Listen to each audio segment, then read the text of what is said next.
Appliance. Since 1983, our goal as a family-owned company has been simple: to give our neighbors on the Cape and Islands a great shopping experience. Rest easy knowing our professional team will listen to your needs and help you pick the perfect appliances for your home. At Crane Appliance, we know how difficult appliance shopping can be. Our team is here for you. Crane Appliance. We call the Cape and Islands home.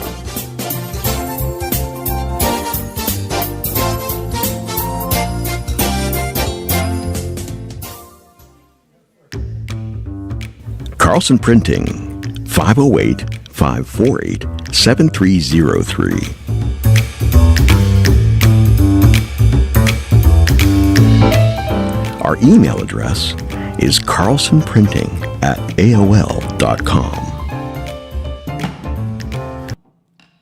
Good evening and welcome to the meeting of the Falmouth Select Board. It is Monday, January 27, 2025 at exactly 5:30 p.m.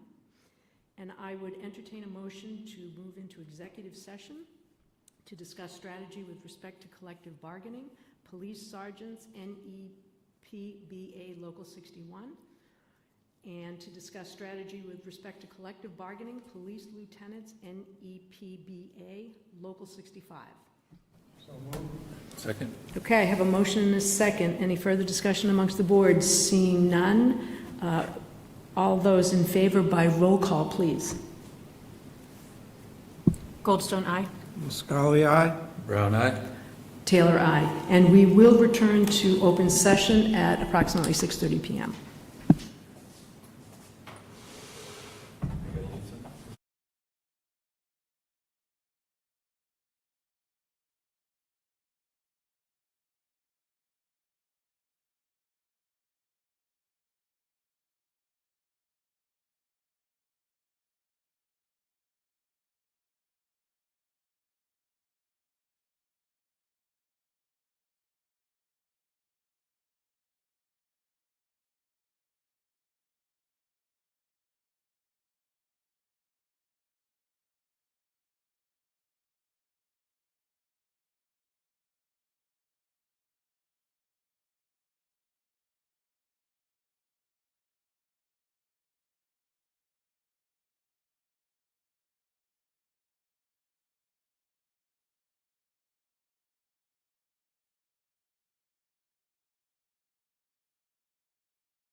Good evening and welcome to this open session of the Falmouth Select Board. It is Monday, January 27th at exactly 6:30, and the board is returning from executive session to this open session. And I'd like to just announce that the board did come to an agreement with the collective bargaining with the police sergeants, Local 61, and with the police lieutenants, Local 65. So I would ask that you please check your cell phones and silence them during this meeting, and notify me as the chair if you are audio or video recording of this open session meeting. Thank you. And the placement and operation of the recording equipment will not interfere with the conduct of this meeting. And I would ask you to please stand and join me with the Pledge of Allegiance.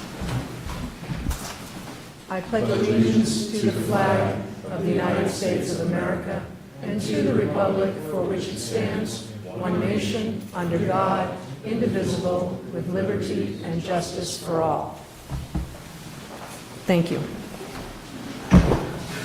Okay, we do have a proclamation tonight, and I would ask Select Board Member Miscali to read that proclamation. Thank you.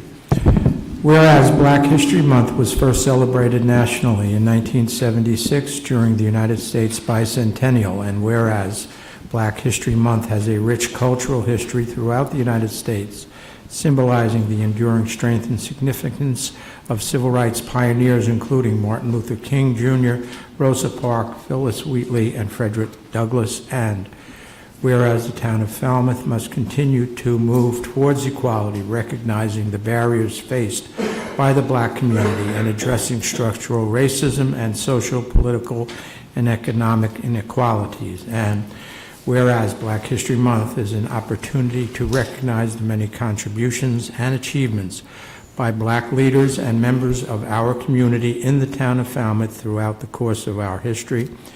And whereas the theme, African Americans and Labor, intends to encourage broad reflections on intersections between Black people's work and their workplaces in all their iterations and key moments, themes, and events in Black history and culture across time and space and throughout the U.S., Africa, and the diaspora. Like religion, social justice movements, and education, studying African Americans' labor and labor struggles are important organizing foci for new interpretations and reinterpretations of the Black past, present, and future. Such new considerations and reconsiderations are even more significant as the historical forces of racial oppression gather new and renewed strength in the 21st century. And whereas Black History Month is a time to celebrate and acknowledge the significant history and contributions of the Black community throughout the town of Falmouth, the Commonwealth of Massachusetts, and the United States, as well as to bring awareness to the challenges faced by the Black community and the methods in which they have tirelessly worked to conquer such adversity. Now, therefore, we, Nancy R. Taylor, Edwin P. Zielinski II, Douglas C. Brown, Robert P. Miscali, and Heather Goldstone, members of the Falmouth Select Board, do hereby proclaim February 25th to be Black History Month in the town of Falmouth, and urge all our citizens to observe this month with appropriate programs, ceremonies, and activities. We have hereunto set our hand and caused the great seal of the town of Falmouth to be affixed on this 27th day of January 2025. Thank you very much, Mr. Miscali. Okay, we're going to move into recognitions. Hi. Hi, my name is Erin Bryant, and I'm here from the Woods Hole Diversity Advisory Committee, and I was asked by that group, of which I'm a member representing the Sea Education Association in Woods Hole, to receive the proclamation, if that's part of your agenda. Great. Here I am. Yes. I also have some events that I could share That with would you. be great. I was wondering if someone flyers was here. Yes. Excellent. Did everyone sign? Yes.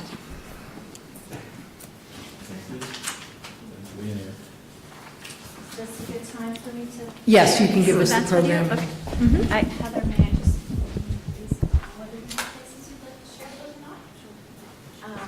So as you mentioned, the Woods Hole Diversity Advisory Committee and the Woods Hole Diversity Initiative, which is a collaboration of the 6 Woods Hole scientific institutions, have declared their interest and commitment to the Black History Month celebrations in the following ways. The theme being African Americans and labor.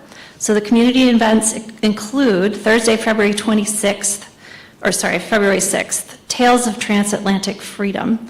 Falmouth Academy's Simon Center for the Arts will host a powerful performance by mezzo-soprano Andrea Baker, composer Howard Moody, director John Paul McRorty. Song, poetry, and movement, exploring African diasporic narratives and celebrated shared musical heritage. You can find details for that at falmouthacademy.org. Saturday, February 15th, there will be a film screening at HUI's, the Oceanographic Institution's Redfield Auditorium on Water Street in Woods Hole. This is part of the Woods Hole Film Festival. Their dinner and a movie series. You can find more information at woodsholefilmfestival.org. Tuesday, February 18th at 6 o'clock, there will be trivia and a food truck at the Cape Verdean Club on Sandwich Road. Join us for Black History Month trivia, prizes, delicious food from the kitchen food truck. You can find more information at woodsholediversity.org/BHM 2025. Thursday, February 27th at 5:30, there will be an author talk at Highfield Hall. You can register for that at highfieldhallandgardens.org. Dr. Michael Prigo, I apologize if I'm mispronouncing his name, will discuss his book, Slavery and Abolitionism on Cape Cod. And finally, and maybe most excitingly, Friday, February 28th, there will be a Harambe community celebration at the MBL Swope Center on the Eel Pond in Woods Hole. Enjoy food, fellowship, and uplifting music by Naomi Westwater and friends as we honor the contributions of African Americans as change makers.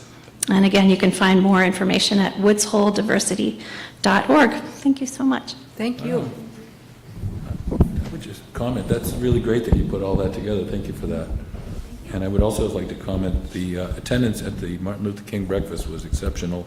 The entire Kuna Mesa was packed, so I'd like to see that. Thank you, Mr. Brown. Okay, we're going to move into recognitions, and I would like to just take a moment to recognize that today is the National Holocaust Remembrance Day. It's the 80th anniversary of the liberation of the Auschwitz-Birkenau concentration camp, and I would just like to take this moment to recognize that. Any other recognitions for today? I would like to take a minute to recognize Lieutenant Governor Kim Driscoll took quite a lot of time to meet with us, the Cape and Islands Municipal Leaders Association, at the MMA conference up in Boston on Friday.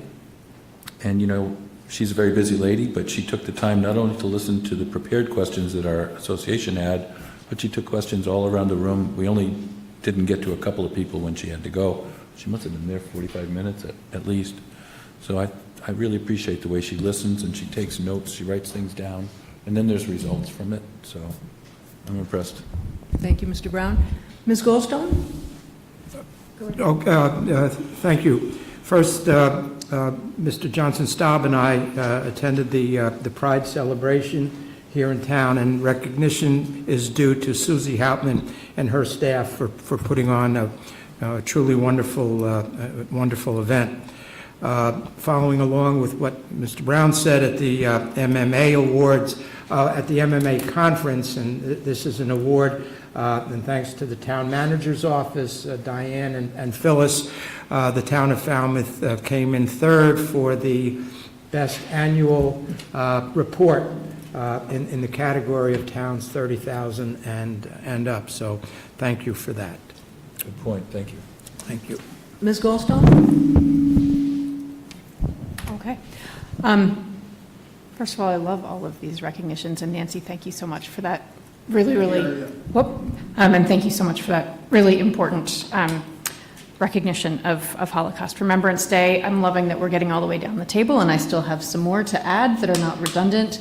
I would love to recognize and congratulate 4 Falmouth organizations who have received Mass Cultural Council grants.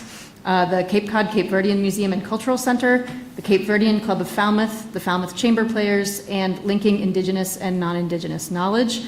Congratulations to all of those groups. And then a happy Lunar New Year to all of those who will be celebrating starting later this week.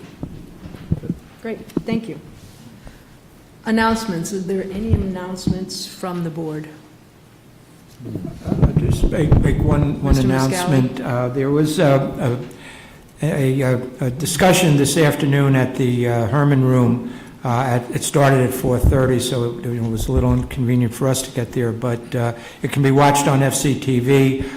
It's the Beach Committee, and it's an erosion report at the progress of that committee and what they're doing. So worth taking a look. It'll be on FCTV at some time. Thank you. Ms. Goldstone? Yeah, I'll second that. I was there for the presentation portion, and it was an excellent, very educational talk. The other thing I wanted to announce is Super Bowl Sunday, not the football game, but the soup benefit for the Falmouth Service Center is this Sunday, and advanced registration is needed. So just Google soup, SOUPER, Bowl Sunday, if you want to register for that fabulous event. 12 to 1:30, right? Mr. Muscali, did you have another? Okay. I have Any other announcements, Mr. Brown? one that's not really a select board, but I noticed that I have on my calendar that Dylan Fernandez, our newly elected senator, will be having office hours 3:30 to 5 at the library at the Herman Room. If anybody wants to share their thoughts. Oh, that's on Tuesday, tomorrow. Okay, any other announcements from the board for the general public? Okay, we're going to move into public comment. Public comment may be made on routine matters not on the agenda this evening, and your comments will be limited to 2 minutes. Please introduce yourself, and since the matter has not been included on our agenda, the Select Board will not participate in any discussion or debate of your topic. Is there anyone here for public comment? Yes, sir. 2 minutes. Malcolm Donald, Town Meeting Member, Precinct 6. At last April's town meeting, petitioners of Article 22 requested funding for a urine diversion pilot project. The town's position was that it was not ready. Consequently, the article was voted down with the understanding that the town would come back at November town meeting with the project ready to go. However, November's town meeting was pretty much a replay of April's. I believe I can speak for 2 groups of taxpayers: those who are interested in implementing urine diversion and those who will not want to be forced to spend $60,000 on an IA. Considering that we are now midway between town meetings, we are apprehensive the town will again present a similar excuse at the upcoming April town meeting. Therefore, we ask you, the Select Board, to see to it that the urine diversion pilot project is ready for a vote at April town meeting, which is now only 2 months away. Additionally, we request that you provide us at your next meeting an interim report on the urine diversion pilot project progress to date.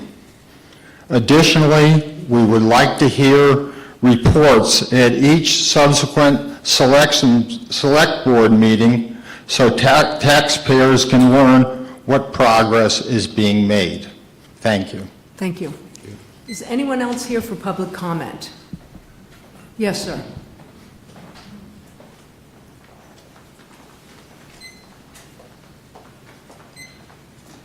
Hi, my name is Ben Weiss, town meeting member, Precinct 9. I just have an event that I wanted to announce as well.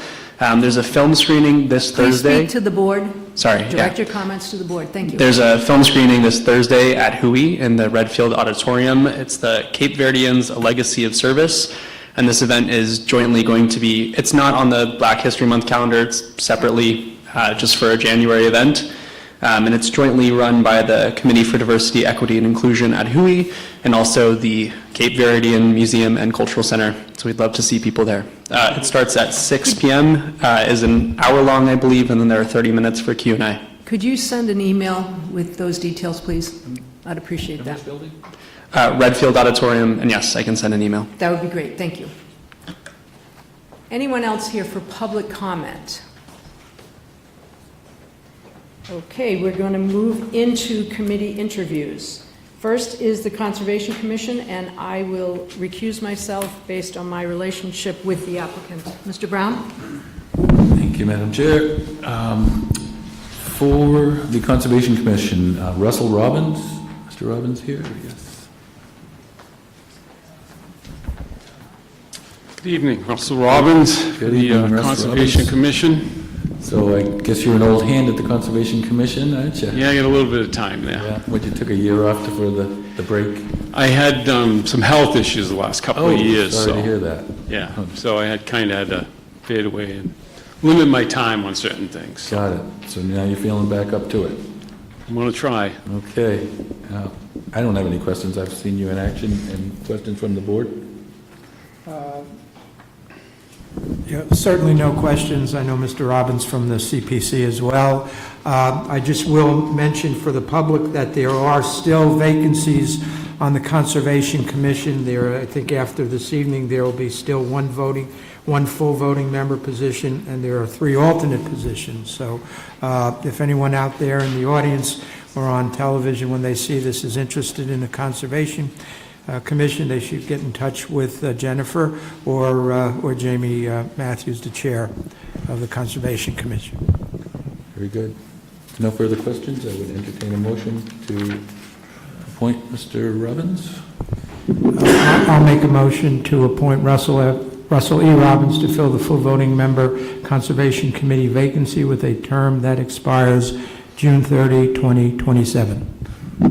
All those in favor? I'll second that. And yes. Oh, sorry. All those in favor? Aye. Thank you, Mr. Robbins. Thank you. Glad to see you feeling better.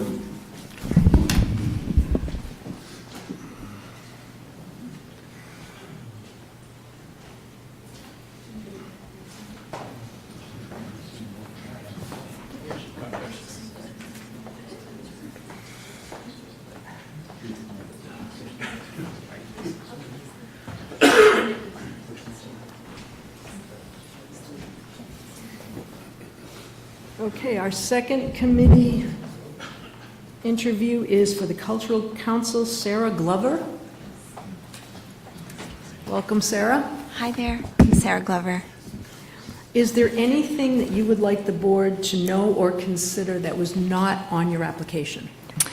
No, just that I'm looking forward to and excited to help bring value to our local community. Any questions or comments from the board? Ms. Goldstone? Yeah, I'm just curious, based on your application, kind of what the connection for you is between your own experience in the business community and entrepreneurship and cultural development. Sure. And culture. Well, you know, I was involved with the art market this past season and appointed the chairman of the art market, and which brought me to a cultural council meeting to meet some local names I'd been hearing, and in doing so, I was really interested in the work that they're doing and got really excited to be part of it. Any other questions, comments from the board? Mr. Brown? I've been interested to think about the economic impact that the Cultural Council's new invigorated energy seems to be bringing, and I wonder if you have anything you could comment on that. I'm part of the art market. The Cultural Council is new, so I haven't been a part of that yet. Okay. Fair enough. Okay. It's a good time to join. Yes, I'm excited.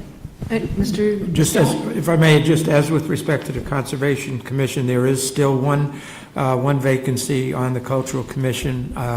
So if anyone is interested, you heard tonight about the grants and you've heard about the economic impact. So it's certainly a very worthwhile endeavor. So if you're interested, you can see Alice at some point. Thank you. I would motion to, oh, did you have another comment? No. Okay, I would motion to appoint Sarah Glover to serve on the Cultural Council to fill a term ending June 30th, 2027. Second. Okay, I have a motion and a Thank you. second. Any further discussion amongst the board? Seeing none, all those in favor? Aye. Thank you. Thank you for your Thank you. willingness to serve. Okay, we're going to move into business, and we're going to have a discussion on the short-term rental bylaw development status and our next steps moving forward. And I'm going to pass that over to Mr. Renshaw. Thank you, Madam Chair, and good evening, everyone. As a background summary, back in March of last year, the Planning Board created a short-term rental working group. Consisted of 6 members, and the purpose was to discuss short-term rentals in the town, reviewing current regulations or rules, and taking input from the community. The last meeting of the working group was held back on August 27th, during which the working group had a discussion on the drafting of a general short-term rental bylaw. That general bylaw was drafted by Town Council and presented to the Select Board, as you all recall, back on September 9th of 2024. The Select Board voted the articles that evening, that meeting, and opted to indefinitely postpone that short-term rental general bylaw. Madam Chair, Select Board placed this item on the agenda tonight at the request of a couple of the Select Board members wanting to bring it back to the Board. What I'm doing right now is seeking direction from the Select Board as to whether to proceed with the redrafting of a general bylaw to address short-term rentals, perhaps pursuing a zoning bylaw or taking no immediate action at this time. So that's really the purpose, Madam Chair and Select Board members, seeking the Board's guidance and direction as to where you want to take this, the next steps, so to speak, with regards to a short-term rental bylaw. Thank you, Mr. Renshaw. Comments from the board before we have a few people here that I would have invited to speak to this. Any comments or questions from the board as to what our charge at this moment is? Mr. Brown.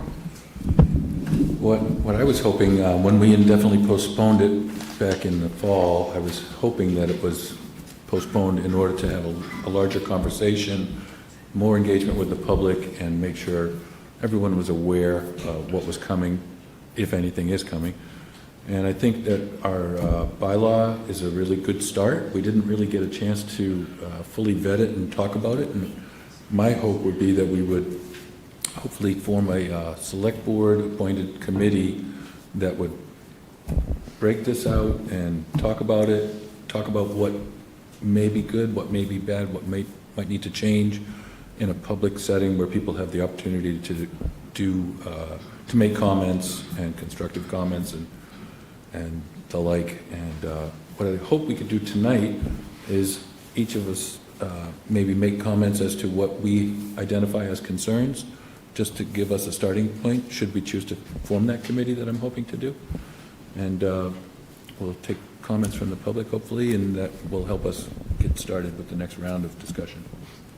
So I see it in 2 ways. Do we want to restrict or regulate short-term rentals? Or do we start by enforcing what we have in place? And so I have a lot of questions. I agree with you about formulating a committee that the Select Board appoints to take another look at this. But what I would like to do, unless any other board member has a comment, I would like to bring up the chair of the Planning Board, who started this, to find out where they're at. Ms. Goldstone? Very much want to hear from the chair of the Planning Board. I guess I would agree with you that in terms of direction and next steps, I feel like this board needs to align on what our goal here is. What I feel the general bylaw that that came out of that working group does is essentially regulate or create a framework for ensuring that short-term rentals essentially are good neighbors, right? And enforcing good behavior in short-term rentals. It does less in the regard of regulating if we want to put limits on how many and what role short-term rentals play in our community in terms of impacts on our housing stock and our economy. And so I think we need to get clear on what is our goal. Is it just to ensure that there's good behavior in short-term rentals, or are we actually trying to limit in some way or put some constraints on what role short-term rentals play in our community? I would agree, and I would hope that if we were to put together a committee, that would be a major part of their work. So may I call up the chair of the planning board, Ms. Charlotte Harris?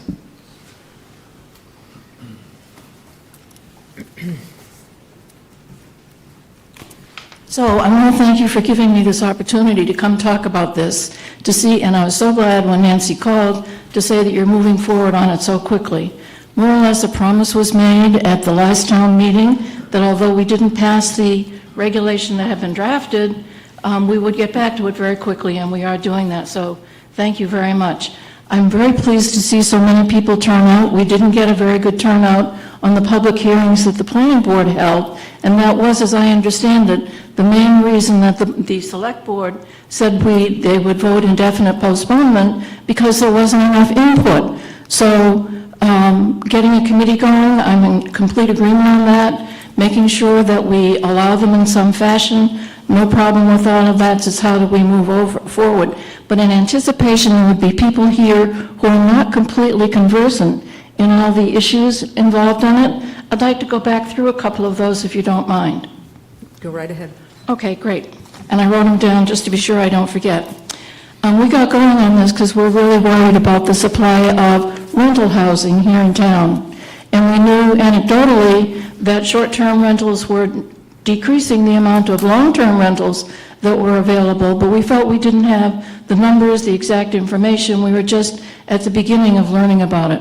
One of the goals of the workforce that worked on this last spring was to get some of that data and to get a feel of what the public really wanted. Several people did come. We had 4 meetings. Several people did come and testified. The people who came were people who had been aggravated by short-term rentals in their neighborhood. The people who were on the board represented the health commissioner, and Doug Brown was there for the select board. I was there. 2 individuals that the real estate community had selected from an informal group that meets regularly, because the real estate people rely on this, on short-term rentals, as part of their income. So we knew that they would have to be involved. And Maura, of course, was helping us and listening to us. There were some things that we didn't know at that time that we've learned since, and I do want to talk about those. The regulation that we proposed to town meeting, when I looked at it again yesterday and today, I thought, that's really not that bad. It was really taking care of the major issues: noise, trash, parking, control over it, who's going to be responsible for this, how are we going to do it, and forcing a correct registration process. The town actually has on the books a requirement to register all the rentals. But because there's nothing on the books about short-term rentals, they kind of haven't been included in that. So they're not registered here. They're registered by the state, Massachusetts, something on lodging, register on lodging. And when I looked in December, there were 1,574 short-term rentals in Falmouth. People have been guessing, that's the tip of an iceberg. People don't actually know. We don't really need to know an exact number to know that they're there and that they're growing. One of the things that was animating the planning board was knowing that industry, it only started really as an industry in 2008 when Airbnb really started to take off because the internet was taking off.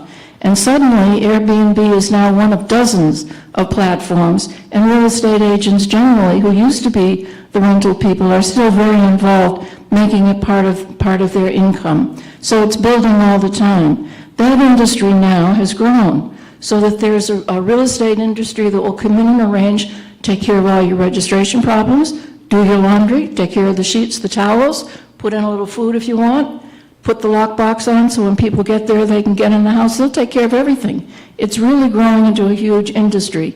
And if you were to Google short-term rental, Now, you'd see they're pushing a new frontier. They're saying, oh, wow, you know, if you put amenities in, like the other hotels, swimming pools, fire pits, basketball courts, you'll get more people. You'll have a steadier income, and that's what people are doing this for. It's all about the money. But while they're doing that, they're subtracting from the value of the neighborhood, because it's been shown that short-term rentals crowding a neighborhood lower the value of the other property. That's not a good thing for many of us who really went into residential housing because we wanted to live in a community of houses. Since we failed at the town meeting getting a regulation passed, something that was already on the books but hadn't really come forcefully to our attention has now loomed up. It turns out that, I'm going to tell you a story. Up in Linfield, which is another waterfront community, there are short-term rentals, and an individual had a 5-bedroom house, was renting his house out, and his neighbors didn't like it, but they didn't do anything about it. They hadn't really been annoyed enough to get active. And then he rented it to someone who was holding a college reunion at his house, because a lot of people rent somebody else's house to have their parties and make a mess at. 100 people came to that. One of them came with a gun and shot somebody dead. That really was too much for the neighbors. So they took him to court, and it went through land court, and it made its way through to the Massachusetts Supreme Judicial Court, I think it's called. Is that the right name? Yeah, I think that's the right name. And what they found was that it's against zoning. That's a commercial enterprise in a residential zone. And it's not allowed. It's prohibited. And they also made a finding that, quite obviously, the way most, including Falmouth, zoning is written, unless something is specifically permitted, it's not allowed. So if you look through our zoning bylaws and you're looking for something that allows short-term rentals, you could look under lodging, you could look under commercial accommodations, you could look under, I think there's a house thing, I've forgotten its correct name, but you won't find short-term rentals anywhere. They are not allowed yet in Falmouth. Boarding house. Board, thank you. Thank you, it's not a housing, it's board. Thank you, Bob. Right. Is there a fourth one? I think that's it. But it's not there, it's just not there. So anything the town decides to do now about short-term rentals, it'll be the first time those words get on paper in something official for the town trying to regulate it. One issue in thinking about it that we need to think about when we do this again and have a committee is, do we want to leave the zoning alone? That's already determined, because the court also said it could be an incidental use, it could be an accessory use, but they didn't define that. And you look through our definitions and you see, well, where did we define that? Not in any way that would be really helpful now. So there's room to be able to have a regulation that defines that without touching the prohibition in zoning. There's room for that, but that's an issue we could consider. When we think about an effective date, when should this happen, how should we be involved? The final thing I would like to say, of course, I think our little panel did a great job. We were well supported by the planning department. We took minutes. We put a public notice out. So even though it was a workforce task force thing, at least it was correctly run under open meeting laws. But if it's a committee instead, then it definitely will be. And that would be a really good thing. And I think that we ought, I hope you add to the composition of the committee so it includes at least two kinds of homeowners. A homeowner who really depends on short-term rental income, and a homeowner who's really annoyed by it, so that we get both ends and maybe somebody somewhere in the middle. We need a broader committee when we go forward, and I hope I get to serve on it. Thank you. Thank you. Mr. Brown? Thank you, Charlotte. I don't think we're going to figure out all the details tonight, but just to get the committee rolling, I think would be a good goal. And I do agree with you that leaving the existing zoning in place would probably be beneficial, because we can just do the license, and then if people are not in compliance with the license, the zoning is there to refer back to. I'd like to ask town council to speak to that court decision and how it applies to Falmouth. It doesn't have any applicability to Falmouth. The conclusion of the court was that in Linfield, interpreting the Linfield zoning code, that it was a fair interpretation that Linfield wanted to prohibit short-term rentals in residential areas. Those very particular facts are limited to the Linfield zoning code. They don't have a specific application to the Falmouth zoning code. You really have to look at it on its own, separate and apart. I can't say as we sit here today whether or not the Styler case, that particular conclusion in the Styler case would have any translation to the Falmouth zoning code. It certainly, the Styler case certainly did not conclude that short-term rentals are banned in residential neighborhoods. That is not the right conclusion from that case. What it did say is that communities have a lot of leeway in being able to formulate their own interpretation of their own zoning codes when it comes to short-term rentals. Falmouth can, that does have the ability to, it has choices right now, where we're on the precipice of looking at this again. There may be room in the zoning code to look at where short-term rentals want to be located, or if there is a desire to ban them in certain areas. I don't think that I would recommend that. My recommendation has and always, and continues to be, that a general bylaw is the way to go here, from everything that was taken from the working group. And I just don't think that the Styler case should have any role here when we're talking about this going forward.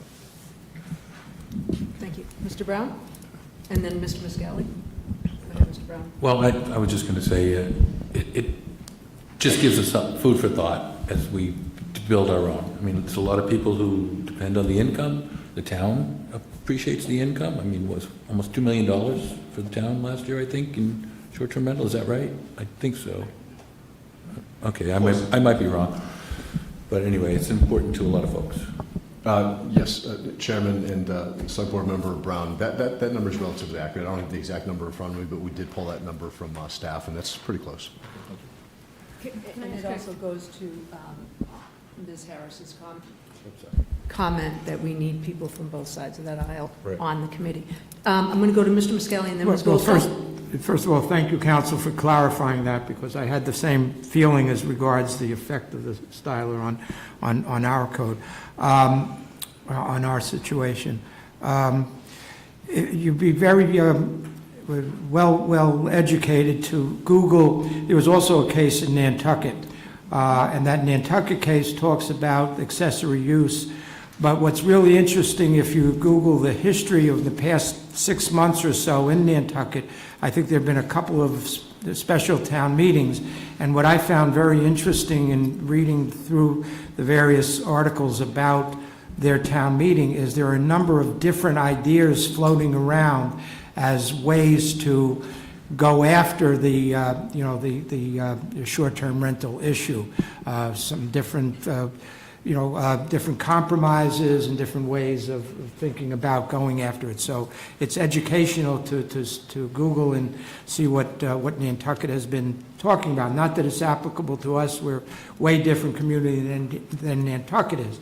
But it gives you some ideas of some of the ways that you can go about regulating short-term rentals. So, thank you. Thank you, Mr. Muscali. Ms. Goldstone?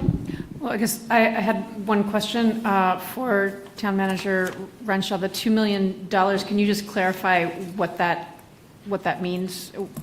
Is that tax revenue to the town? What? That's my understanding. It's we asked the town accountant, I believe, ran the information and provided that report. I believe it's revenues received. Impact fees. I can share a little bit about that. It's the total tax Falmouth assesses on a short-term rental is 13.6%. That includes a 3% community impact fee, which is something we added last year. So we are at the maximum amount of tax that we can apply to that under the current law. And that's where the revenue comes from. Thank you, Mr. Brown. Do we have our Chair of the Board of Health here, Mr. Kroger? Would you like to add to this conversation, sir? I don't have a lot to add. We had a discussion in one of our meetings a few months ago because we learned what the draft text was, indicating that the health department would run this program essentially, and including enforcement and tracking and that sort of thing.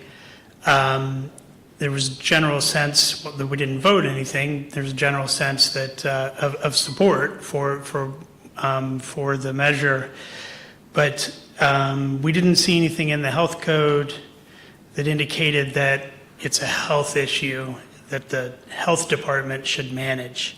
The health department does manage the housing code, and it does that already. And the health agent is, he's just told me that he's more actively pursuing fees from short-term rentals. So in addition to not seeing what in the health code indicated that it should be the health department that would manage the program, it seemed that it could be a quite large effort, as it was described. It might require significant additional staff or staff time, and so we sent a note back to the select board just to indicate those perceptions. Thank you. Town Council, could you clarify the statutory responsibilities of the health department with short-term rentals? Sure. Just in general, as to housing, boards of health and health departments across the Commonwealth are charged with enforcing the sanitary code, which is the housing code that the chair just spoke about. It deals with the health, safety, and the cleanliness of any rental unit, and short-term rentals fall within that.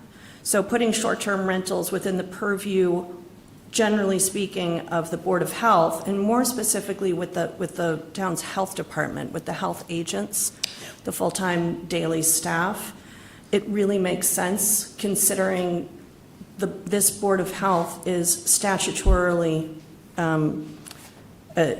the jurisdiction of housing and rental units has been conferred upon the Board of Health by the legislature. Thank you. Go ahead, Mr. Brown. So I'd like to just share an example in Provincetown, which is one of the towns that we used as a model for our bylaw. They have a contractor who does the majority of the work, including inspecting the properties, bringing them into compliance for smoke detectors. They help the residents if they need it, and the residents can help themselves.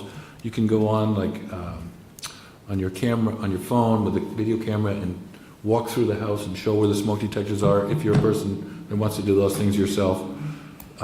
For the health and safety part of it, a lot of it can be done by the contractor under the administration of, say, for instance, Provincetown uses the assistant town manager to monitor the contractor. We'd have to decide who that would be, if Mr. Johnson-Staub or somebody else might be available to work with the vendor. I don't see it as a heavy lift for the health agent, other than if during the course of the management of the property there turns out to be some sort of health issue, then it might get referred to the health agent, I would suspect. Thank you, Mr. Brown. I think that makes sense. I guess the only other comment I would have is it would be in a substantial additional number of inspections, I think. And then there's the question of chasing down the ones that are not registering, which, as has been discussed, can be hired as a contracting company to do that. Right. Well, they can help with the inspections and all the compliance, and if the people are not in compliance with the vendor, they don't get the license. And if you don't have the license, just for instance with the Airbnb, if you don't have your Department of Revenue certificate filled out, you don't get online. So people can do them, word of mouth, but that'll be a small amount of business compared to the online.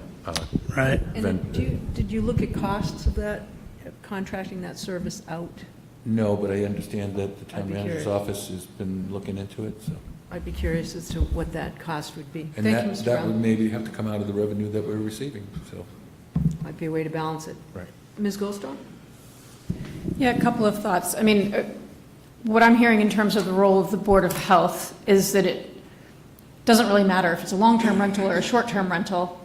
Rental units need to be safe and sanitary for whoever's there, and that would be the role of the Board of Health or the health agent as it is for other rentals, right? I think I keep coming back to this bigger issue of, yes, we need to ensure that short-term rentals are good neighbors, that they are safe and sanitary, that they're not causing undue noise, but we're still not necessarily addressing that bigger issue of whether and how we limit the number of short-term rentals or provide incentives for homeowners to use the properties that property owners to use those as long-term rentals as opposed to short-term rentals. And I think both need to be addressed, but I just want to make sure that we do, especially if we're forming a committee to move this forward, that piece of thinking about how many we want and how we, excuse me, how we shape the impact of short-term rentals specifically on our housing market and the availability of long-term rentals. And I think that would be part of a mission statement that I think this board would need to develop for this committee. And I agree with you that we can't lose sight of the big picture while we're working on the details. Mr. Brown? I would suggest that would be a separate program, really. That would be like the Valen deed where you incentivize year-round ownership. I know it might complicate it to try to incorporate that into this. I think guidelines and good management practices for short-term rentals is a good start. And the separate initiative to get the home ownership and the year-round units, I think could be addressed in a separate way, but that's something that could be part of the discussion. Go ahead. So can I ask, I mean, with the regulations that we currently have in place, is something additional needed?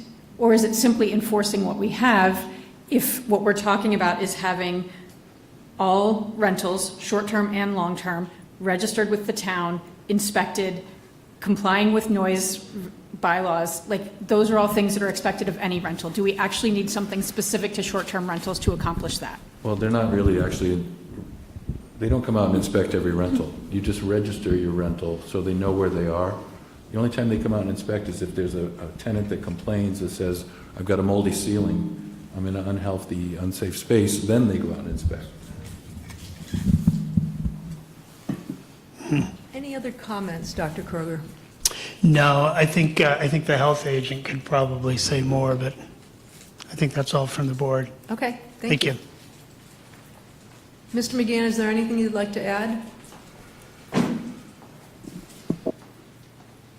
Well, I could add a lot to this. Essentially, the registration is now passive for the last, since 1975-ish. It's been people register or they don't. This year, we've taken an active role by taking the tax list and then taking that list and trying to generate a mailing from that to let people know that there's a rental bylaw. In terms of the health department, we're not afraid of the work.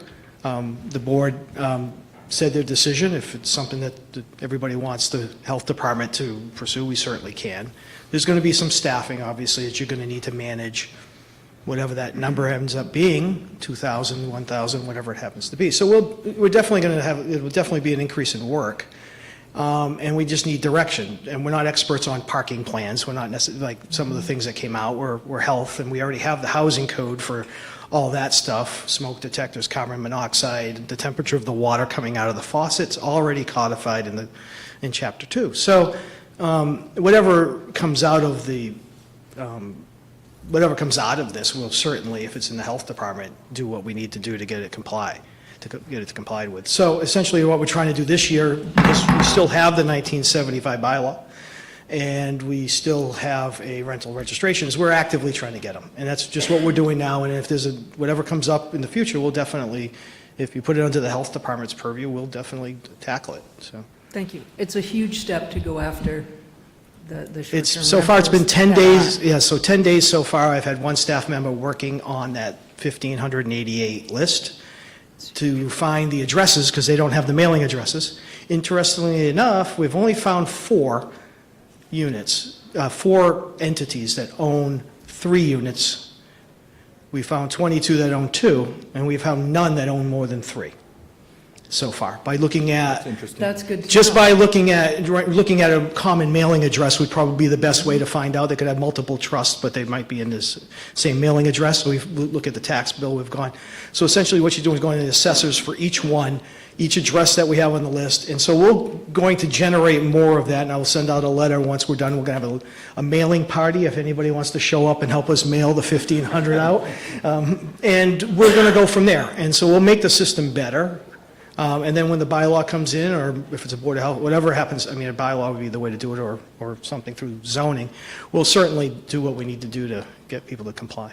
Thank you, and thank you for those numbers, because that, I thought there it are was all kinds of interesting. numbers flying around out there. Yeah, it doesn't seem like there's a lot of like entities that own 5, 10, 15, 20. We haven't found one yet, so. Great, thank you. Mr. Crane, would you like to come up?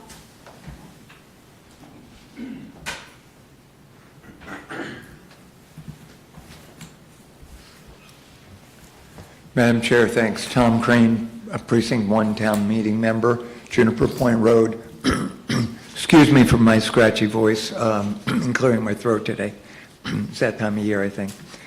I've submitted extensive written comments to all of you, and so I'm just going to try to be brief in my verbal comments, and I'll, of course, answer any questions. I thought the starting point is, and the board members have touched on this, but what's the current status? What is currently regulated?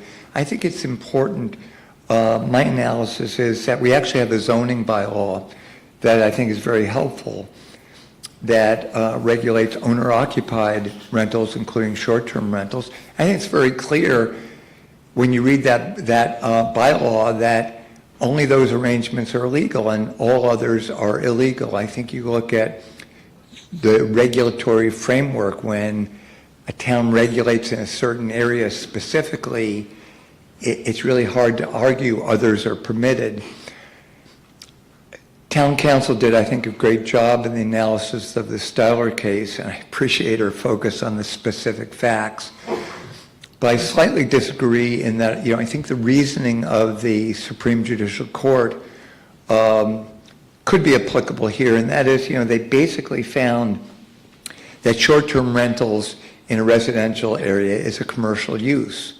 And I don't have any difficulty and that's completely consistent with my analysis of the existing zoning bylaw.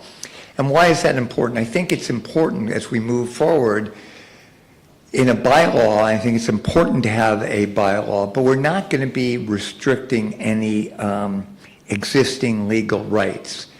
And, people, we've heard a few comments of board members, they're depending on income. I understand that, but, if you're depending on income you're not legally entitled to, I view that in a different lens, and I think the committees, and by the way, I think that'll be very important in any potential upcoming litigation. If we pass a bylaw, someone's aggrieved, that's going to be a very important point. And also, I think throughout the fall I heard some comments that maybe we should grandfather existing uses. And given the framework that existing uses are not allowed, I just think that's an exceptionally weak argument. So that's the framework I think, I have going forward. I think the new committee hopefully will apply. Just a few quick comments I have on the existing draft.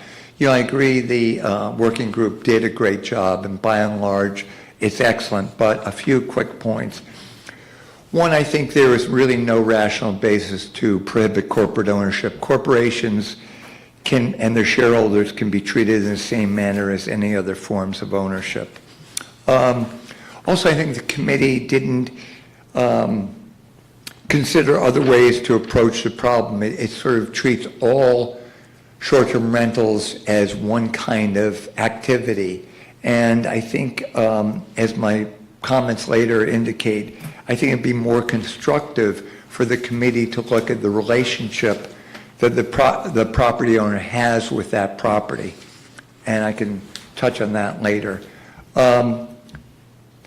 The current draft prohibits an owner to have no more than one short-term rental property. I think that, for example, I think probably is a very reasonable restriction if you have an investor-only situation, but I think maybe a less restrictive approach could be used in other kinds of ownership arrangements. Draft doesn't place any restriction on the number of owners of a short-term rental property. For example, in an LLC, I think that's something that could be looked at more. Also in Section 5, there's an odd prohibition on fractional ownership, and I just don't understand that. It doesn't make any sense to me. And, just one example of how it sort of doesn't really work out. So if you have like two family members, just say two brothers, owning a property together and providing a short-term rental, that would be prohibited as a fractional ownership. But somehow if they form an LLC, that's okay, it's not a fractional ownership. So I think that should be sort of thought through a bit, but I don't think the fractional ownership provision really makes much sense. So just in concluding, looking forward, first of all, I'm really pleased. The committee seems to be going in the direction of forming a new committee. I would just point out, I think there's some urgency in my mind. I would really like the work on the draft from last fall to be completed in time to present the fall town meeting. A fall town meeting, there's some indication that maybe it would come back at spring town meeting. Well, that's clearly passed, but please let's get it done for fall town meeting. Just very briefly, I do think there's three categories I've thought up where the relationship with the property is actually very different. I have a chart at the end. I'm not going to spend any time on it. But one is just where the owner uses the vacation. It really is vacation property. It's sort of the traditional model. People wanted to be on the Cape. They're here for 3 weeks in the summer, and they rent it the rest of the time through a short-term rental. That to me is a pretty traditional model, and maybe with some thinking, we can sort of look at how to treat them maybe a little bit differently. The other, we've talked about the community impact fee. Community impact fee applies, as I think I have this right, when you have a professional rental agent. Well, I think there's still people who manage the property. I don't think that's accurate. I think it's just applied across all. We tax them all, the extra 3%, because we recognize there is an impact to the community. I don't think there's individual. Okay. tax. Well, I defer to Selectman Brown on that. But in any case, there's still, I think, a lot of short-term rental properties where the owner manages the property. And I think if we look at those kinds of ownership arrangements where the owner really is in more contact with the property, maybe we can be thoughtful about dealing with them a little bit differently. And the final category, I think, is what people have been focusing on more, where I do think we want to have a targeted approach, and that is where the investor, the property owner, has no contact with the property. It's really an investment-only deal. And I think that's really where we want to focus our energies and target the most restrictive approach. So I appreciate it. Happy to answer any questions, but thank you.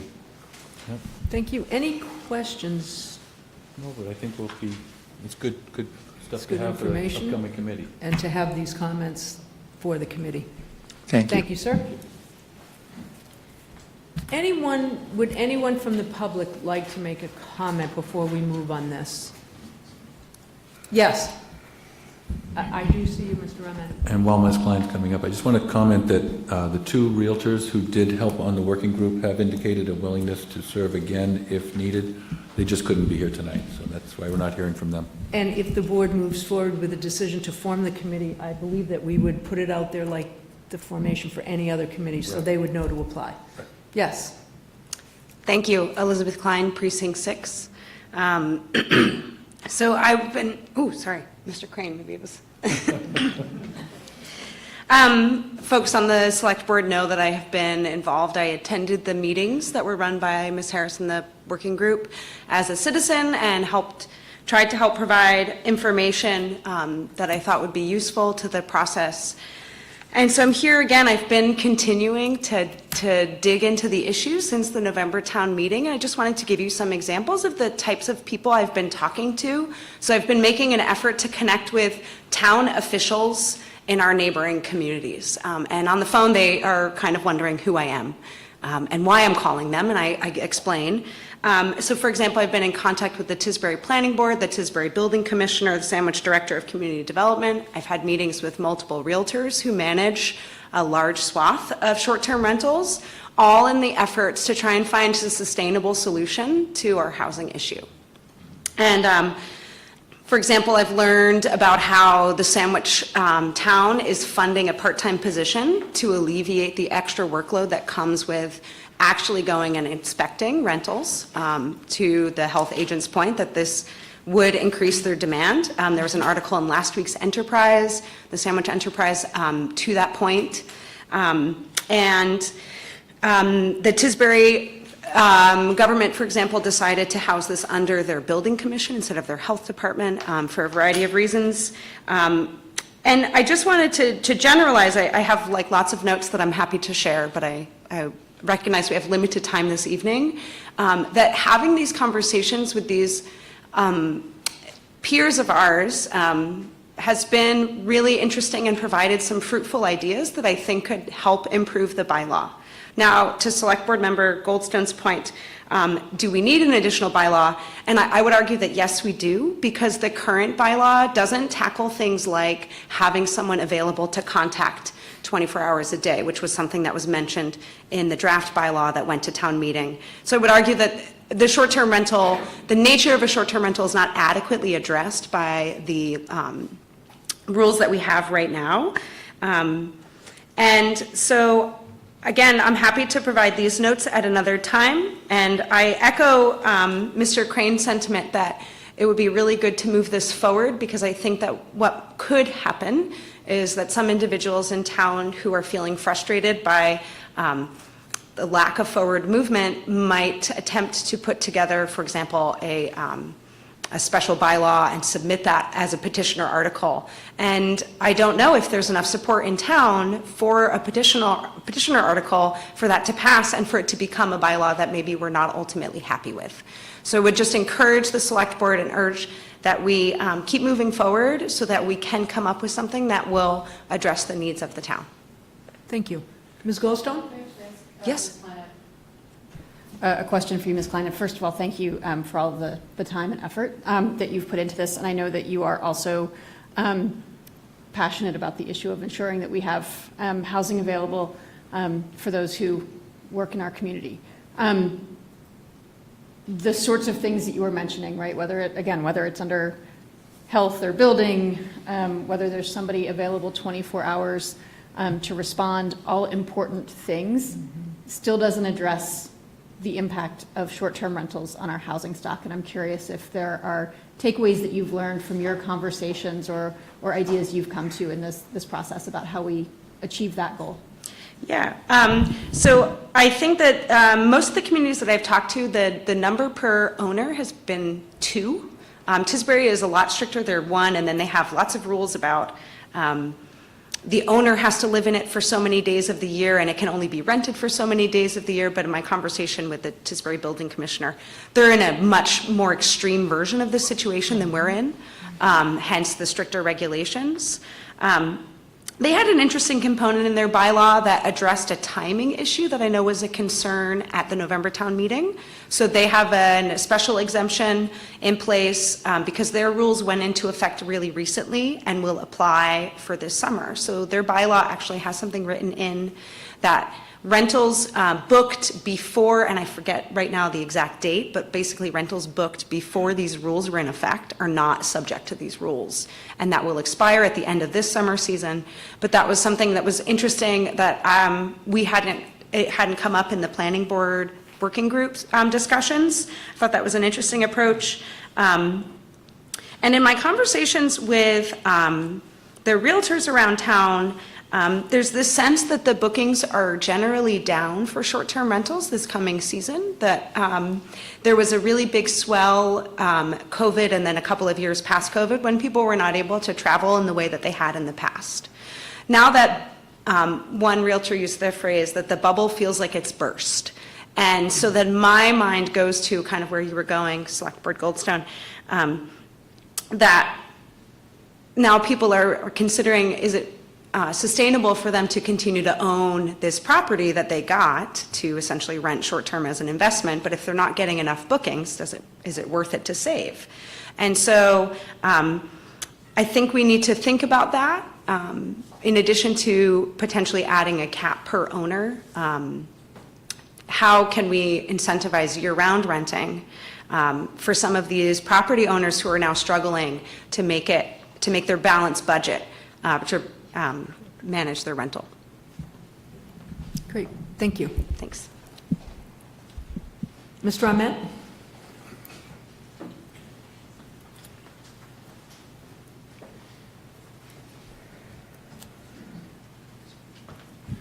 Madam Chairman, thank you, and members of the board, thank you. I'm Bob Ament. I've practiced zoning law in Falmouth for over 50 years, for better or for worse. And I've thought a lot for many years about short-term rentals. I have some thoughts. They are just some thoughts. They are an incomplete set of options, and they don't take into account the financial issues of how much taxes the town gets. Query whether the town's funding should really drive zoning issues. And they don't really take into account the politics of dealing with the fact that there are apparently 1,574 or more homes being used in a particular way. But I have a bunch of thoughts. First, the Falmouth zoning bylaw has, for decades and decades, defined commercial accommodations as, quote, premises for rental to transient guests, including boarding, lodging, or tourist home, motel, hotel, or inn. Those who rent by the week or two, for a weekend or just a day, are most certainly transient guests. And the rental of all or a portion of a dwelling to transient guests is commercial accommodations. While the zoning bylaw allows a permitted accessory use in the agricultural and residential districts of the taking of boarders, 4 or fewer boarders, in a single-family dwelling with a resident on the premises, in all other cases, commercial accommodations under our zoning bylaw now requires a special permit from the Zoning Board of Appeals.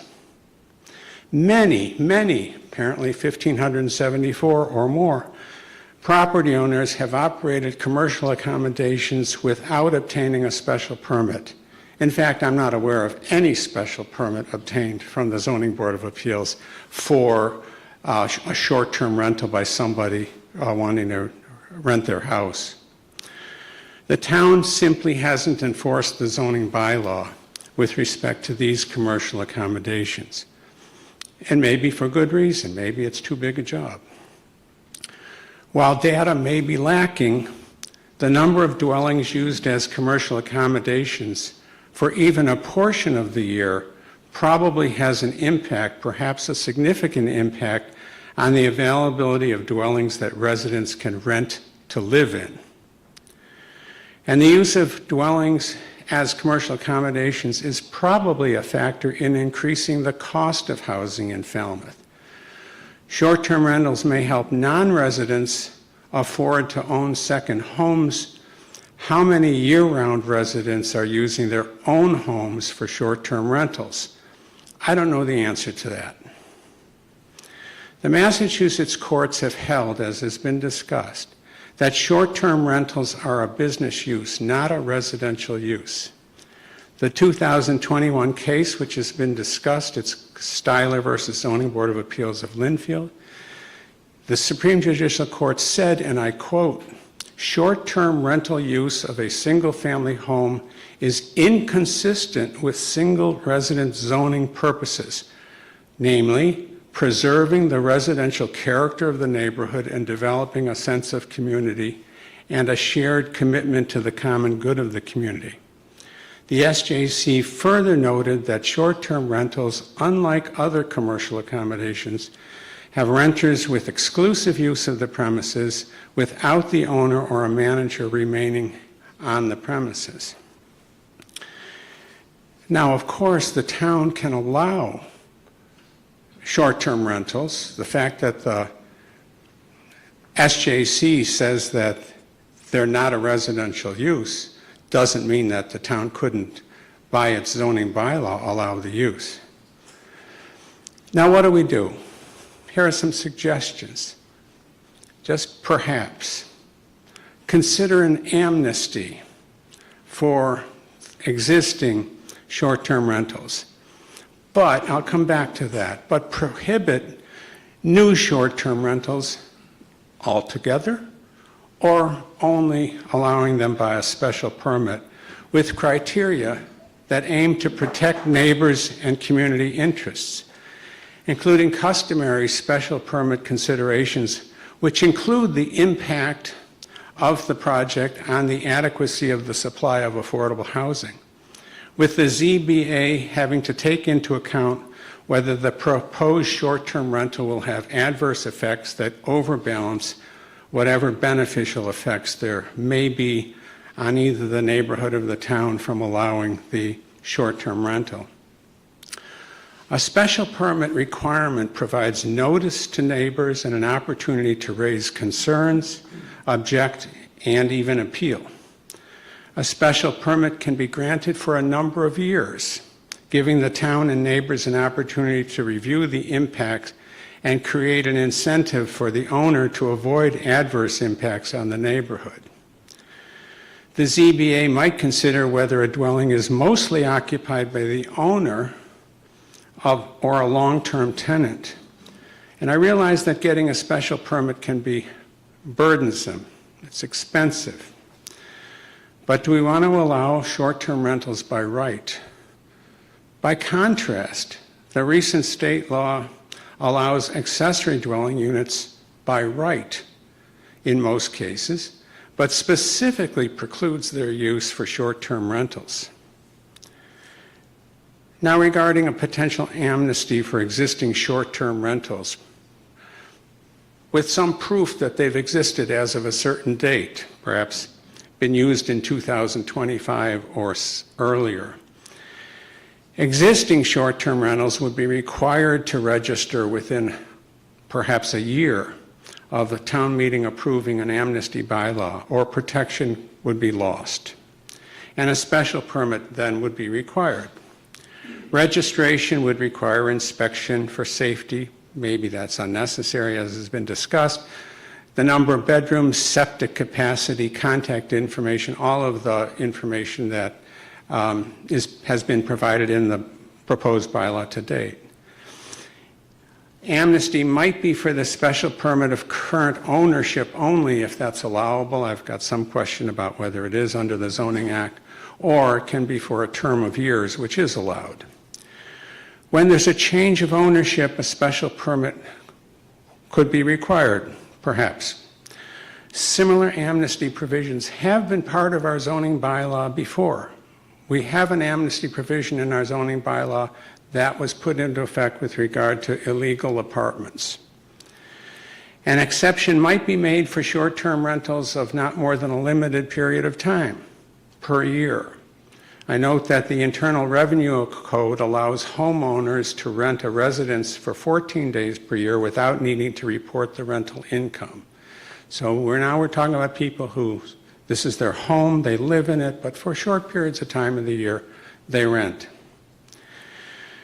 Special permit criteria might require the Zoning Board of Appeals to consider the cumulative effect of allowing more than one short-term rental in any given neighborhood, just as the bylaw already provides. Our zoning bylaw already provides that consideration for home-based service businesses. There are probably 100 more suggestions and options we could think about, but I offer those. Thank you. Is there anyone else who would like to speak before we take this for the board? Yes.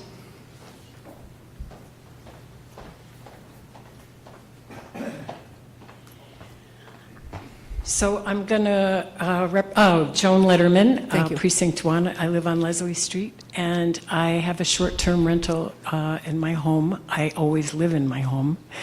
So I am super careful and also very optimistic about the good outcomes that can happen. And I want to suggest how I think I've attracted those good outcomes. Probably, 130 at least, maybe 150 short-term rentals since 2018. Maybe half, possibly a little bit more, are Hui and MBL summer scientists or postdocs that are coming to stay. Everyone always has a connection, and I am tyrannical about how I represent the place, and I've thought about my neighbors first. I know, and I represent where the parking spaces are. I meet everybody. I don't share the whole house. It's clearly delineated. All the photographs are absolutely clear, so the expectations are clear when people come. People try to bend the rules before they come. I don't give them that opportunity. I go, it was written there clear as day. You signed a contract, blah, blah. So I just wanted to tip the scale the other way in how it can work. I've never had one complaint from my neighbor. And another perspective, actually, is that I have a neighbor behind me who lives in Pennsylvania and operates his house as an Airbnb. And what I can say about that is that he is super responsive because he cares. And so I would hope that in the committee going forward, that it takes into account the good outcomes that are possible and what helps contribute to those. And defining the use of the property up front, like no parties, or parties are fine, So that's it. Thank you for your comments. Is there anyone who would like to speak before I take this back to the board? Okay, it's time for the board to come up with direction for our town manager. Mr. Brown, did you have a suggestion? I would just reiterate my previous suggestion that we form a select board appointed committee of, I would say, at least 7 people. I don't remember if we had 5 on the first, 6. So maybe it would be 7 on this one, if that seems reasonable to the rest of the board. I would agree with that, and I think we're not taking a vote, but we are looking for consensus to give to the town manager moving forward. Mr. Muscali, did you have a comment? No, other than I think one of the things that we need to make sure of this committee is that it holds meetings, or when it does hold meetings, open to the public, and all meetings will be open to the public, that it stagger the timing of those meetings so that they attract the widest part of the town as possible. People, so evenings, during the day, earlier in the day for certain people, so that we could get a broad response from the community. I think that's a good idea, and I think that the board, while we're moving this forward, needs to really think a little bit more about parameters that we want to set for this committee moving forward, because it will be a select board appointed committee. It'll be an official committee. And then we'll need to take a look at what the mission statement is and what the parameters are. But I do think, and I agree with what's been said here before, that I think it is imperative that committee be formed with a view towards bringing something to the November town meeting, and I think that's a critical part of going forward. And I believe that is Ms. Harris's goal as well. To make sure that, where are you? Oh, okay. You moved. She was giving Bob some hints. Oh, boy. That's not good. Okay, so moving it and asking this committee to have it ready for the November town meeting, correct? That was your goal as well? Yeah. Okay. Ms. Goldstone? Beyond that, I would like to, I think we want, completely agree, I think we want to make it explicit that the goal is, barring extenuating circumstances, to have whatever the measures are or might be ready for November town meeting, and I would like there to be regular updates back to the select board in the interim as that's proceeding. I think the task force, I think, did an incredible job with the work it did, but one of the issues we had was trying to get something for November town meeting and nobody else seeing it until we were right up against that deadline. I think that one of the members of that board, I think it would be wise, it's just a suggestion, it should be a select board member who could then report back.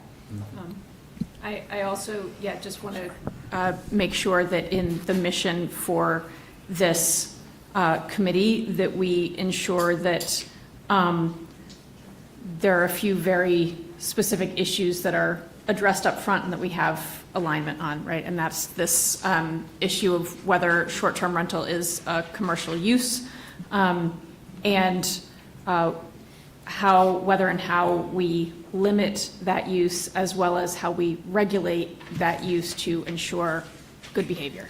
And what I would ask is that if the board has suggestions, very specific suggestions, I would ask that you get them to the town manager so that as he takes a run at crafting a mission statement, he can take all these pieces into account and bring that mission statement back to the board for a vote.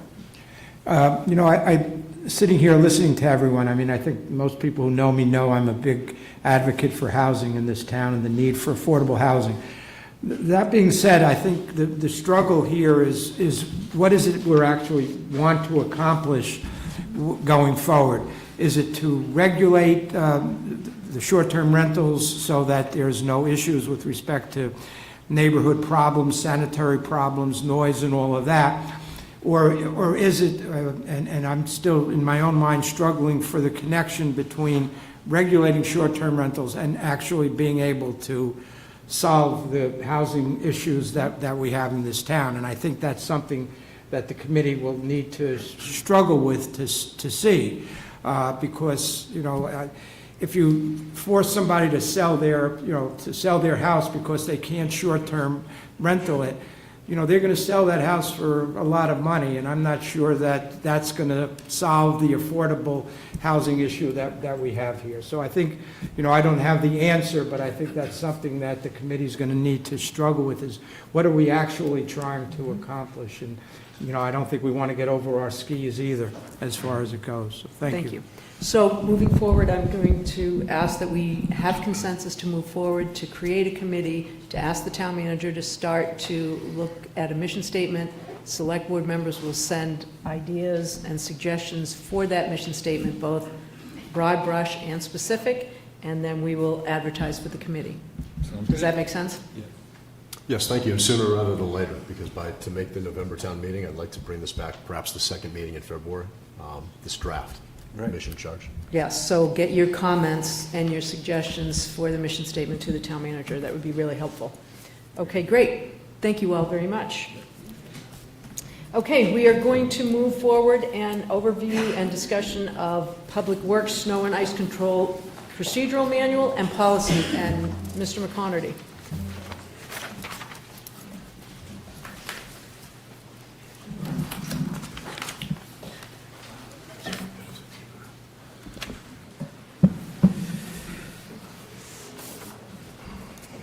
Timer on?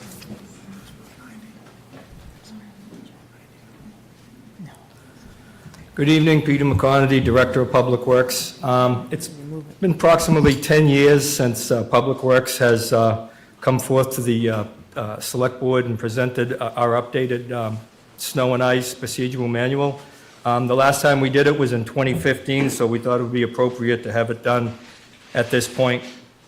Over the last several years, we've been somewhat lucky that we haven't been having a lot of heavy snowstorms, but we're due. Usually about every 3 or 4 years, we get a pretty good storm.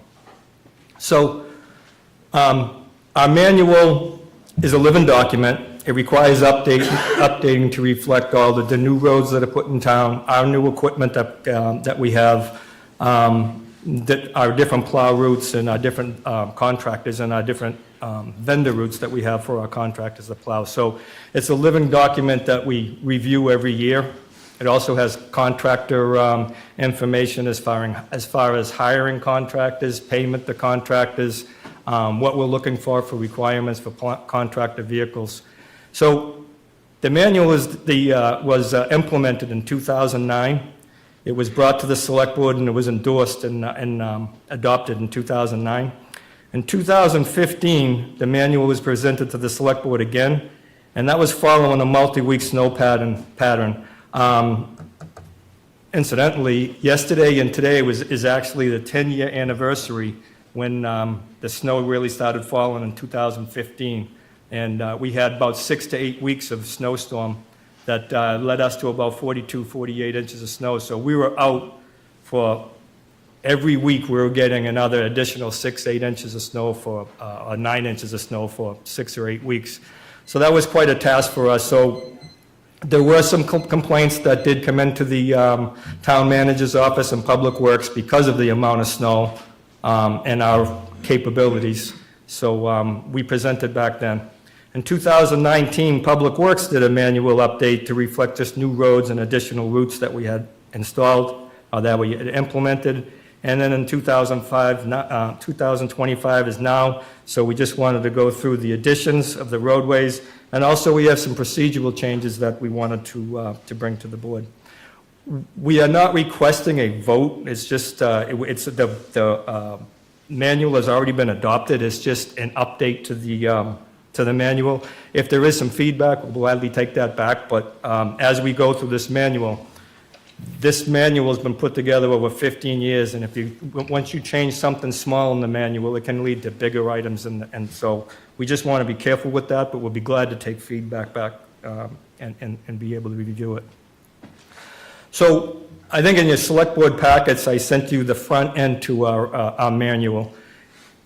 Our manual is very large. When you put all our main routes and all our contractors' routes, it's very, very large, so we have to really condense it down, so we just gave you the front end. So I'm just going to go through some of the general information that we have on our front end. Our general statement, the biggest thing out of our general statement, we want to say that black asphalt and dry roadways, it's not reasonably possible during winter storms. It's not the department's mission to create bare roads throughout the town. We do the best we can, but the size of the town and between the different weather patterns that we have in different sections of town, it becomes very challenging for us to be able to get black roads. We get them as fast as we can, but it's not reasonable expectations to have roadways down to black roadways, to black. Implementation of it, basically under the implementation is just the highway department is the lead agency. Tonight we got James Grady, he is a highway superintendent. I'm giving you the overview. If there's any detailed questions that you want to know from the actual on the ground, what we do and how the winter storms progress and how we manage it in our office, Jim would be glad to answer it for you. So that's the big thing about the implementation. The responsibilities. So the department is responsible for approximately 230 miles of town roads, as well as 185 miles of, I put in red, vetted and approved private roads that are open to the public, and I will explain that in a minute. But the way we have always said to this is we have many pieces of equipment in town that are moving around and many operators and many employees. But if a person started in Falmouth and dropped their plow and got on the highway and went over the bridge and got on Route 95 and drove all the way down to Florida and got to the state line and turned around and came back, that's about a first pass for Public Works when you look at the amount of passes that we do on each roadway. As an example, a route like 151, we drive our trucks in tandem. That's 6 to 8 passes just to get one clear of a road on 151 from 28A all the way over to the Mashpee line. And we also have many other roads that are just as wide. So it's not a one plow goes down the road. They're driving in tandem and they're going back and forth pretty much throughout the storm. So in addition to the public roads and the private roads, we also have, you can see here, 37 other facilities that we also take care of in town. And of course, it's depending on the storm, when the storm hits, if it's weekends, if it's night, if there's schools, or if school's going to be on, or school's going to be called. It all has a decision, in our decision making. It all has a factor in how we move forward. So the way we set up is we go through storm level classifications. So for a level 1 storm, which is less than 3 inches, that's a call-in from all our employees. So it's not our contractors that come in. It's our employees. They go out and they pre-treat the roadways, and then there's possibly plowing done, depending on what the level of event's going to be, if the temperatures are going to drop, if we're getting additional snow, depending on the weather predictions. So a level 1 event is less than 3 inches. We do all the main roads, and we do all the secondary roads. On a level 2 event, from 3 inches to 12 inches, same thing, the level 1 is the highway department, level 2 is all of Public Works comes in, and we also call in our contractors. Level 3 is 12 inches or more or blizzard conditions, and that's everything that we do in level 2. It's plowing, it's mobilizing all the resources, we enact parking bans, and also the sidewalks and everything else gets done in town throughout. Sidewalks is not a priority for us. We get to sidewalks once we're done with our routes, and we have staff available to go out and do sidewalks. So plow route priorities. Once again, when we do our priorities, a priority 1 is with the main arteries of the town. They're given the first priority, and it's because of emergency vehicle access, and priority may be extended to bus routes during early dismissals, and then returning to priorities once completed. Priority 2 is roads which are secondary roadways that connect to the main roadways, and residential areas that are in the hilled areas. We've found out over the years that we go out and do a level 1 event or a level 2, but a level 1 event more often, and then we close up for the evening, and we're getting calls from the police, and we're getting calls from neighbors that it's either the hills and it's icing up, and we have to go back out, so we end up initiating going back out again. So sometimes during our priority events, priority 1 events, we will go out and put salt on some of the hill roads that we know that they usually become a problem for us. Priority 3 roads are all the other local roads, which are residential areas, and the other last areas to be completed. Sometimes you might hear, I haven't seen a truck, or a truck came by and I haven't seen them in 6 hours or 5 hours. I know I'm up in the Shumet Valley, and I know that plow driver route has all of 151, all of Ballymead, all of the Shumet Valley, and he comes down through to the Mashpee line. So you might not see him for several hours, but he's constantly out there plowing and going back to the shop and getting a reload of salt. This slide I wanted to spend a couple of minutes on. The first part of it is our private road policy. We've always had a private road policy, except in the past, we've always said that private roads are done for the town of Falmouth to be able to access for emergency vehicles, but it wasn't a requirement for the town of Falmouth to do that. However, what had happened this year is we came across a town meeting vote that happened in 1962. It was actually question 1 of 1962 that actually dealt with private roads. So the town accepted the provisions of Section 6C of Chapter 40 of the Mass General Laws that states that the cities and towns can appropriate money for the removal of snow and ice from private roads therein open to the public. So the open to the public is the thing that I wanted to spend a minute on. Also, this does not include common driveways or condominium developments. So we said 182 miles of private roads. So we have some private roads that we can come in and we can plow. We have some private roads that have a sign on the front that says, private road, keep out, private road, no entry. So that, to us, that's not open to the public. We have been going in there and doing it, but it's not open to the public. We also have residential communities that have guard shacks or guard houses. That's another item that for us to be able to get in there. As Public Works, we can go in to plow that, and we can get through by the guard shack, but that is also a road that's not open to the public. The third one that can be a concern to us is gated communities, and we have several of them in town.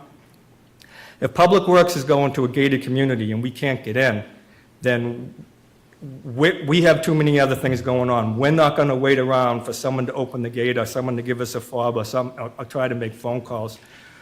What we're looking to do is we need to keep on the roads and keep all the roads clear as much as we can. So if we drive by a gated community, and the gated community, the gates, this is what we're looking to make a decision on. But if the gated communities, if the gates are not open, we're going to drive by that gated community. That's one option. Another option is the gates remain open for winter months, or the other option is the gates are removed. Because once again, it's not with what the town approved with the question 1 of 1962. So I already had mentioned that the town will pre-treat hills and bus routes because in the past it's become problems with us, and we usually get called back in after everyone comes home to take care of that.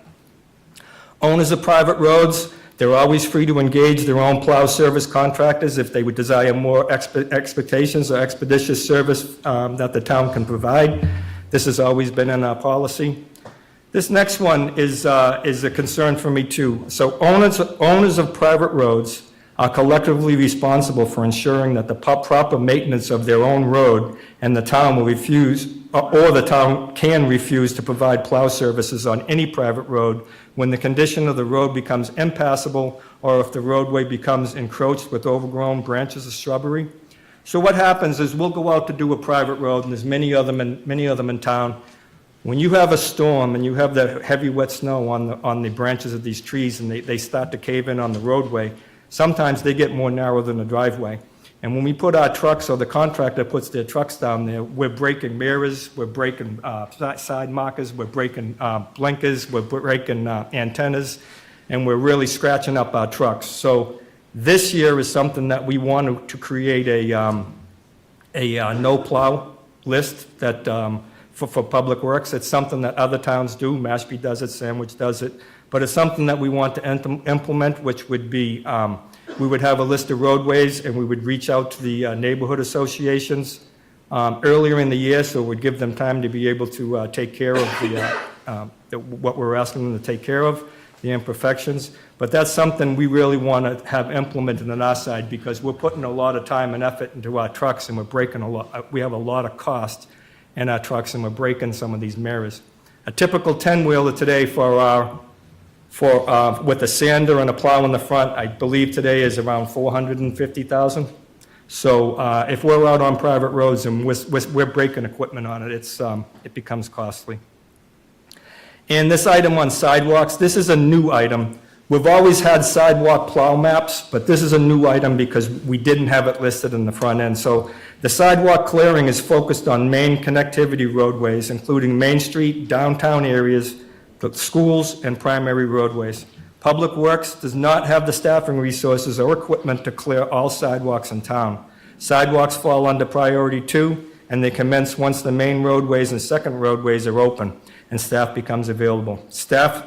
Sidewalks included are under the Appendix D of the policy, so they're in the back of the book under the plow map routes that we do have. So this is pretty much my last slide. This is a typical plow map that we have. So we basically took the town of Falmouth map that has 5 different villages, and we broke it up into, it pretty much holds on to the villages, but some of these plow routes are very, very large, so we ended up breaking them up. So we have 9 plow routes, 9 main plow routes, where when we have a level 1 event, our highway department will come in and they'll jump in the larger trucks, and they'll be able to go out and salt and do the main routes from Woods Hole to East Falmouth to North Falmouth. We have, once that's completed, we go into a level 2 event. We have 53 contractor routes, so each one of those main routes are broken up to 53 smaller routes for the contractors. So what happens is when we have a level 2 event, contractors come in, we sign them in, we give them a plow map, and they go out. It could be wherever it is in town, and they go out and they plow. When they complete it, they come back in, and then we give them another map, and that continues from the beginning of the storm till the end. And then we have 8 sidewalk routes. It includes the downtown area, the schools, main arteries, sidewalks. A lot of the main sidewalks are in the downtown area, Shore Street area. And I think, look at that. Would you look at that? I'm not sure how you did that, but it worked. But don't go anywhere. Stay right there. Okay. So thank you for that. We are going to, any questions or comments? Ms. Goldstone and Mr. Brown. Yes, thank you, and I appreciate the very timely, proactive communication about how the town handles this issue. 3 quick comments. First, there's a part of the manual that deals with communication, and one thing that I guess kind of idea, wish list item, wonder if text alerts, simply letting people know, level 1, this is what we'll be doing, might help with some of the expectation setting, not saying, text every street, we're about to come plow, but just kind of let people know we're salting, we'll be plowing, kind of generally what that plan is might help. Second is understanding it's a resource issue. I would love to see sidewalks, a larger swath of sidewalks be a higher priority. We want to be encouraging active transportation, and we also just have a really active community who's out there walking dogs and that sort of thing, and making sure that the sidewalks are safe, I think is really important. And then third, and by far the biggest, is just given all of those red boxes around private roads, rights and responsibilities around private roads relative to stormwater was an issue that was part of the planning workshop that the select board had this past spring, and it just feels like there's more conversation to be had there around private roads. I mean, especially given what you're saying, that we have almost as many miles of private roads that we're working on as we have public as a flag for me. Thank you. Thank you. Mr. Muscali? Yeah, following on that, though, what is the procedure, Peter, for vetting and approving private roads? Is that a... So yes, I did say I was going to speak on that.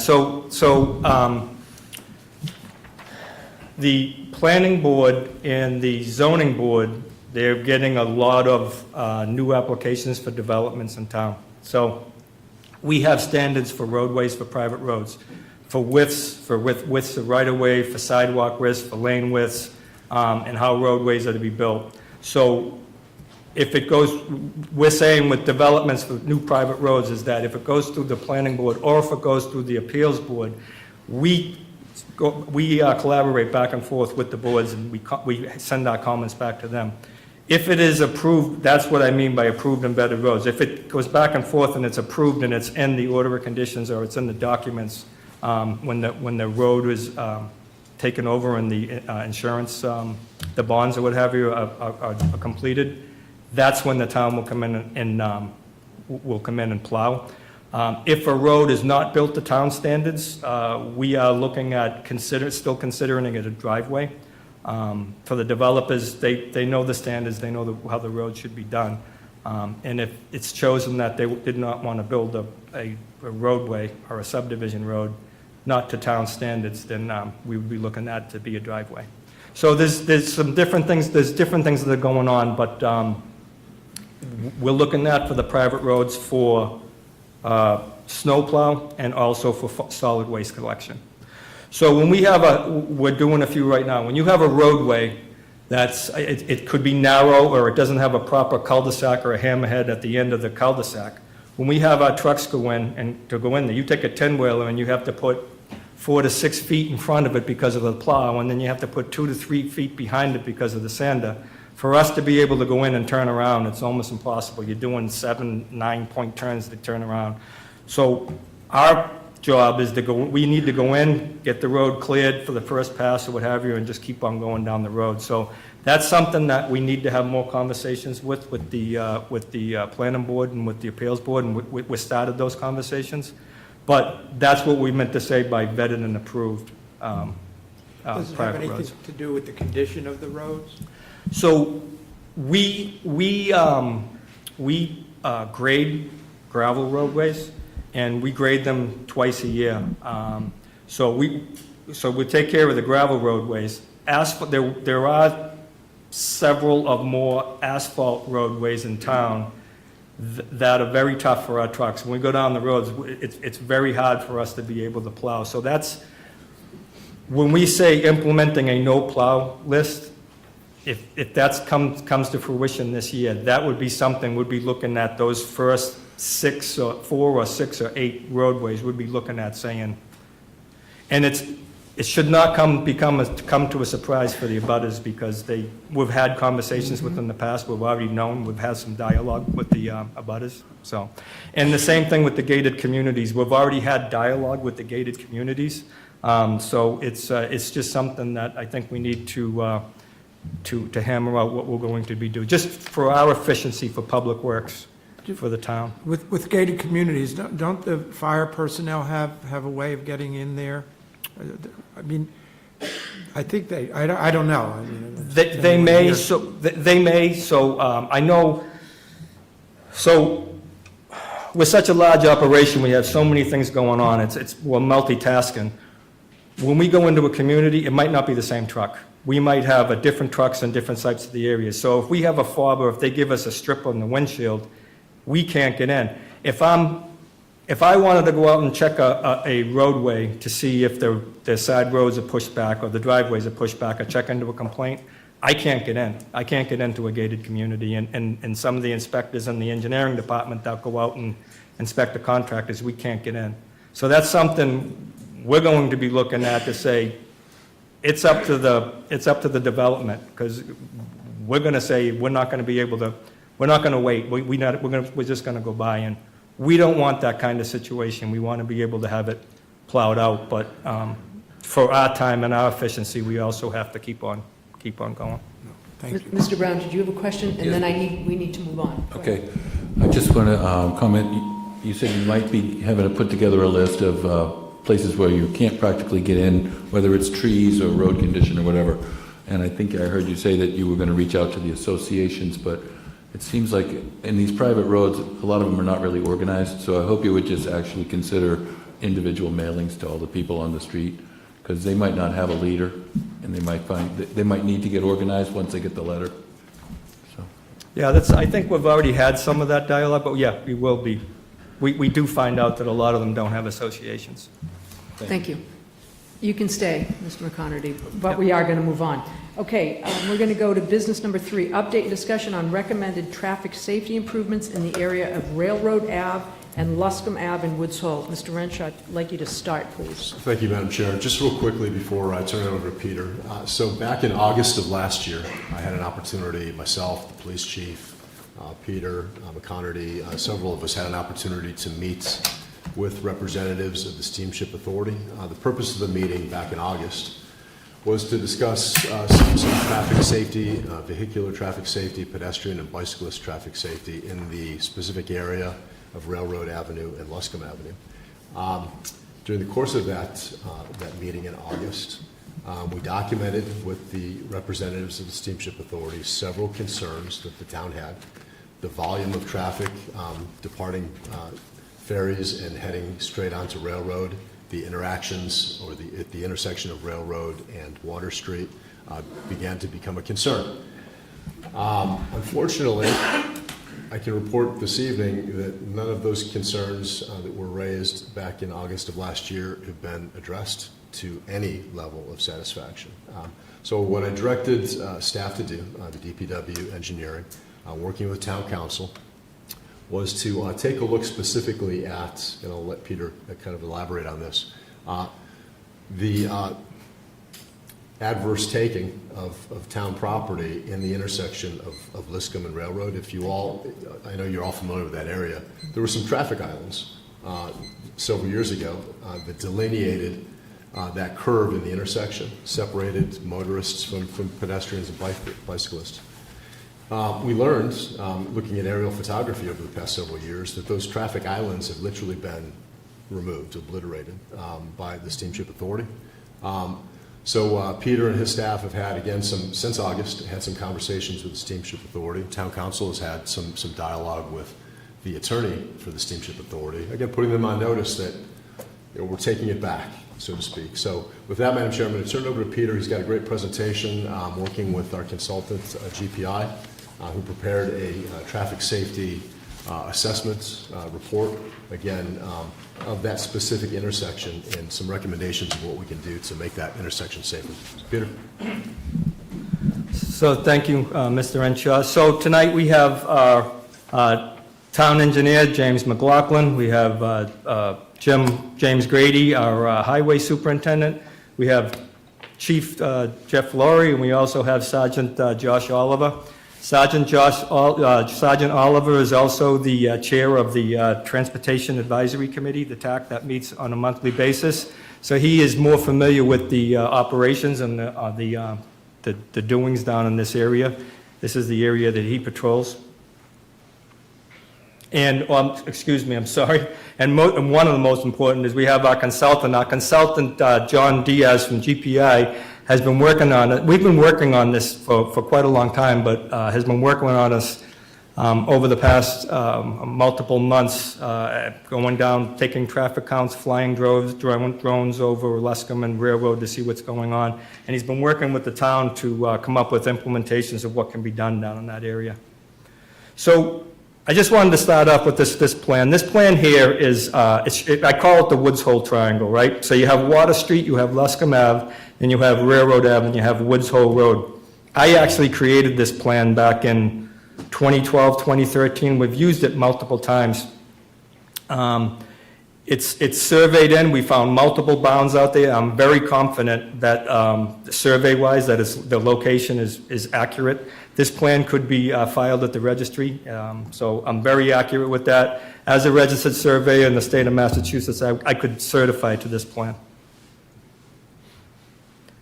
Tonight, we're not here just to talk about all those areas. We're here to talk about the lower corner of Luscombe Ave and Railroad Ave. So, as you can see, the red line, that's the property line going up Luscombe Ave. This is the property line coming up Railroad Ave. So, there was a traffic island there for many, many years, decades. And between March 27, 2019 and April 14, 2020, that traffic island was removed. Public Works had no awareness. We were not notified. Can I ask a question? Yes. So, is that town property? Yes.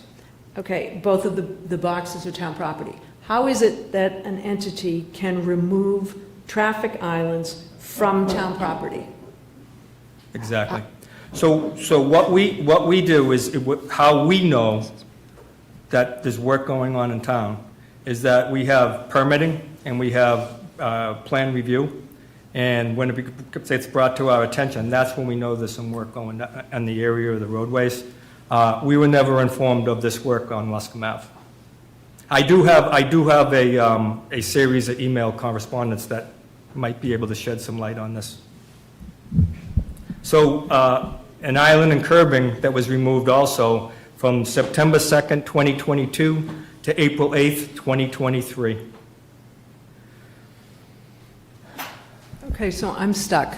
So I'd like to just ask town council, is that legal for an entity? No. Thank you. That's all I need.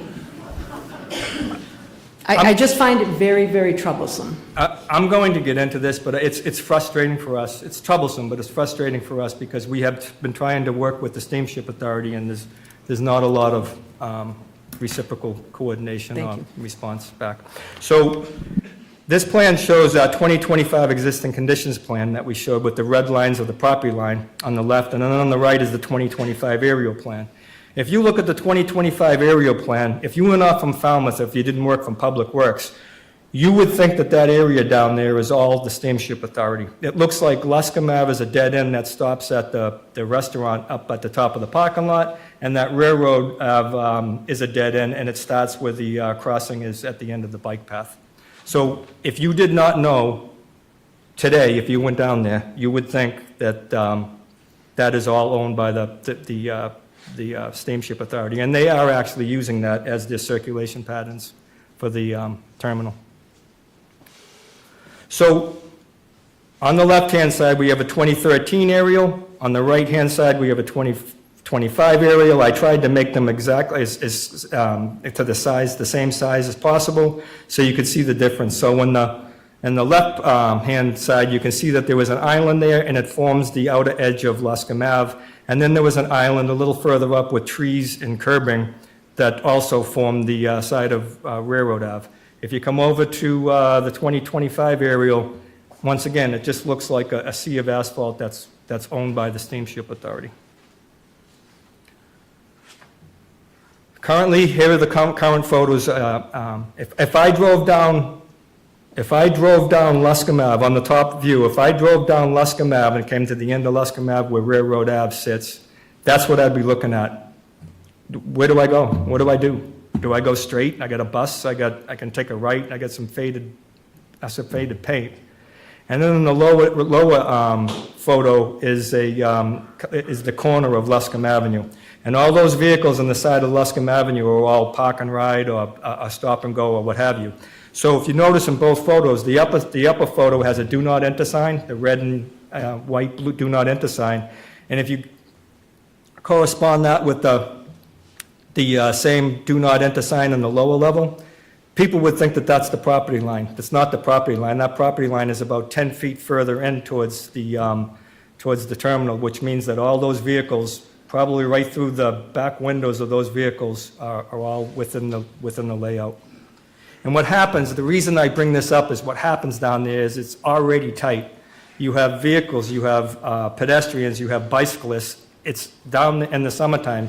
This is off-season. You go down there in the summertime, it's just, it's a free-for-all. It's crazy. So can I ask a question about the positioning of the fence? Yes. Has that fence always been in that same place? What I'd like to do is I'd like to have Sergeant Oliver answer that, if he wanted to come up at the end. But, so what happens is, being the chair of the TAC, Transportation Advisory Committee, I know there's been a lot of going back and forth of them moving out, they're moving back in, they're moving planters, so those things are transient.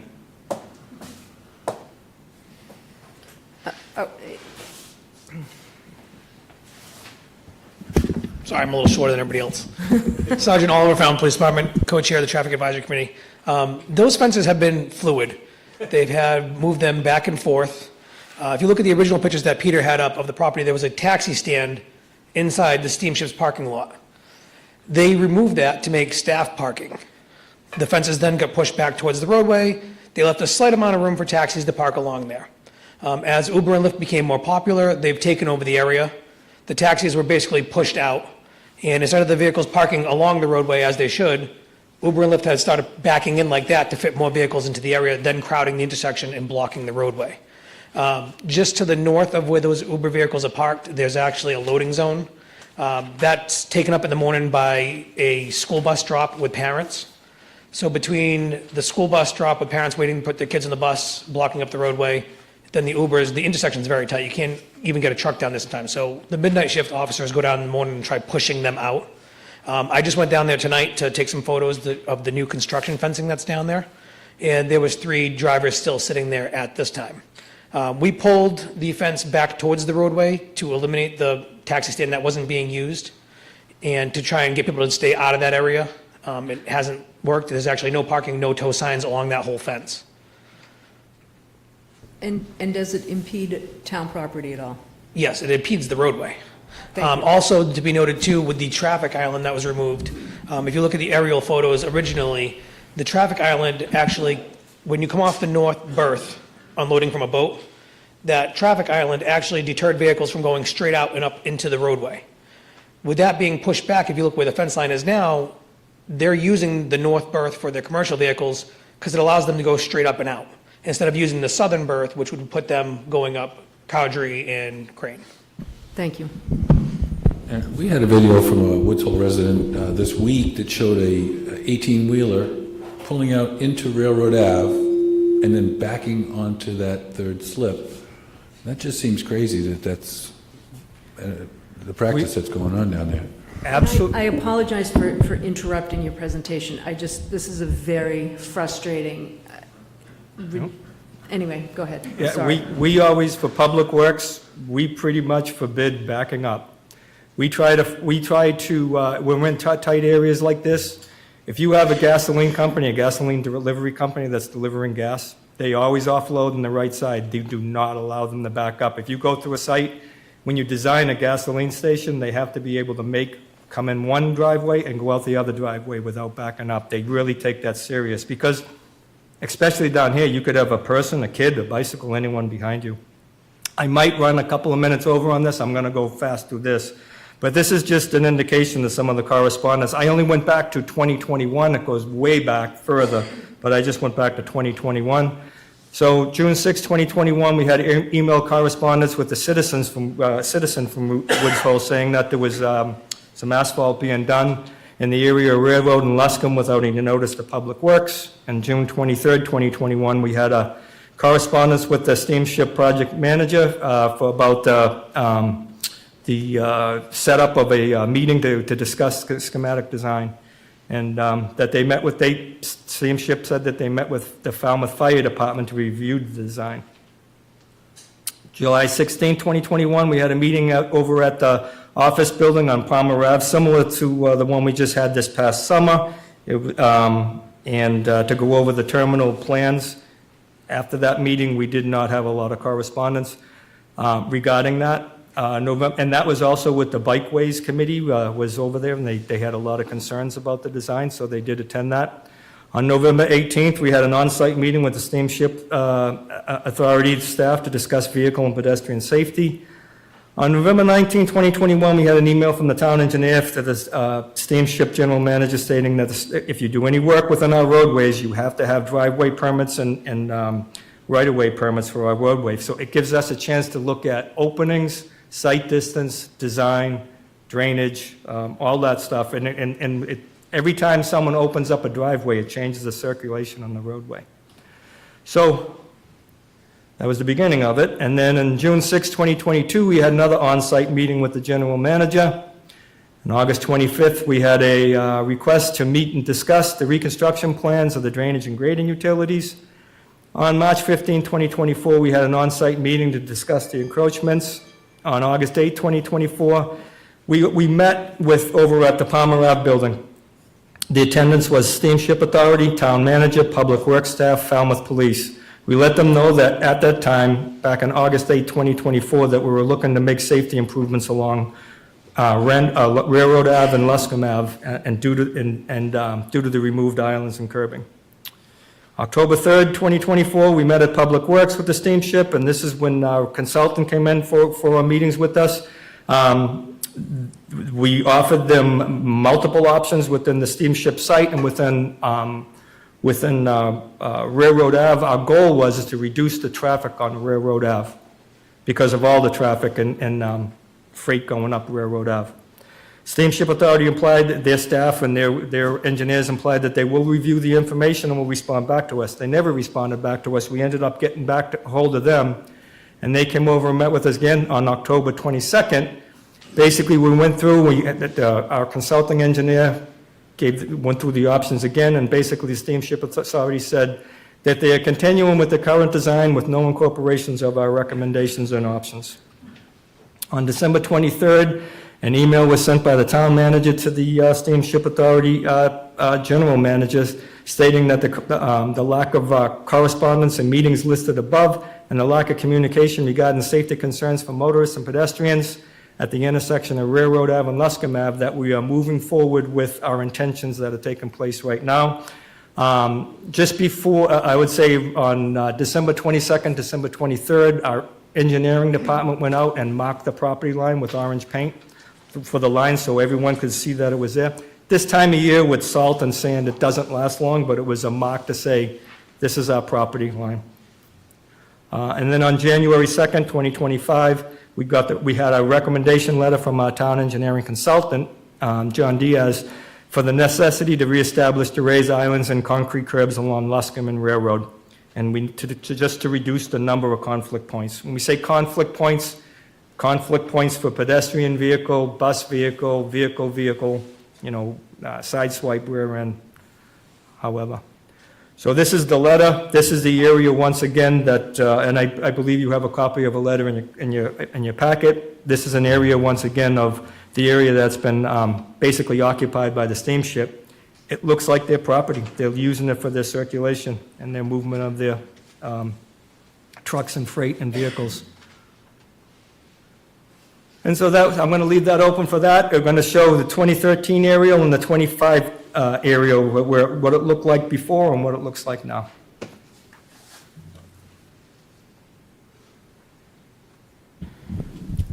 Comments from the board, Ms. Goldstone. 2 comments and 2 questions. First of all, thank you, Mr. Renshaw, Mr. McConerty, Sergeant Oliver, all of you for your thorough efforts and documenting all of this. That's comment 1. Comment 2, I'll maybe be a little bit stronger in my wording. I don't find this problematic or troublesome. I find it completely unacceptable. So my 2 questions are, do we have any, do they have a curb cut? Do we have any legal or contractual obligations to provide access from the Steamship Authority parking lot to Railroad or Luscombe Ave? And related to that, would it be legally possible and feasible to harden that entire edge? Is that, is that, and when you say reestablishing the curbs, is that what you're talking about? What's the extent? So to answer your first question is, if you look at this, you can see the 2013 aerial. You can see the island that was removed, and you can also see the curbing with the trees that were removed. The operations today in 2025 is not the same as the operations as it was in 2013. Behind that curbing, just in the bottom of Luskin, is those 2 lanes. That was a taxi area where their taxis would come in, pick up, drop off, and they'd swing out. They'd come around that opening, where the opening was, and then go back up Railroad Ave. They don't use that no more. They put the 3rd berth in, so the operations and the circulation is completely different down there. So there's no correlation to what they were doing, their operations back in 2013 and what they're doing now in 2025. Our goal is we went out in December and we marked the property line, the actual property line. What we would like to do and recommend, and we also had the recommendation from our consultant, is to be able to go out there and reestablish that curb line. To reestablish that curb line at this point in time with granite curbing would be expensive. You're probably talking $75,000 to $100,000. What we would like to do at this time, if it's agreeable by the board, is we have the portable jersey barriers that have the lug hooks on top of it. I think we have 40 of them. So we would be able to go out and put them on site and locate them at any time. It would probably take us a good solid day to be able to bring them down there and unload them and be able to, we would not make it a blunt end like this shows at the property line. We would make it a curved edge, so it would relate to the edge of Railroad Ave, so it would bring it back in. It wouldn't be a blunt edge, it would be a curved edge. So that's what our recommendation would like to be. Mr. Renshaw. So thank you, Madam Chair. Peter, thank you for that. Select Board Member Goldstone asked a very specific question about restricting access. I wanted Town Council to weigh in. She's had some conversations. She's been heavily involved in this process as well. So more. Thank you. I do have concerns about blocking off the entire area. We cannot inhibit the operations of their business. As an agency of the state, they have a mandate to be able to run that operation. However, they have removed all of our property. Those are town facilities, and they are using town property to operate the business.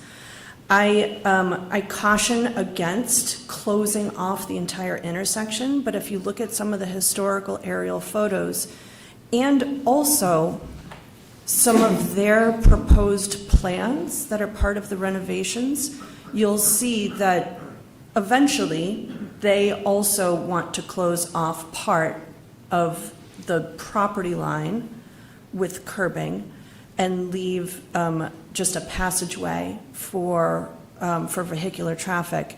And I would strongly recommend leaving a passageway for vehicular traffic and closing the remainder, and then putting up whatever you want to do for the borders. Thank you. Mr. Brown, and then we'll go right back to you. Ms. Brinconi, I would like to see you put the barriers up in all the areas where you feel like the curbs have been removed. And I'd also like to come up with a budget for the project to restore it to what it was, including replanting the trees. It's a shame that those were cut down unnecessarily. And when we have that budget figure, we submit that to the Steamship Authority because they should be the one paying to restore this stuff. And I have a question. If what they're doing now is negatively impacting public safety,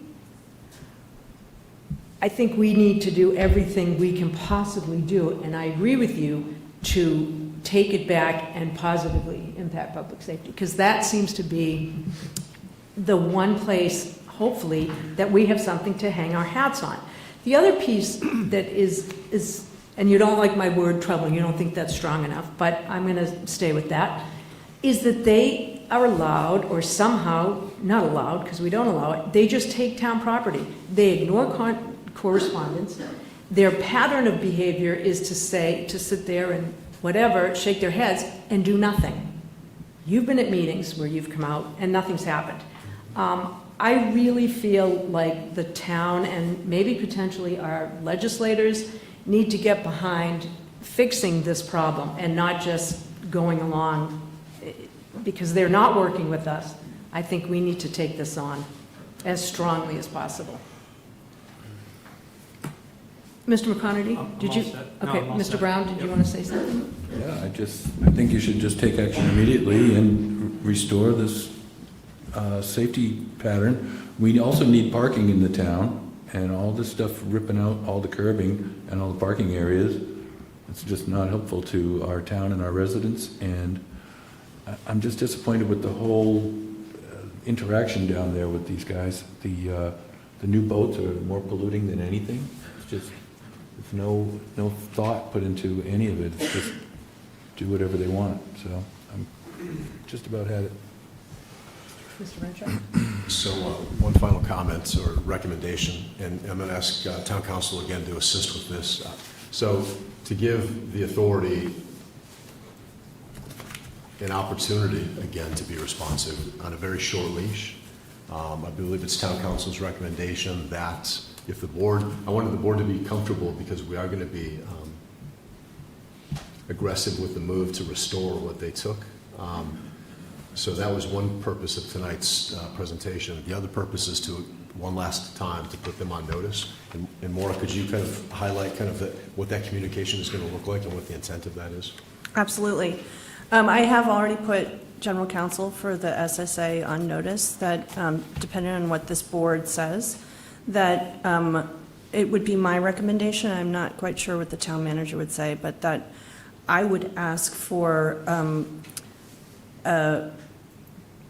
one last try at communication, and give them a deadline of 10 days. And if they do not come to the table this time, if they ignore our requests to have a conversation again, then we'll put the barriers up in 10 days.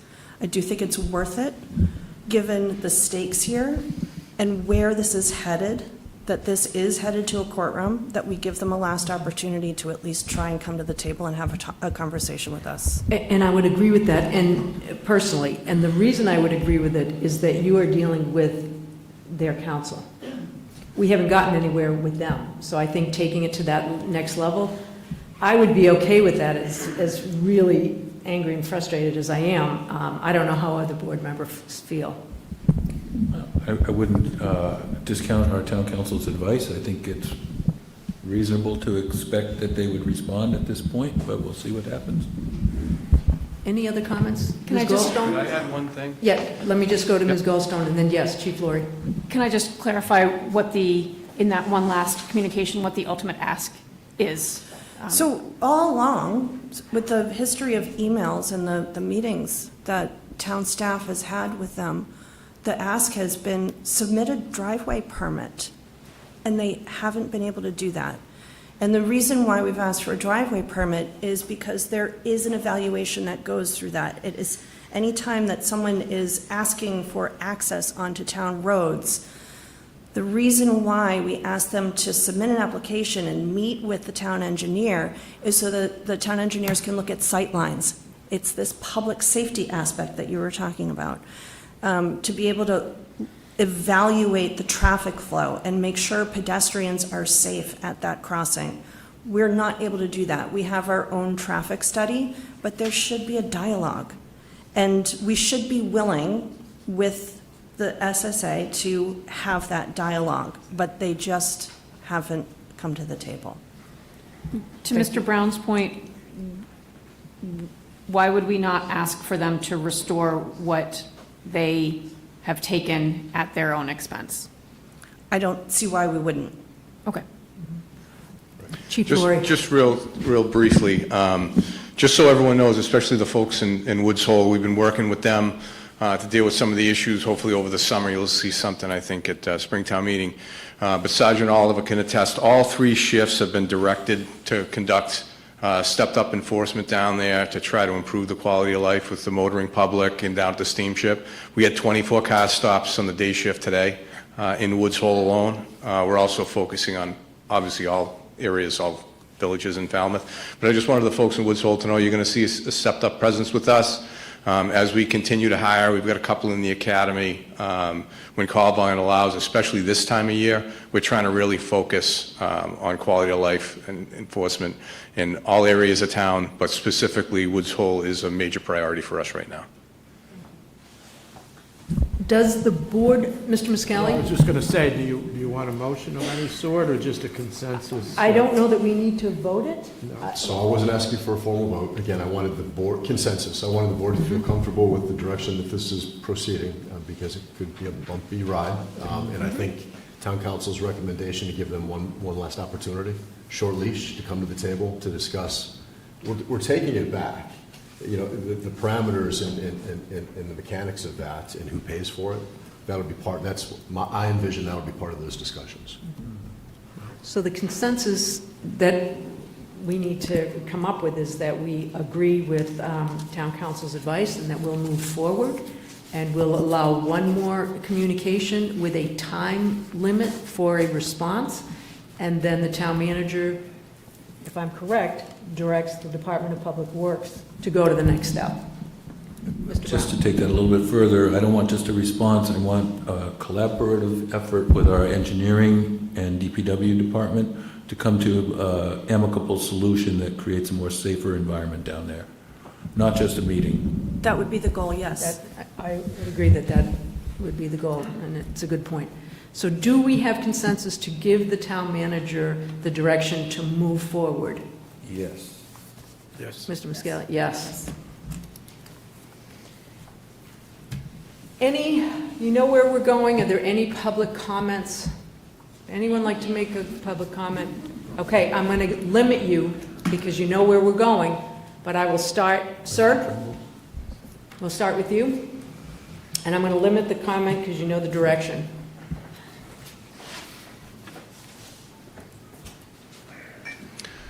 My name is Nat Trumbull. On behalf of the Southeast Massachusetts Regional Transportation Citizens Task Force, or SMART, we wholeheartedly endorse the Falmouth DPW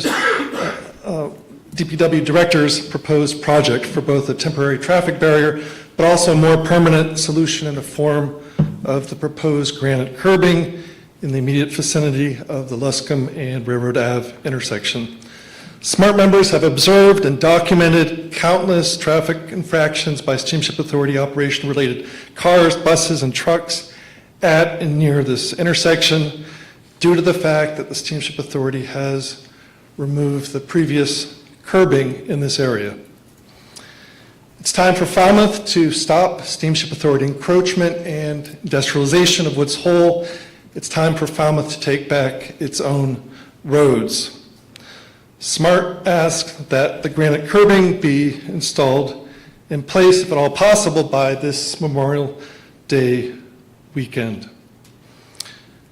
Actions speak louder than words, but not nearly as often. Thank you. Thank you. Yes.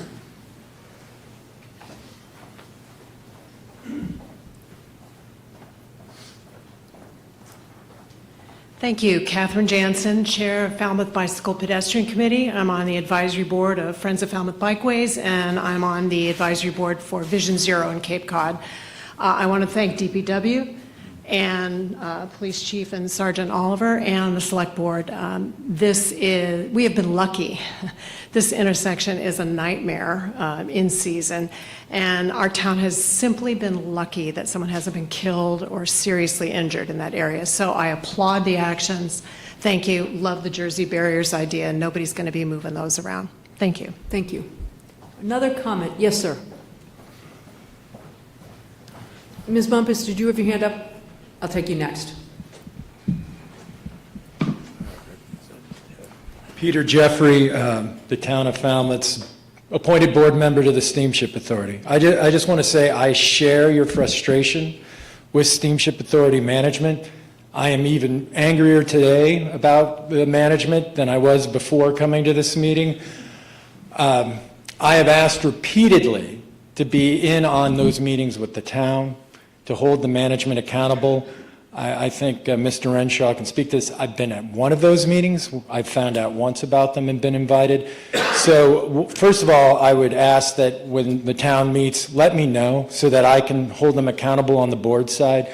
Much of this information is new to me today, even though I've asked for it. This is not reported to the governing board of the Steamship Authority, their encroachment on the town property. And I will do everything possible I can to keep that line of communication open. If you're having frustration, please come to me.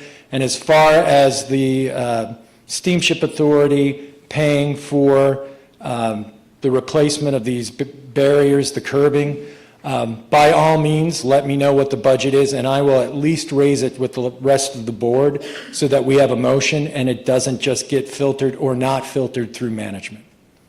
Thank you. I'd like to give you a copy of the PowerPoint. Thank you.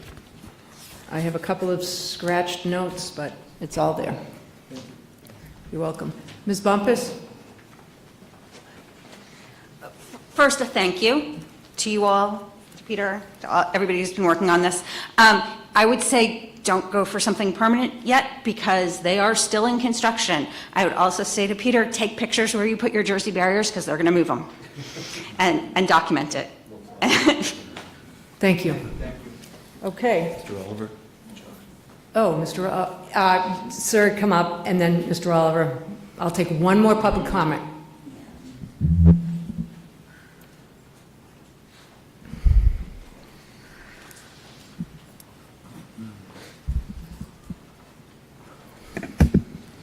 First of all, thank you to Chief Lurie, to you, to Peter, to everybody.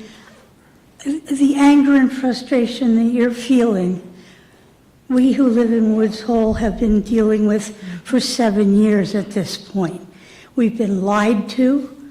We've been treated atrociously at public meetings, insulted and dismissed as if we don't have any right to say anything. I'm very gratified that you are finally hearing what we've been dealing with because it's a nightmare. I would just like to point out that I think this intersection is probably the worst in terms of public safety, but it is not the only parcel that the Steamship Authority has seized without notice to any of you or compensation or anything. They have now also seized the Crane Street Bridge, which goes across the little roadway that goes along Little Harbor into the town parking lot, which they rent. They have seized that bridge and it's a 2-lane bridge. They use the right-hand lane going down to the steamship as the entrance ramp to their facility. And when the traffic backs up, it backs up across the bridge, all the way up Woods Hole Road, as far as Harbor Hill Road or beyond.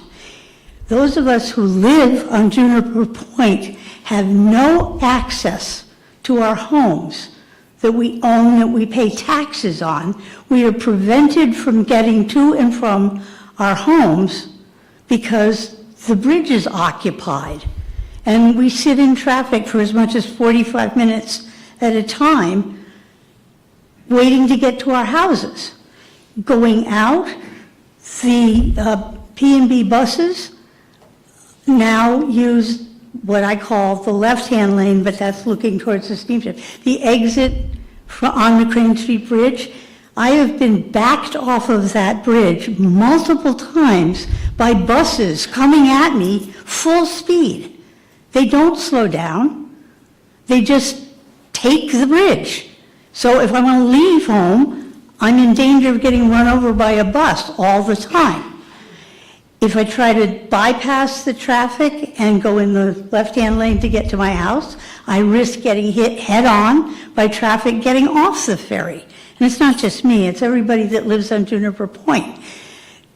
Something has to be done. They have to put in their own entrance ramp at their expense, or I don't know what you're going to do.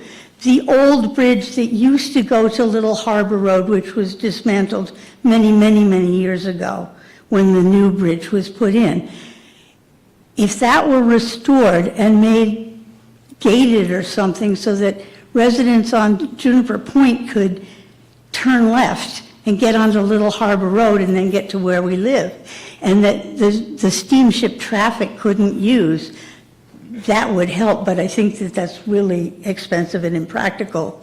And I'm not a traffic expert. I don't know what solutions there might be. But the Steamship Authority is a rogue organization. They answer to no one. I know Mr. Jeffries has been incredibly frustrated on serving on the Board of Governors because Martha's Vineyard and Nantucket, totally aside from the voting strength that they have, rubber stamps everything that the SSA wants to do. And I'm not sure anybody knows what the SSA is actually going to do, because they present plans that get accepted and then they do something else. They put a 100-foot tall Wi-Fi tower in the middle of everything. I don't know what that does to my property value, because I used to have a beautiful water view on that side of my house. That was not shown on any plan. They did it over a weekend when nobody could complain about it. Ma'am, I'm going to ask you to move Well, on. I just want to say, I absolutely hear your frustration. thank you very much for paying Absolutely hear you. attention, and anything any of us can do to help, we will. Appreciate that. Thank you. I'm going to take one more comment, and then I want to hear from Officer Oliver. Thank you. I want to thank the group that put this effort together. Introduce yourself. And my name is Bob Morris, Quistit Woods Hole. I was at the meeting in 2021. I think Doug Brown was there, Peter was there, and my effort on that was to keep the curb cuts for safety. They had already torn up the curb cuts. They tore up the islands. At one point, the island that you see at the apex of that triangle at Ruscombe and Railroad, there was a kiosk there. A lot of people here can remember it. And it was a movable kiosk, and that was to control traffic in that area. And we got to take that back. So in 2021, the point was they had not shown a site plan at that point. And anybody in construction or development knows that your site plan has to accommodate your program. And it was obvious that that site cannot accommodate the program of the traffic that they want through it. I'll end it by saying last Tuesday at the board meeting, they were discussing what they're doing for traffic in Hyannis. They were talking about their new blue line for Vineyard people on the, it's a quick traffic lane here. And I said, well, you know, I posed the question, it's been announced that you're going to continue construction on this terminal through the summer. What are you doing to accommodate the traffic problems and the heavy equipment and everything? Nothing. Silence. same thing that you folks are getting. So again, thank you for this effort. Thank you. Officer Oliver?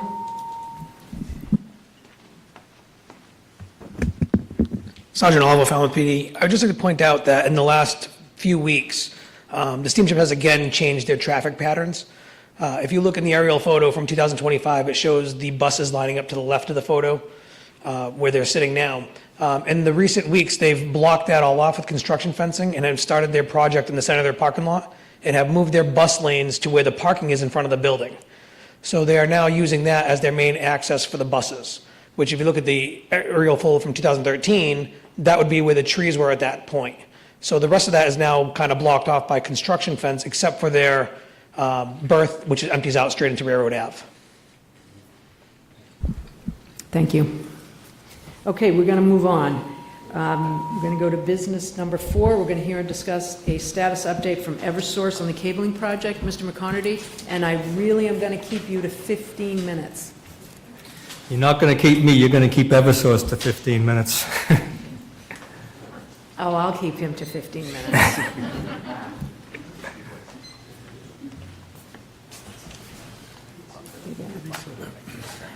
have no idea. I'll do 15 of them.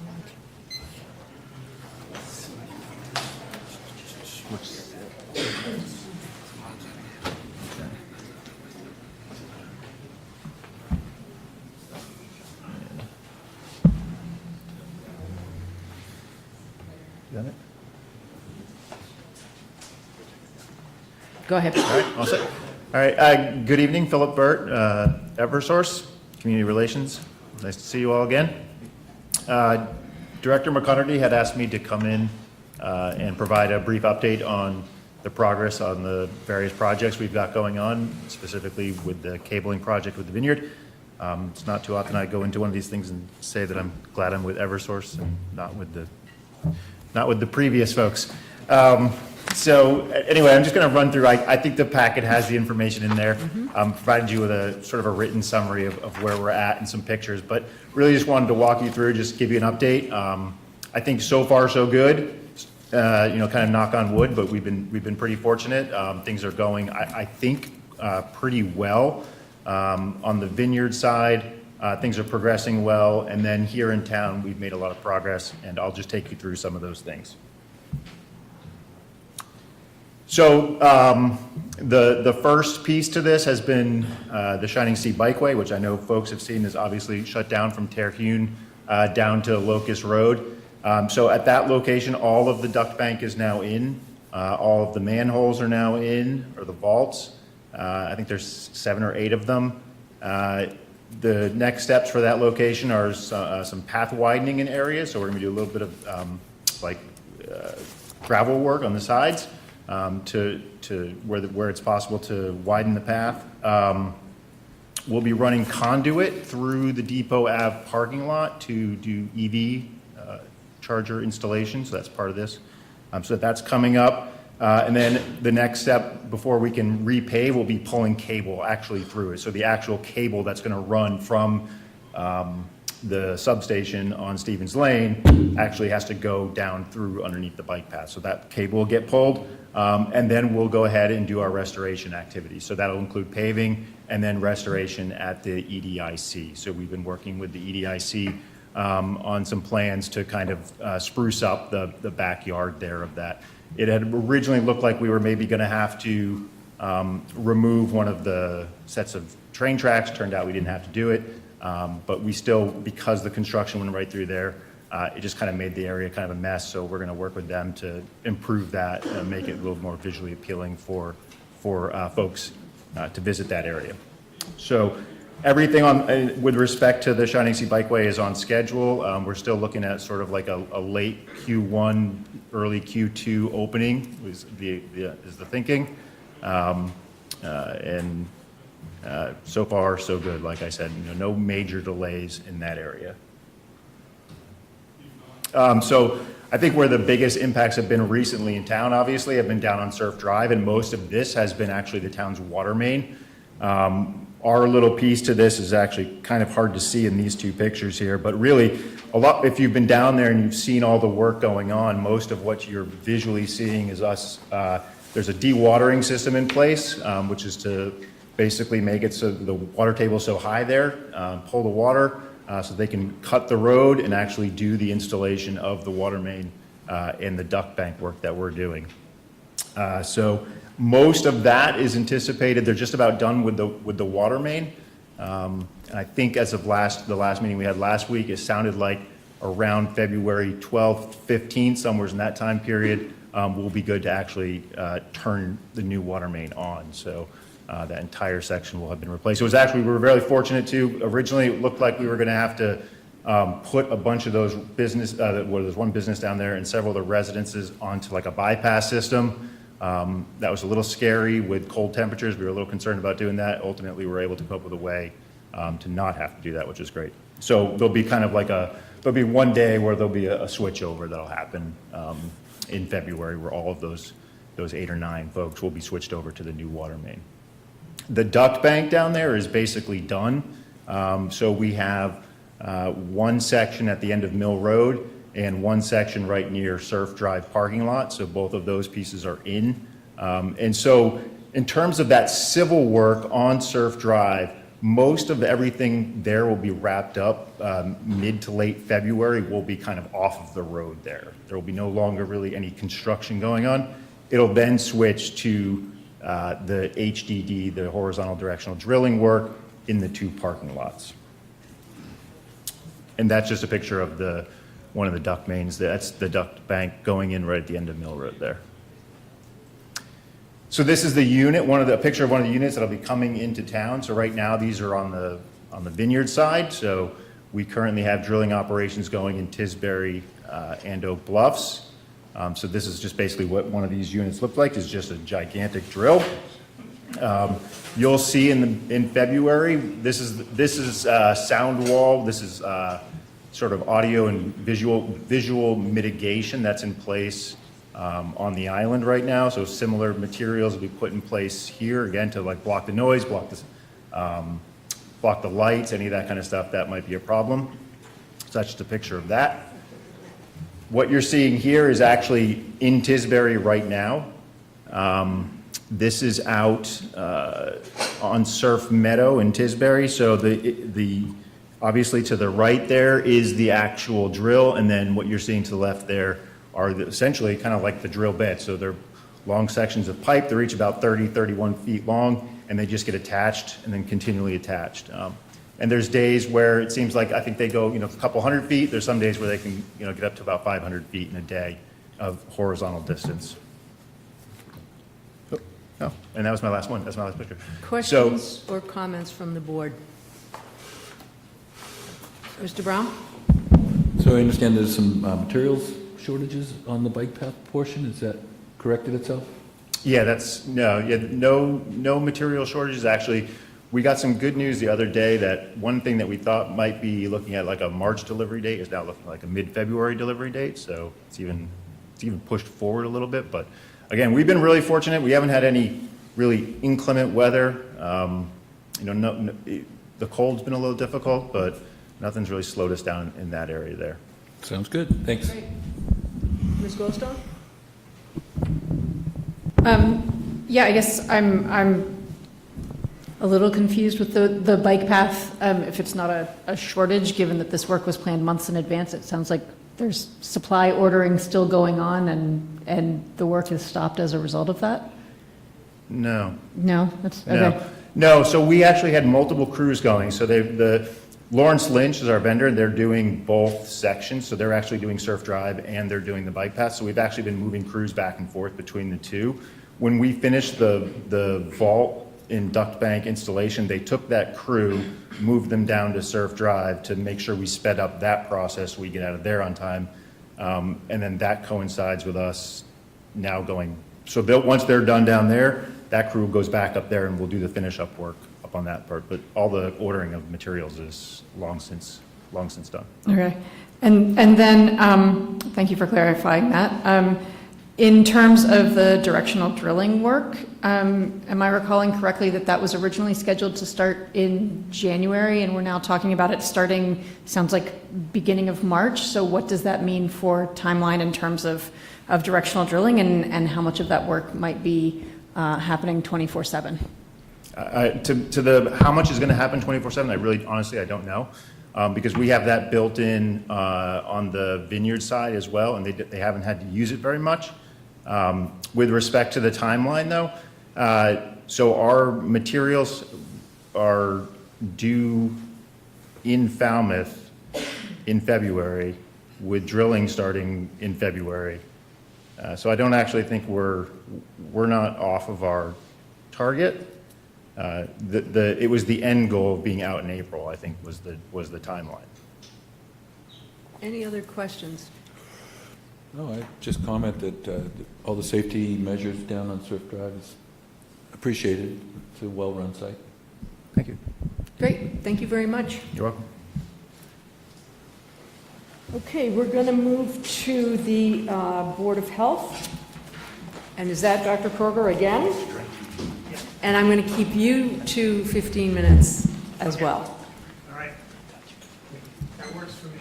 Okay. Okay, so Kevin Kroger, Chair of the Board of Health, and thanks for the opportunity to tell you a bit about what we've been doing for the past year. How do I advance these slides? The presentation should be on the left there. Oh, I see.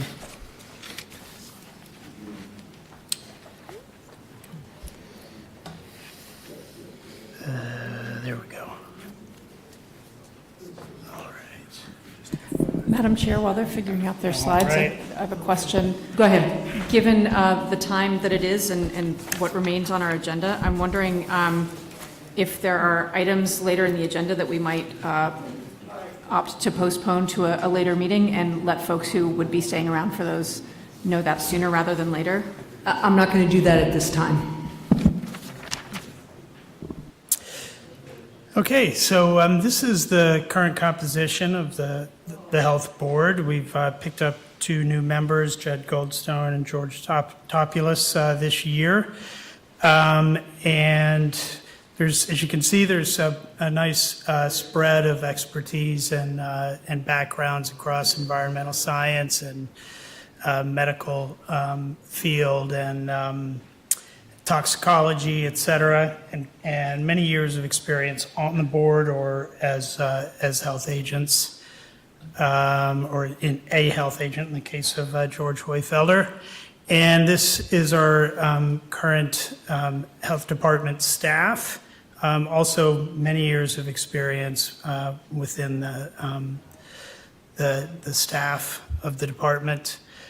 So in 2024, we had 19 meetings, 62 Title V related items, 7 tobacco hearings for violations, 10 housing code violations for failing to obey an order of the Board of Health, 7 meetings with smart citizens, and 10 meetings with a liaison from the Water Quality Management Committee.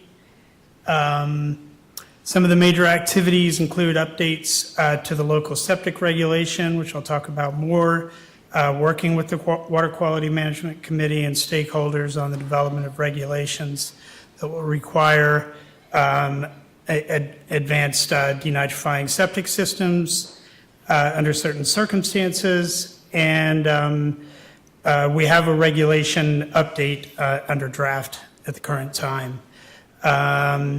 We developed a decision guide for property owners to aid selection of denitrifying septic systems because we have noticed over the years that some of the systems operate well and meet targeted nitrogen effluent concentrations, and some types of systems do not. And so we want to turn the selection process towards those systems that function well and will meet the objectives. We've been engaging with the SMART task force, as I mentioned, on steamship authority activity and air pollution. We've had several hearings regarding violations of the tobacco sales regulations, and we've been receiving updates and providing comments throughout the year on the proposed plastic reduction regulation, which we decided in tonight's meeting to advance to public hearings. And we voted on the role of the health department on short-term rentals, as we discussed earlier tonight. On Title V, we in February of 2024, we did an update to our local septic regulations with the objective of helping to move along the objectives of the Water Quality Management Committee in terms of managing the nitrogen loading to the estuaries. We now require that all operators of denitrifying septic systems have a Class 2 wastewater treatment plant operator permit or qualification, because we've noticed that some operators maintain them very well and some not so well, and so we want to increase the quality of that maintenance. We adjusted the elevation, the minimum elevation of groundwater near the coast to 2 feet as part of a preparation for rising groundwater levels with sea level rise, so that septic systems will still be at the proper elevation above groundwater during their lifetime.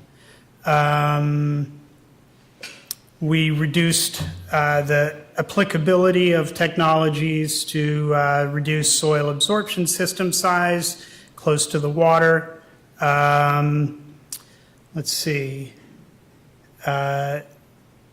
We now require that that new construction includes a space where a future IA denitrifying septic system could be installed, and several other updates to the Title V system.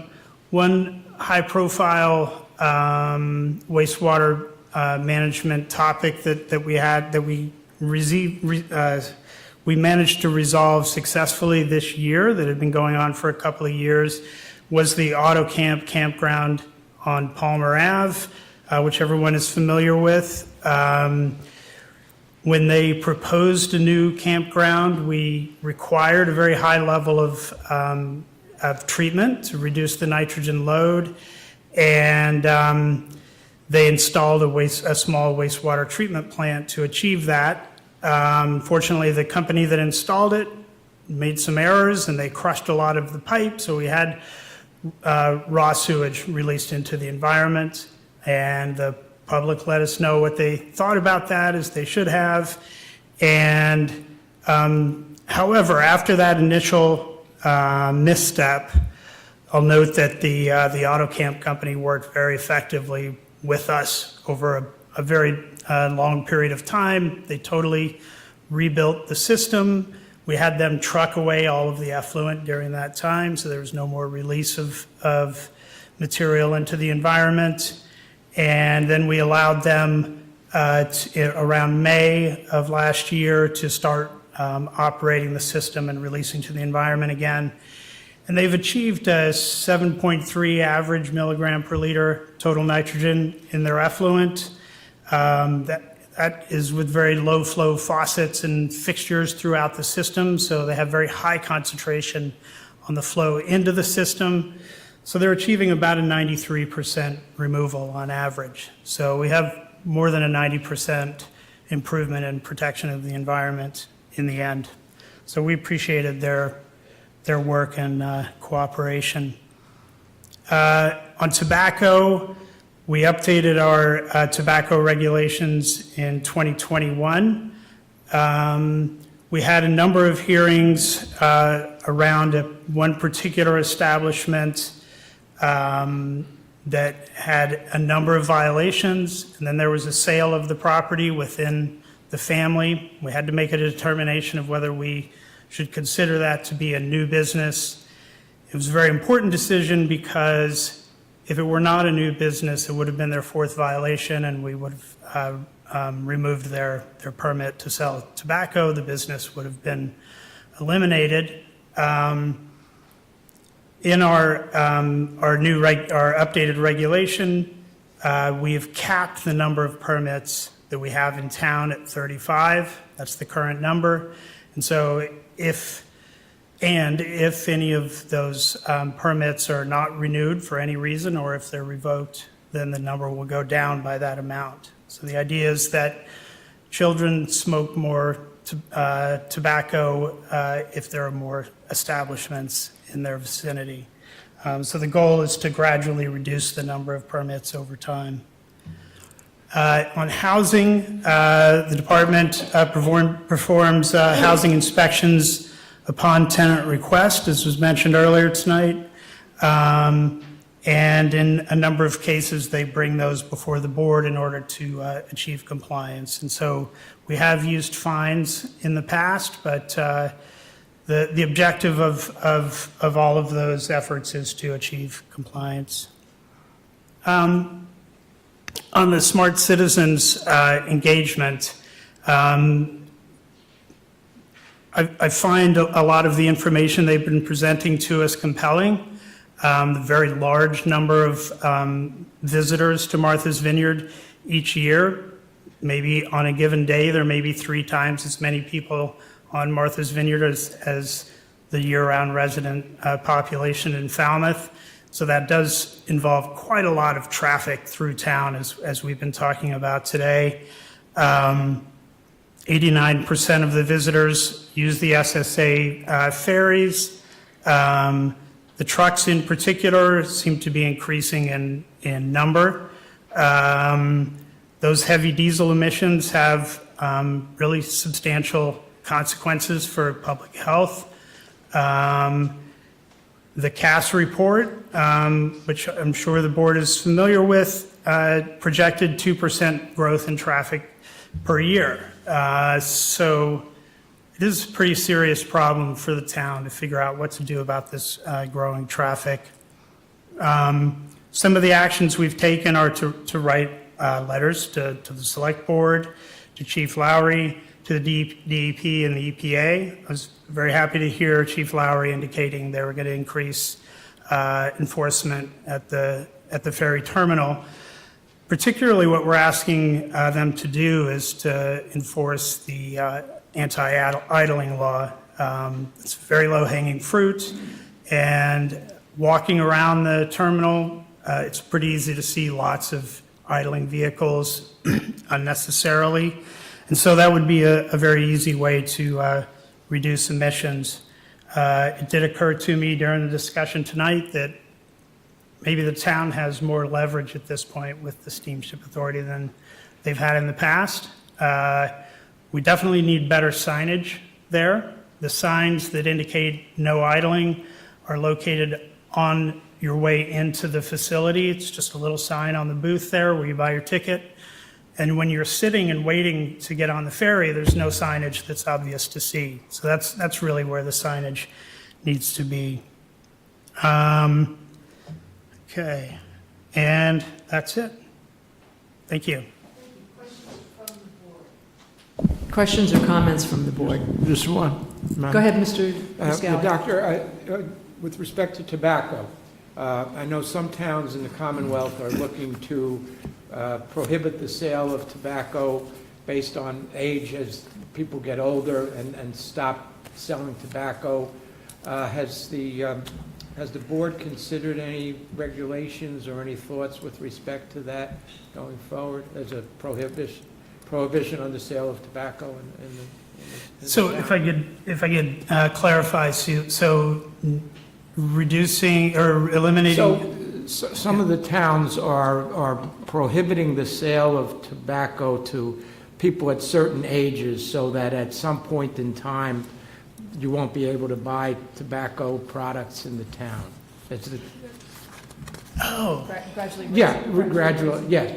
I think Newton just did it, if I'm not, I'm not explaining it properly, it's late at night, but, but I'm just wondering if there's been I'm just wondering if there's been any thought from the board about looking at something like that. I'm not advocating it necessarily one way or the other, I'm just wondering if there's been any discussion about it being it would outlaw the sale of tobacco at different stages of people's ages as they hit those ages going forward.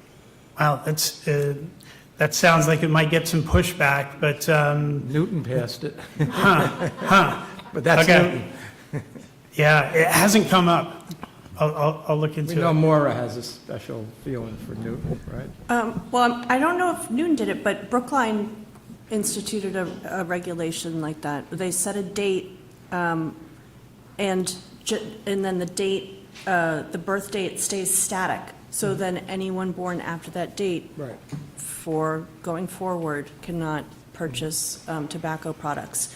And it went all the way to this to the SJC, and the SJC upheld it. There's a lot of leeway for local boards of health to regulate tobacco products. Interesting. And did they include vape products as well? Yes. Oh. Thank you. I'll look into that. Any other questions or comments? Thank you very much, Dr. Corgerby. My pleasure. Okay, we're going to move on to a presentation by the EDIC. It's really loud. Why is this turning Welcome, Mr. Lingenfelder. Thank you. And we're timing you for 15 as well. I'll take the under. I can get it started. Open it.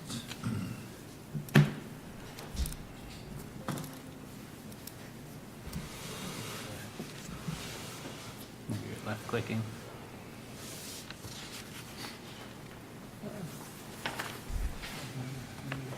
Right. Madam Chair, Select Board members, thank you very, very much for the time and for hearing from us. I think it's important that you do hear from your committees, and we're happy to present to you tonight. My name is Colin Reed. I'm a co-chair. I serve alongside Mark Lowenstein, who cannot be here tonight. And with me tonight is our Executive Director, Wayne Lingenfelter.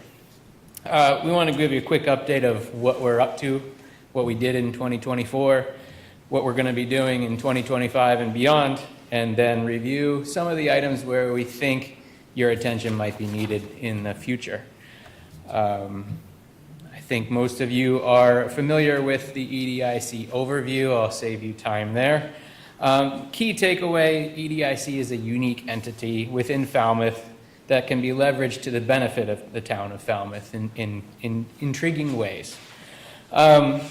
One major point to bring to your attention, we have a board of directors. Our aim is to have 7. We have 6 currently. We are missing a treasurer. So if you know of anybody that could fulfill that role, please let us know. We're putting announcements out. We have 2 new members that started in 2024 to help us bring us to a critical component and a critical core, but a treasurer is greatly needed.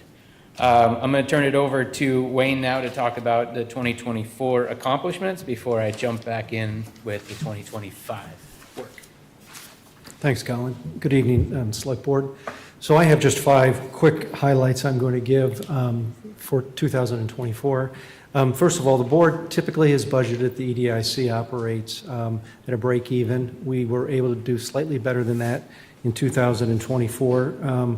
We had total revenues of $538,000, and as a result of some operational savings at the Falmouth station that I think all of you know we have responsibility for, we did generate positive net income of just under $40,000.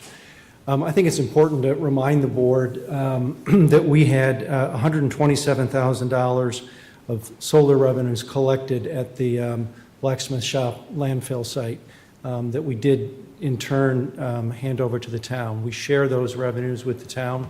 It is our single most significant source of revenue, and it is reoccurring, so it's very important to our financial health. The third point that I would make is that we were awarded a community planning grant in November, which was an important milestone. Some of you will recall that we did planning development in 2022 on the Falmouth Station vacant site. We have a workforce housing project planned there. And so we've been granted a combination of funding, $145,000 from the Executive Office of Housing and Livable Communities. There was a total of 97 applicants. We were one of 33 selected for this grant. It is the full amount that we requested, and it's the maximum grant that they're able to give. So we felt very good about that. We're one of 3 Cape communities that received Executive Office of Housing grants. This work will start in March. We're in the process now of soliciting for our planning and engineering firms. We have a fairly broad scope of work that includes site planning and layout work. We're going to do massing studies. We have traffic analysis planned with the funding. We'll be doing utility infrastructure planning and estimating. And then we'll be looking closely at the development economics of the overall project. It's our hope to deliver somewhere in the range of 50 affordable workforce housing rental units on the site at the station. The fourth bullet point I have here is what we're calling the Lot 93 due diligence. That's actually at the Falmouth Technology Park. We spent quite a bit of time in 2024 getting ourselves in a position to be able to sell that lot. You'll recall that the Technology Park is a legacy project for the EDIC. This happens to be the last piece of real estate that we have there that's of any saleable value. So we're now, in fact, I hope next select board meeting will be in front of you with a request to finalize the easements that have been outstanding and approved by town meeting, but ultimately the select board needs to approve the reconfiguration of those because we're subdividing a site that currently has the water tank on it, and then we'll have a building, a vacant portion of that will become a marketable parcel. So we're in the final steps of that, and we have been actively marketing the site in the meantime and hope that mid to late summer we'll be able to close on the sale of that parcel to another business for Falmouth. The final point that I wanted to make here is just with respect to the Falmouth Station reset. The board directed me to spend quite a bit of my time, particularly in the first half of the year, resetting the operations at the station. There were a number of different steps we took to do that. The focus really was to return the station to the transportation hub that it is for the community, in addition to making sure that we continue to serve the patrons of the Shining Sea Bikeway. So we had 4 or 5 different steps that we took to do that. We did put a pop-up ice cream stand, Whistle Stop Ice Cream, which has a store in Mashpee and up in Monument Beach, came and opened a pop-up station there. We implemented what we called our Ambassador Concierge program, which was funded with the support of the bus companies, and basically it gave us a presence in the station every day this summer. So when people were coming in or leaving and they had questions and wanted to ask about whether it was the buses specifically or about the town, there was a person there that was available to answer questions. It was really very well received. We did some collaboration with the Museum on the Green, and then we also have completed 2 CPC-funded projects. One which was a masonry restoration work on the exterior of the building, and then in December we completed the upgrade of our HVAC system to provide a more consistent and reliable source of heat. And all of that, we were able to still find a few extra dollars, and we generated net income at the station of just under $10,000. So all in all, we had a busy 2024, but one that I think we thought was successful. To wrap up, as promised, what are the items that we may need your attention on? On the last slide here, Wayne just spoke about the close on the sale of FDP Lot 93. He talked about the Ambassador Program and talked about the outdoor plaza previously mentioned by our friends at Eversource. But the pieces that I really want to draw your attention to are those middle bullet points, 2 through 4, with the most important being board strategy session. We have an opportunity to really consider what we can do to support and create economic development here in Falmouth for the town with a capital T and a lower case T. We know housing is needed. We're jumping on board with that. If we have the opportunity for 10 areas of energy, now I will mention that we have a very small staff to do this every day, day in and day out, with a nice board that includes Mr. Muscali here.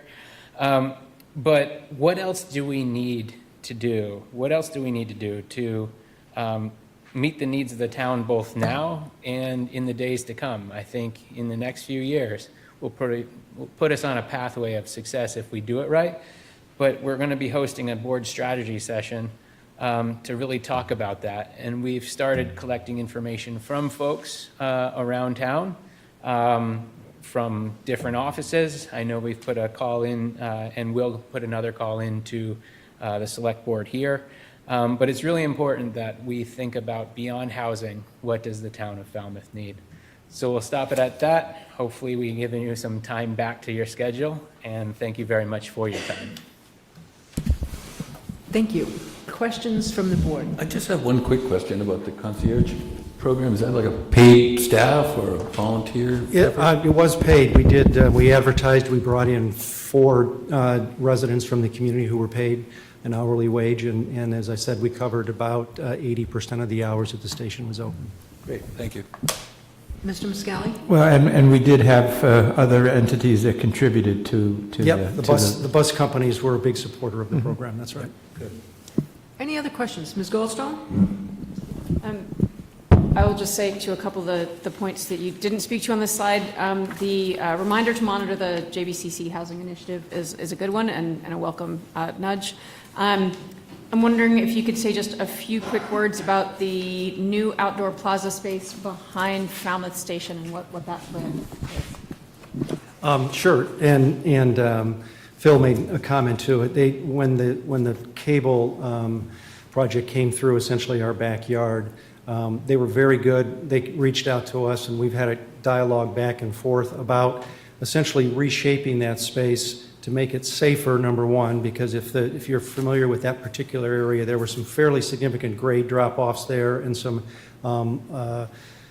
foliage and trees that were not in a good position. So they've helped us clean that all up, and now we're going to focus on the plaza areas themselves and create a more welcoming area to transition people from the Shining Sea Bikeway to the station, and hopefully have a bit of a gathering space so that we might be able to host different events in the outside space there.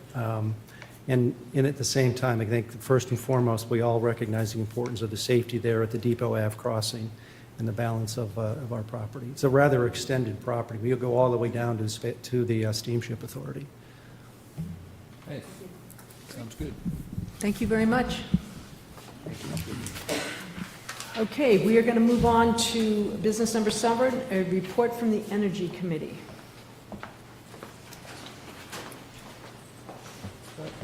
Still got enough energy to do it? And you also have 15 minutes. Thank you.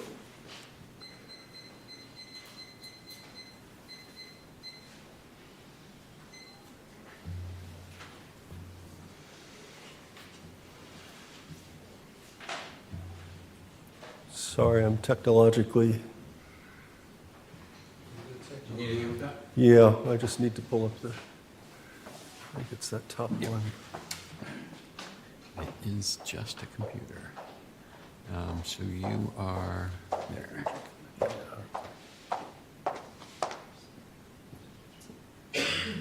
And where's my... Yep, it's a key. It's a computer. So you've got your keyboard and your mouse, so you can use the arrows. You can use the mouse. Okay. Good evening. My name is Scott Mueller. I'm Precinct 1. I'm chair of the Falmouth Energy Committee. Also here this evening is David Leslie, who's clerk of the committee. The purpose of my presentation tonight is to update the select board on the issues and activities that the Energy Committee has been addressed in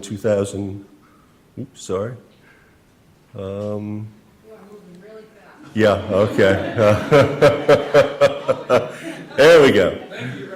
To talk about what we did in 2024 and what we're planning in 2025.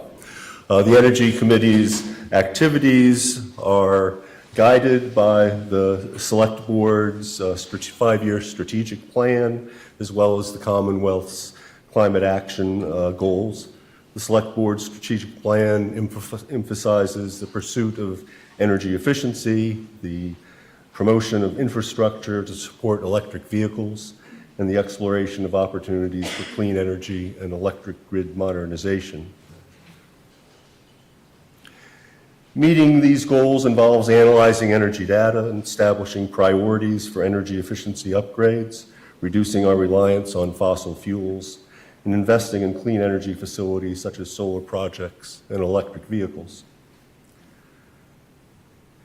Energy efficiency is often referred to as the first fuel in the transition to a cleaner, energy efficient environment, and we're fortunate that for the past 15 years, Massachusetts has led the nation in its support and implementation of energy efficiency programs. The Commonwealth has also been a leader in supporting the use of cold climate heat pumps, offering generous subsidies through our local distribution utilities and organizations like Cape Light Compact.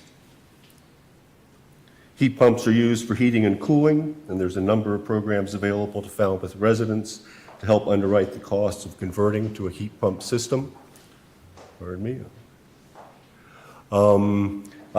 Just for example, I recently had to replace a 25-year-old AC system, and I opted to go with a heat pump system for my AC and heating. I received a grant and federal tax subsidies to cover over half the price of that upgrade. And for the remaining balance, I have a 0% interest loan for 8 years. So it's a terrific program that I think we need to make sure everybody in Falmouth knows about.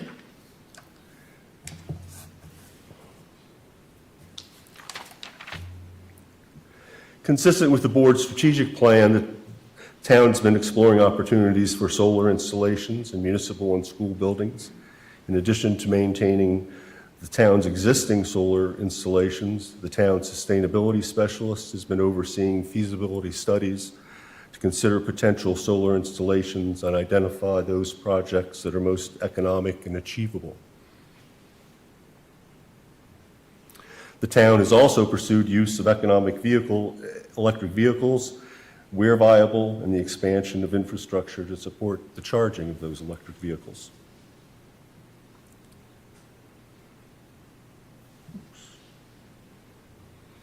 Both the Select Board and the town's administration should be commended for the accomplishments in the past year in promoting energy efficiency and clean energy. The Energy Committee is an advisory body that tracks and supports the town's goals for sustainability and a transition to a clean energy future, but the real work of achieving those goals is conducted by many town employees and organizations like Cape Light Impact to support those efforts. The town took a major step in 2023 by hiring a sustainability specialist, Stephanie Madsen, to coordinate the town's efforts for increasing energy efficiency, taking advantage of the Green Communities program, and providing leadership in maintaining existing clean energy facilities and identifying opportunities for energy efficiency and new clean energy projects. Stephanie is not a voting member of the Energy Committee, but attends our monthly meetings where we share our goals and priorities. The sustainability specialist has been particularly effective in coordinating the maintenance of existing solar facilities. They do require maintenance, and some of which have been in place for over 15 years. And in overseeing the planning and installation of new solar projects, such as rooftop arrays at the Hatchville Fire Station and the planned solar installations at the Senior Center and the water treatment plant. For those residents that can't take advantage of installing solar at their own homes, community shared solar programs offer an opportunity for supporting clean energy and reducing their electric bills. This past September, the Sustainability Specialist and the Energy Committee hosted an informational program at the main library to make Falmouth residents aware of community solar opportunities. The town has also been proactive in the expansion of electric vehicle charging stations, again overseen by the town's sustainability specialist. The Energy Committee has also been active in exploring the use of electric landscaping equipment. This past summer, we conducted a meeting and demonstration with town employees and local landscaping companies to discuss the status of the technology and both the challenges and benefits of using battery-operated equipment versus gasoline engines. Other outreach and education programs the Energy Committee has supported or coordinated include use of the MIT En-ROADS Climate Solutions Simulator, a presentation in October by Eversource on its electric sector modernization plan, and authoring a monthly column in the Falmouth Enterprise, Energizing Falmouth, on current energy issues and developments. There are a number of issues the Energy Committee continues to follow and intends to pursue in 2025, particularly in light of the uncertainty regarding federal support for many clean energy programs. These include supporting and monitoring the feasibility of installation of new solar projects on school and municipal facilities, being coordinated by the school department and the sustainability specialist. We will also be tracking the progress of the Pure Sky solar array project at the Cape Cod Country Club. It's our understanding that the Pure Sky is in the process of revising its proposal based on input from the Cape Cod Commission, and we want to ensure that the project lives up to the commitments it has made in the past, including replacing each tree removed with 2 new trees and making use of native pollinators around the solar panels themselves. The Energy Committee will also continue to support the feasibility assessment for the use of electric school buses and taking full advantage of the state planning and funding programs. The committee also intends to continue to advocate for the exploration of electrifying the steamship ferries in order to promote reductions in the use of fossil fuels and noise pollution in Woods Hole.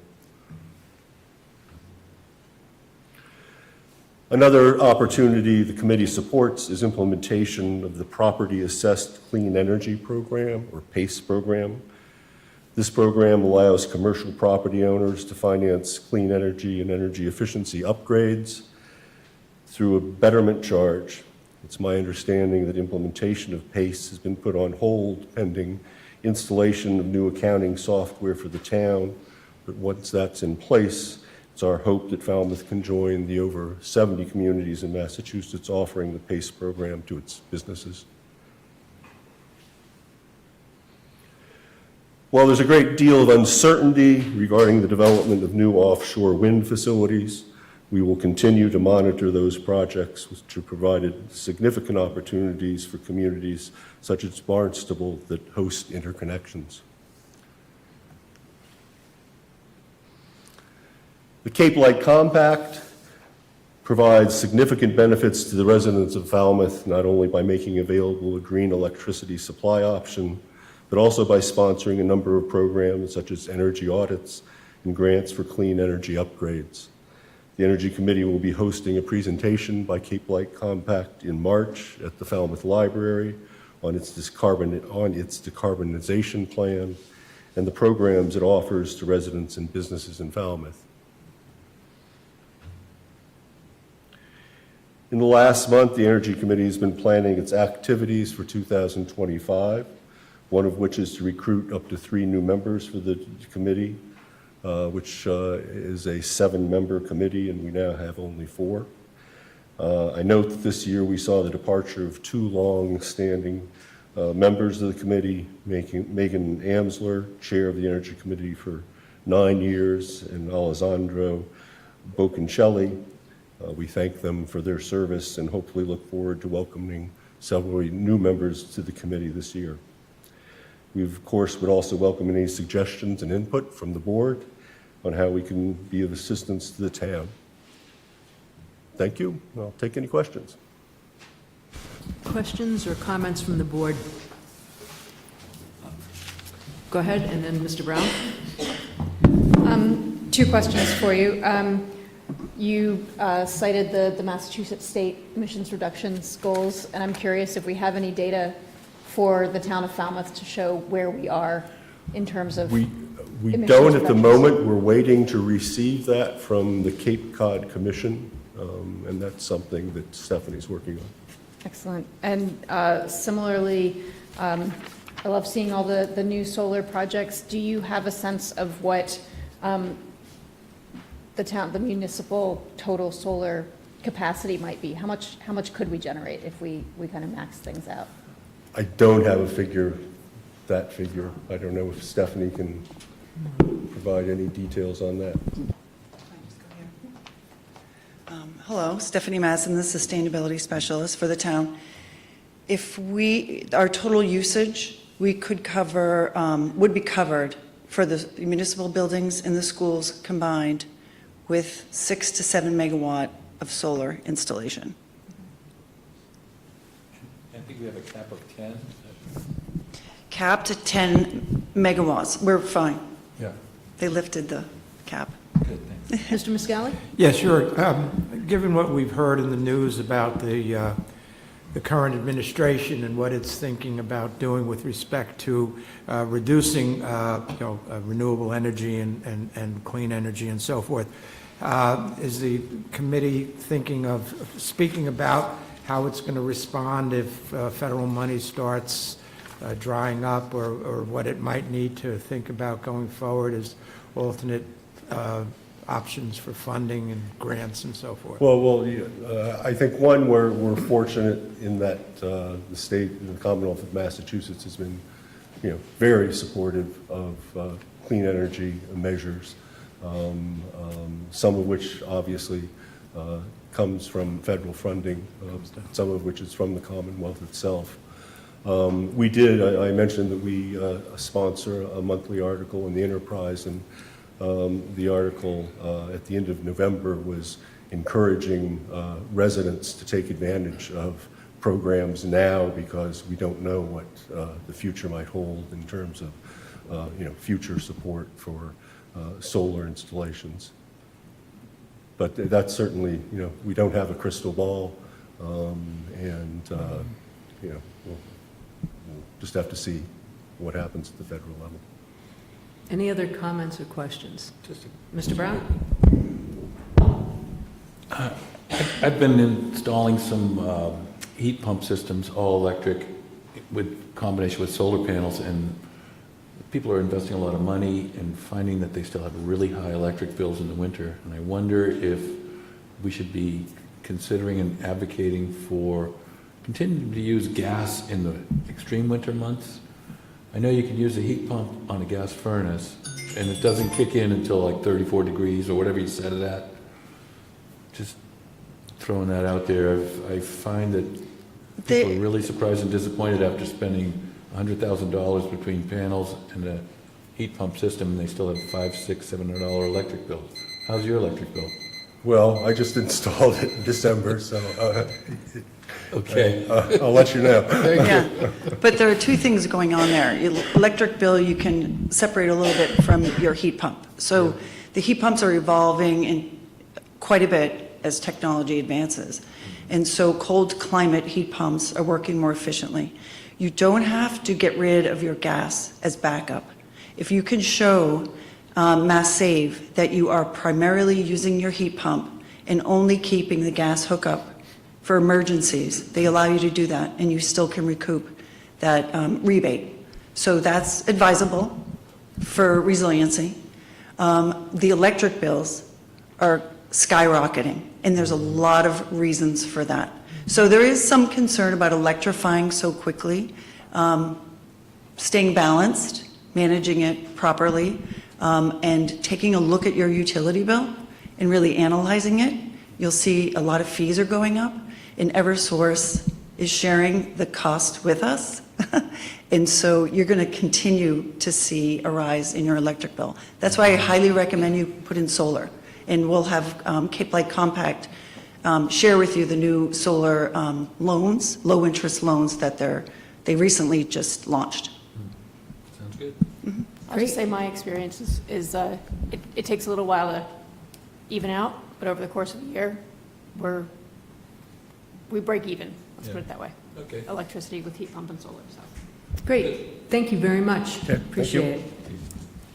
Okay, we're going to move on to consider a vote to approve an application for a change of hours to its common victual license, Bad Martha's Farmer Brewery, LLC, 876 East Falmouth Highway. Mr. Renshaw. Thank you, Madam Chair. I know the applicant representative is here, so I'll keep my comments brief. The purpose of the application tonight is to request a change of hours to its current common victualler license, simply to allow breakfast service to begin at 7 a.m. The current service begins at 8 a.m. Monday through Sunday for both food and beverages. And Madam Chair and Select Board, I'm recommending that the Select Board approve the application for a change of hours to the common victualler license requested by Bad Martha's Farmers Brewery, LLC. And I'll allow the business representatives to answer your questions. Thank you, Mr. Renshaw. Questions from the board? You have the application. Go ahead, Mr. Brown. I'm glad you came. I didn't even know you were serving breakfast. None of us knew. Yeah, it's a new adventure, so we're excited. Any other questions, comments of the applicant? Tell us your menu, and then we'll move approval. Yeah, so my name's Ralph. I'm the newly appointed general manager there. It's included in your packet, Mr. Brown. Yeah, so we're just looking to expand the business. We're offering artisan bagel sandwiches, avocado toast, breakfast burritos, breakfast breads, coffee, things like that nature. Sounds good. Just a question, maybe there's a misunderstanding. Are you currently serving breakfast from 8 o'clock onward? Correct. You are? So we're looking for 7 o'clock. Is that Okay, so you're just looking to, For because additional you said it was a new hours. venture, and I was wondering, since none of us were aware that you were doing it. Yeah, we really didn't know you had breakfast. Okay, well, good. Okay. I live down the street, so now I know where to get my breakfast. Yeah, exactly. I move approval. You want to read the motion? Motion to approve the application for a change of hours to the common victualler license requested by Bad Martha's Farmers Brewery, LLC, 876 East Falmouth Highway, as presented. Second. Okay, I have a motion and a second. Any further discussion amongst the board? Seeing none, all those in favor? Aye. Unanimous. Thanks, folks. Thank you so Good much, luck. guys. Thank you. Thank you. We appreciate it. Okay, we're going to move on. Consider a vote to approve an application for a Class 2 used car dealer license, Hickey Autos, Inc., doing business as Executive Auto, 118 East Falmouth Highway, East Falmouth. Mr. Renshaw. Thank you, Madam Chair. As the board recalls, this is a continuation from the last meeting. The applicant did not attend the meeting. There were some comments made and some discussion with regards to some potential violations of the special permits during the last meeting. For background summary, Hickey Autos Incorporated, which is doing business as Executive Auto, did not apply to renew its used car dealer license in enough time for select board approval at the board's December 16th meeting last year. And the establishment's current license expired on December 31st, 2024. The business was notified by mail through the select board office. A copy of the notification letter is attached to your packet. The fact that the license would expire on the 31st of December and that sales of automobiles prior to the issuance of a new license would constitute operating without a license. Both the Falmouth Police Department and Fire Rescue Department have reviewed the application and have no objections to its approval. An inspection, importantly, since the last meeting, an inspection of the property was conducted by the zoning and compliance inspector. It was noted during that inspection that outside storage of vehicle parts and junk motor vehicles were present on the site in violation of special permit number 157-00, and a copy of the cease and desist order that was issued by the zoning compliance inspector is included in your packet this evening. The applicant was given until January 20th of this year to bring the site into compliance, I was told that a reinspection by staff was conducted on January 21st, and the violations noted on that cease and desist order remained on the site. Therefore, fines were issued based upon that reinspection.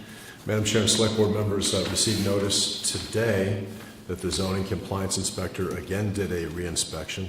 There have been some improvements, although the site is not fully in compliance with their special permits.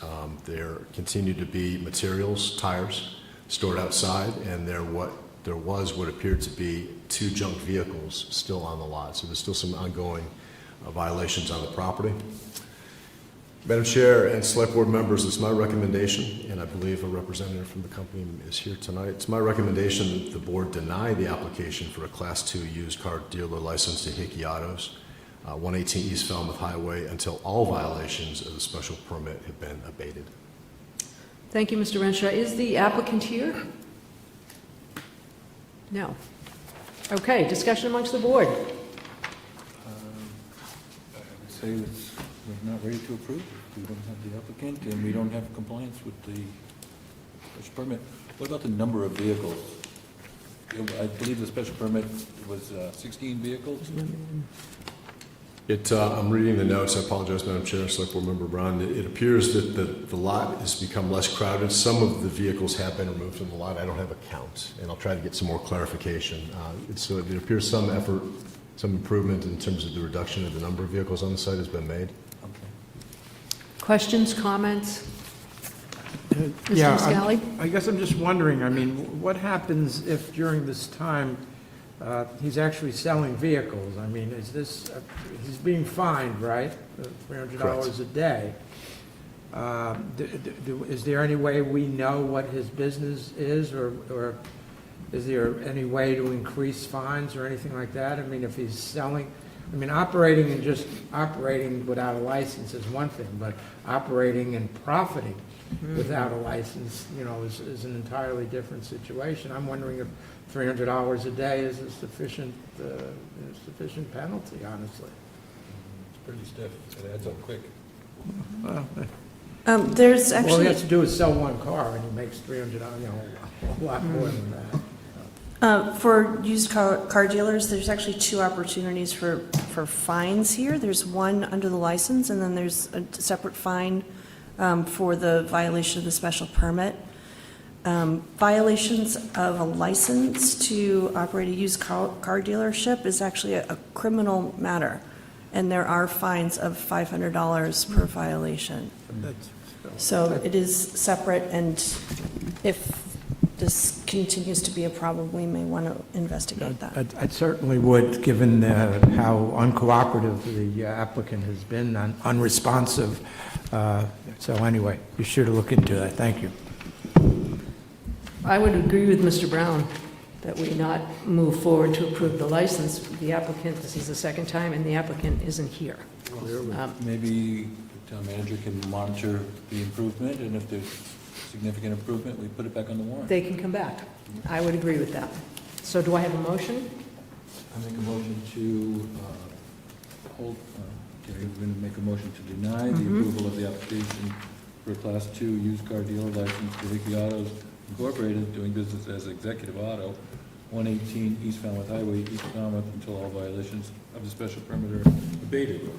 And with that motion, I guess it gives the town manager the leverage to determine when those things have been rectified, and then he can get back to business. I mean, technically, the way that's worded, I don't know, does he have to come back to us? Or can we let the town manager decide if he's ready? If I may, the process as I see it unfolding is that we continue to issue, we definitely will look into the transaction, the sales of vehicles potentially, but we continue to send the zoning compliance inspector out to make sure, and it doesn't come back until he provides evidence that all of the violations have been abated, removed from the property. Well, I mean, just in the interest of being as helpful to him as we can, we don't want to put a business out of business unless we have to, but if he gets everything squared away, say for instance 2 or 3 days from now, he's got the place all cleaned up and he calls town hall and says, can I please get a break on these fines, and I've got it all cleaned up. Take another look, and then he doesn't have to wait for 2 weeks or whatever for our next meeting. So Warren, I believe the select board has the authority to issue, and only the select board, to issue the license, is that correct? That's correct. But as far as the fines go, he could get relief from that. Oh, we can suspend, so once the violations have been abated, removed, then we can cease the fines. Okay. That's just, again, we're seeking compliance. We don't want to, unfortunately, we're not getting that, so we're going to continue to ratchet up the fines until we get them to come to the table. Okay, thank you. Okay, we have a motion on the table. Do I have a second? I'll second. Okay, I have a motion and a second. Any further discussion amongst the board? Seeing none, all those in favor? Aye. Okay, we're going to go to business number 10. Consider a vote to approve an application for an automatic amusement device license, KK Cotters. Mr. Renshaw. Thank you, Madam Chair. The applicant, KK Cotters, I believe is here. Again, I'll keep my comments brief.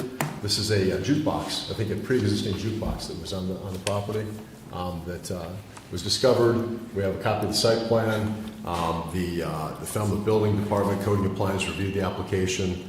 Had no objections, however, stipulated, as you can see in your packets, that the egress path must not be blocked or reduced by the device. Fire Rescue also reviewed the application and has no objections.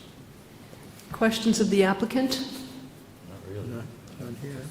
I move approval unless anybody else has. Any comments? Okay, let me just read the motion to approve the application for an automatic amusement device license filed by KK Cotters Corp., doing business as Anchor Ale House, 100 David Straits, as presented. So moved. Second? Okay, I have a motion and a second. Any further discussion amongst the board? Seeing none, all those in favor? Aye. Aye, unanimous. Thank you very much. Good luck. Thank you. Okay, consider a vote to approve an application for a secondhand dealer's license, Capstan Yacht Corp., doing business as Capstan Yachts, 56 Scranton Ave. Mr. Renshaw. Thank you, Madam Chair. Capstan Yachts has been in business, as the Select Board knows, at its present location for over 2 years now. The applicant had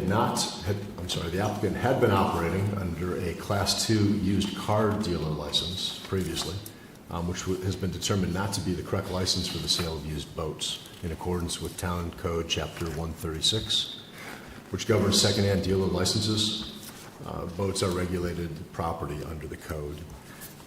The president of Capstan Yachts, Mr. Carl Smith, submitted the application for secondhand dealer license back on December 30th. Police and Fire Rescue have reviewed the application and stated no objections to its approval. The harbor master, Mr. Greg Fraser, has reviewed the application, stipulates that boats are not allowed to be tied up to town property without authorization of the harbor master's office, and the town property shall not be used for conducting business, to include picking up or discharging customers or potential clients. It's my recommendation, Madam Chair and Board, that the Board approve the application for a second-hand dealer's license, Capstan Yacht Corporation, doing business as Capstan Yachts. Questions? Ms. Goldstone? Yes, a question for Mr. Renshaw. The stipulation from the harbor master, is that based on past experience? Do you know? I believe some past observations, perhaps. Harbor Master indicated that he just wanted to be on record in stipulating that those conditions, those provisions, be observed by the applicant. Any other questions? Does that need to be stipulated in the license? Does that need to be a condition of the license?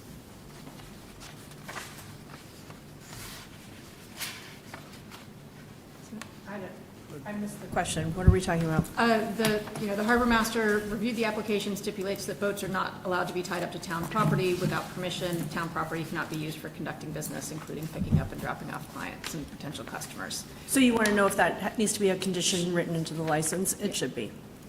Thank you.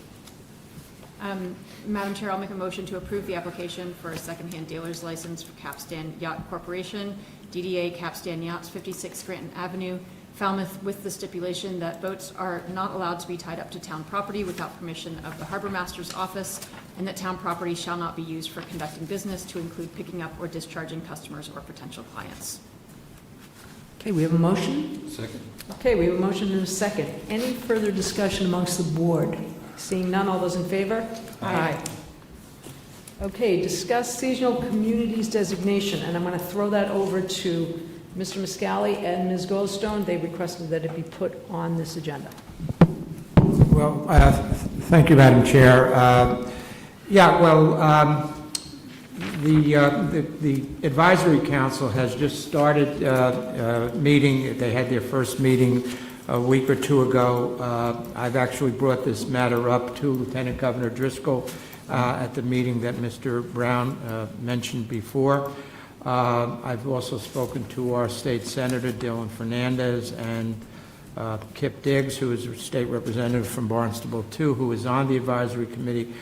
My purpose in asking that it be on the agenda was to at least start a discussion with respect to how or to in what manner we might look to become a seasonal community. As the packet indicates, and Mr. Renshaw included the guidelines that have been put out by the Executive Office of Housing and Livable Communities. Falmouth did not make the cut with respect to an automatic inclusion as a seasonal community, but there is a process yet to be decided upon to allow other communities to opt in, and along with that does come certain responsibilities on the part of the seasonal community. Those are outlined in the guidelines with respect to what responsibilities would be on a town that does opt to become a seasonal community. At the very least, I think that we should be looking at the guidelines that stipulate in what we would need to show to be a seasonal community. At least we will be prepared for that if we learn of what the process will be. And some of those criteria, they're listed: high rates of short-term rentals in relation to overall housing inventory. I think what we've heard today that probably meet that. Significant population increases in seasonal visitors, excessive disparities, percentage of housing stock, high variation. So what I would ask the town manager and staff to do is to be looking at these criteria and to gather some of the data necessary to support it. And then at least once the process is outlined, we can have a discussion as to whether the pros of becoming a seasonal community are significant, and any of the obligations that we have as a result of it would be in keeping with what we want to accomplish in any event. Those responsibilities include tiny homes and, and using smaller lots and so forth, all items that I think we have, discussed before. So that's all I wanted to say. I'll turn it over to Select Board Hang Member on one Goldstone. second. Mr. Brown, go ahead. Go ahead. Go ahead, Mr. I was just going to say that I feel like it needs to go through the planning board as well, because it's going to involve zoning. Because it says if you want to incorporate the tiny houses, you have to use zoning to do it. So I'd also be curious as to when and how this process may be amended to allow Falmouth to meet the criteria. So I think watching for that as well is important. Ms. Goldstone? Yeah, I would agree. I think at this point, it's a matter of, watching and waiting, but not passively, ensuring that we do keep the pressure up to get this phase where additional communities are able to apply for that designation. Lieutenant Governor Driscoll did say on Friday that is one of the top priorities of the working group. Similar to Mr. Muscali, I've been in touch with Senators Sear and Fernandez, who both say it's a top priority, but I think just continuing to be vocal that this is important for other towns on the Cape that did not meet that immediate 35% And threshold. if Senator Fernandez can certainly signal to us when, the process and how it's changing, that would be great. Is that all you'd like to present at this point? At this time, I don't Okay, think, in makes sense. absence of regulations or any real certainty, I don't think there's anything You more to can't discuss. do anymore. Okay, great, thank you. Okay, we're going to move on. Here an update on South Coast wind landfall at Brant Point and recent concerns with South Coast wind messaging. Mr. Johnson-Staub. Thank you, Madam Chair. So we received notice, there was some good media coverage, or there was media coverage of South Coast receiving a permit from the Bureau of Energy Management, which caused us to just sort of recheck where Falmouth stands with respect to this project. And as I think the board is aware, but certainly for the public's knowledge, we have not had any active conversations with South Coast for better part of 2 years now. They have shifted their focus for the project is broken up into 2 phases, each 1,200 megawatts, 2 separate cables, and they shifted their focus to the first phase going to Braden Point, and that has cleared many of the permitting milestones. We did get some clarification from South Coast that the second phase is also planned to go to Braden Point. At least that is their first alternative, and even they have various verbiage for describing their alternatives. They have several different locations within Braden Point that they're looking at. There is a variant still for phase 2 for Falmouth. However, there has not been any active permitting movement with the Energy Facility Sightings Board or other state agencies on that Falmouth variant. So I'll be honest, I don't have a full grasp of all of the intricacies of their permitting process because it's, there are many agencies involved and it's pretty vast. But in the process of getting this clarification, I also did check the South Coast website, and it did have some misleading information there that implied that the town was actively supporting the project, which is simply not the case. As the board is aware, there was an initial investigation and dialogue which really never got very far. So they did subsequently update their website, and it no longer has misleading statements about the town being actively supporting the project or receiving revenue as a result of the project. None of that has been determined. Thank you, and I appreciated you updating the language. Mr. Brown? Just like to comment that I don't want to make it sound like to the public that we're just been all negative with this project, because we're willing to meet with them, and we did offer them 6 alternate sites for their consideration. We didn't get much feedback, so that's where it ended. I would agree with that. Any other comments? Ms. Goldstone? Yep, Mr. Johnson-Staub, I'm not sure when your last conversations with South Coast were. Do you have any sense of what the new federal, prohibition, I don't know what exactly the right word is, stop work on offshore wind means? My understanding is they're fully permitted, but I'm not sure if that is enough for that to be considered at the federal level in process and able to move forward, or if they're essentially on hold. Yeah, so my last communication with them was January 10th.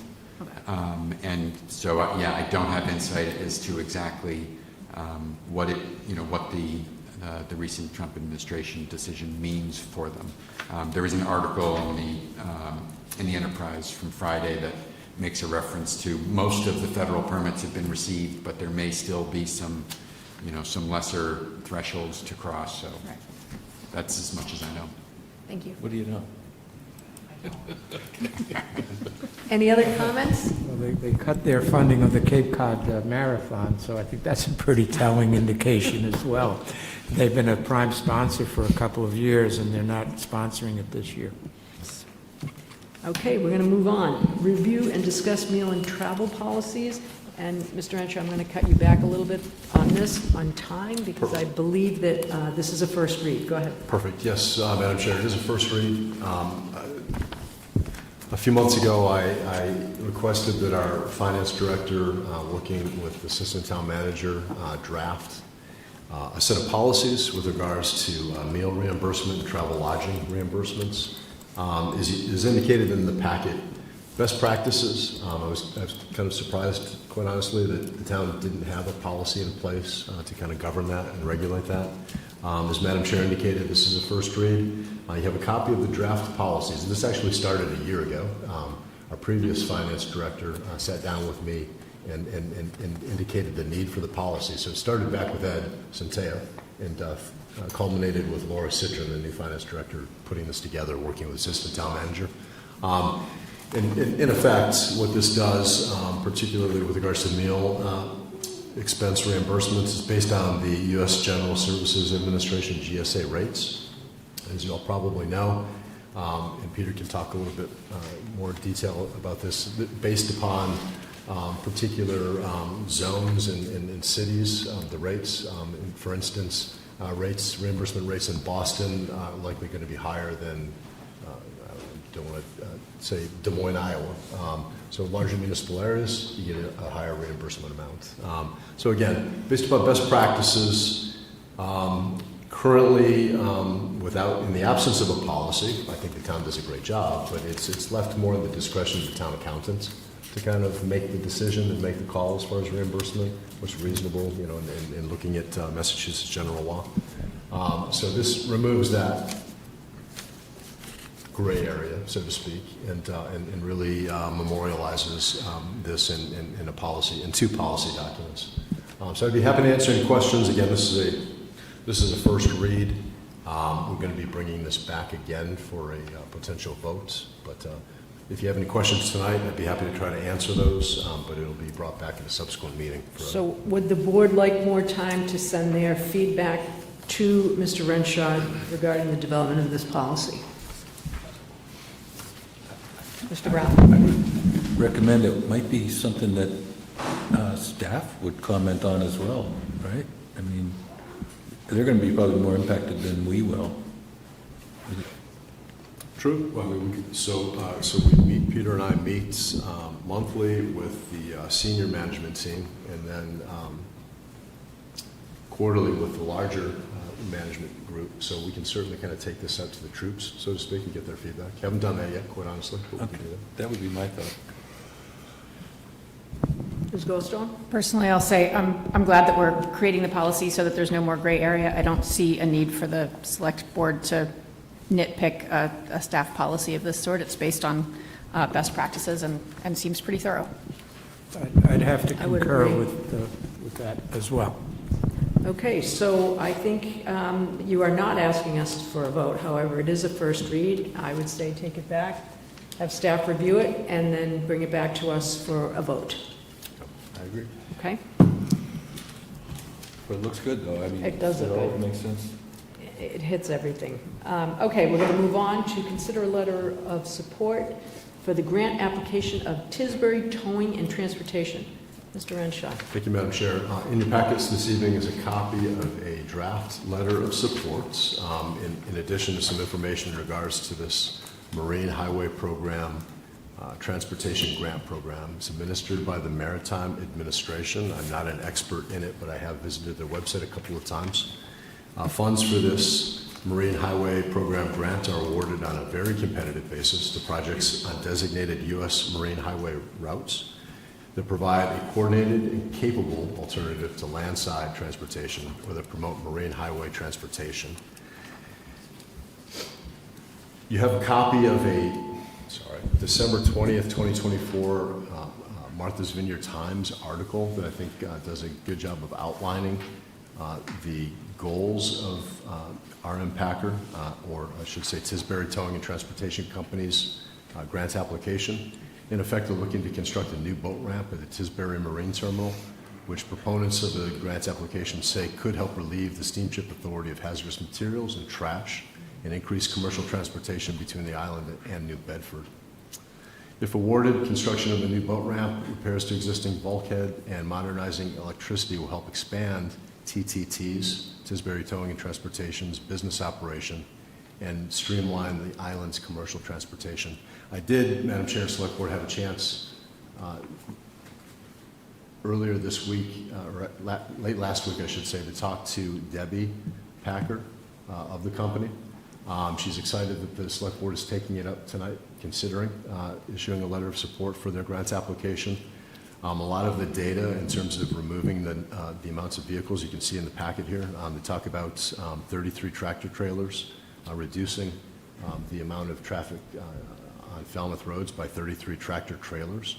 And talking to Debbie, she mentions that their business really is about, it's less about removing the tractor trailers and basically moving aggregate materials from New Bedford on barges, I think is what they use, across, versus eliminating, per se, transporting tractor trailers by ship, by ferry.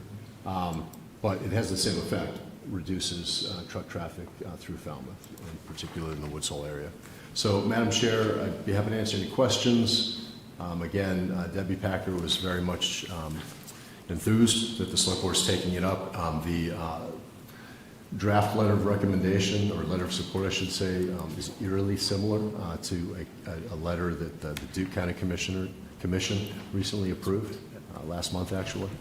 But again, I'd be happy to answer any questions, but my recommendation would be that the Select Board approve the draft letter of support for the Federal Marine Highway Project Grant application, which is being submitted by Tisbury Towing and Transportation.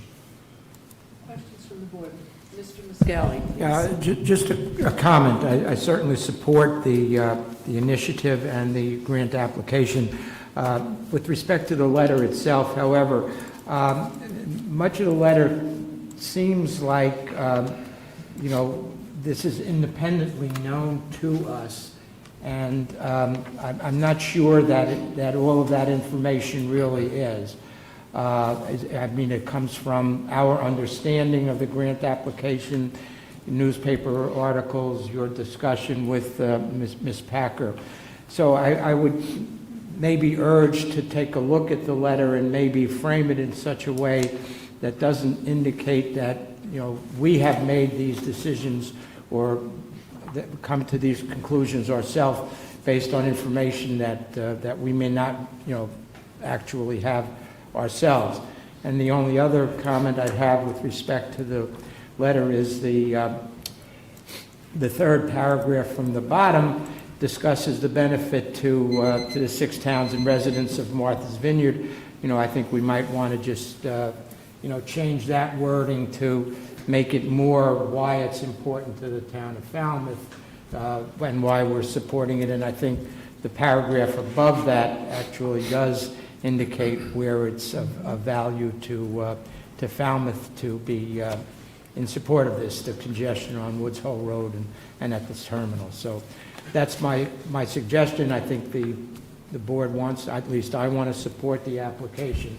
I just think the letter, may be better if it was looked at a little differently and maybe some tweaks made to it. That's my comments. What language in particular are you talking about where? Which one? It says, we want to be clear that this would not just benefit TTT and the Tisbury and Woods Hole communities, but all 6 towns and residents of Martha's Vineyard. I mean, I think we just, stick to why it's important to the entire town of Falmouth. I would agree with that, and I think I would agree with focusing on Woods Hole, given what we just went through tonight. So, go ahead. Yeah, the people in the vineyard have been concerned about traffic and asking for better planning for quite a long time, and I'm not completely convinced. I'm not sure why we would opine necessarily on that. I think we make the statement that we're fully in support of it, but I think we tie it more to how it affects our community. And Madam Chair, in my conversation with Ms. Packer, she gave me some additional data points that are very specific to Falmouth, and I agree. And again, I didn't want to use we plagiarized the letter written by Duke, just to get it on the agenda tonight. So I assume there was going to be some tweaks. Yeah, and that's all I suggest. And as far as that goes, redraft it, submit it to the chair. We'll make that change. Go ahead and send it, but I just... So can I make a motion, Mr. Muscali, that motion to approve sending a letter of support for the Federal Marine Highway Project grant application submitted by Tisbury Towing and Transportation with the stated amendments? Yeah, yes. Okay. Certainly, I'll make that motion. Okay. And maybe there should be a mention of the environmental impact as well, not just the relief of the, is that already It's not really spelled out. It is. Again, Ms. Packer gave some information in regards to environmental benefits too, so I'll include that. I trust that redraft would be, exactly what we want to say, and I'm comfortable with that, leaving it at that. Okay. So we have a motion. I will second that motion. Okay, we have a motion and a second. Any further discussion amongst the board? Seeing none, all those, whoops. Do you want any comment? Would you like to comment, sir? Very quickly. I don't always take comments on business. I'm Phil Logan. I'm representing Southeast Regional Transportation Citizens Task Force, SMART. We strongly endorse your intended letter of support to Tisbury Towing. Okay, improvements of Tisbury Towing's freight ramp, including barging infrastructure, will help the vineyard and will permit carrying to and from New Bedford at least a portion of the freight that's always increasing, that now passes through Woods Hole. As you know, more than 60,000 trucks now pass through Falmouth and Woods Hole each year. By SMART's best estimate, 80% of those pass by New Bedford on I-195. Improvements to Tisbury Towing's infrastructure would benefit not only the Vineyard and Woods Hole residents, but all those residents and visitors who pass over the Bourne Bridge and who travel and live along the Bourne to Falmouth corridor. Thanks for your support. Okay, we have a motion and a second on the table. Any further discussion amongst the board? Seeing none, all those in favor? Aye. Thank you for bringing that. Okay, and our last one, vote articles and execute the warrant for April 2025. I'm just going to remind everyone that we are not debating. We are simply reviewing them and executing the warrant tonight. Mr. Renshaw. Thank you, Madam Chair. Included in your packets tonight is a draft of both the index and the town meeting warrants. As Select Board knows, the board will be voting the recommendations on these articles at their meeting on February 24th. February 10th, we're scheduled to hear petition article presentations. The proposed April 2025 annual town meeting warrants includes 42 total articles, of which 32 are financial, including 3 petition articles and 17 community preservation articles. So the Select Board knows this, but I'll just make the point. The CPC approved articles, the Select Board is obligated to vote to approve those and put them on the warrants. We have included an article, and I'm going to just go through these briefly, and then we'll go through each. I'll run through those and answer any questions you may have. We've included an article to amend the position classification plan. Specific changes to the plan will be identified again in the recommendation. There's an article that seeks authorization to enter a lease of land or buildings for the installation of solar energy.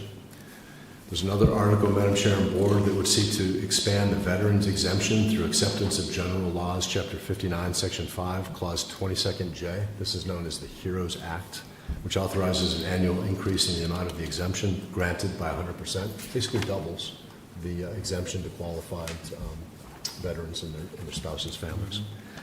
Another article seeks to authorize the Select Board to petition the General Court for a special act to amend the charter to establish a licensing commission, as has been discussed in previous Select Board meetings.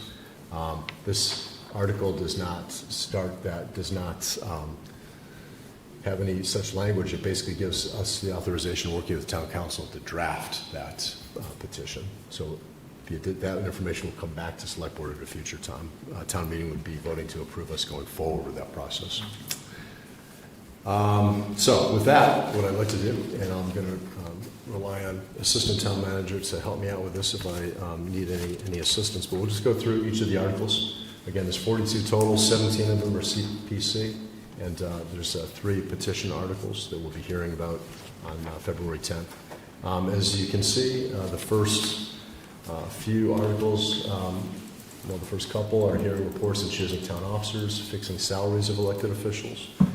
You can see moderator, town clerk, select board members, and the chair of select board in Article 3. Article 4, as I mentioned previously, seeks to amend the town's position classification plan. Article 5 seeks to vote to appropriate monies as may deem necessary to defray town's expenses and determine how the same shall be raised and by whom expended. Article 6 votes to appropriate a sum of money from the Special Education Stabilization Fund for the purpose of funding costs associated with providing special education. Article 7 is a vote to appropriate a sum of money to the Capital Improvement and Debt Stabilization Fund. As you recall, we combined those two, the Capital Improvement and Debt Stabilization Fund, into one fund. for the purpose of future capital improvements. Article 8 is to see if the town will vote to appropriate a sum of monies for the purpose of wage settlements to employees of the town and to determine how the same may be raised and by whom expended. Don't take any other action. Again, more details will be provided in the recommendation. Article 9 seeks to see if the town will vote to raise and appropriate a sum of money to other post-employment benefits, the OPEB trust fund for further appropriation. Do you have a recommended number for that yet? Do we have a recommended number? Do you have this? We do. Bear with me. I think I can Thanks. find it. It's 500,000. Good, thank you. Article 10 is raise an appropriate amount of money to the Falmouth Affordable Housing Fund or take any other action on the matter. Is that 950,000? 850? Yeah, 850 plus 100. Yep, 950. 950,000 total. Article 11 is seeking town vote to transfer a sum of money within the fiscal year 2025 budget to make necessary adjustments. Article 12 is to seek a vote to appropriate a sum of money to supplement the FY25 budget approved by Article 5 of April 8th, 2024 annual town meeting. Article 13 is seeking to authorize use of the following revolving funds for certain town departments under MGL Chapter 44. There's a chart included in your packets outlining those 5 line items, the revolving funds. Article 14, seeking a vote to appropriate some of the money for capital and other spending and determine how the same will be raised and by whom expended. I'll make a quick mention of this.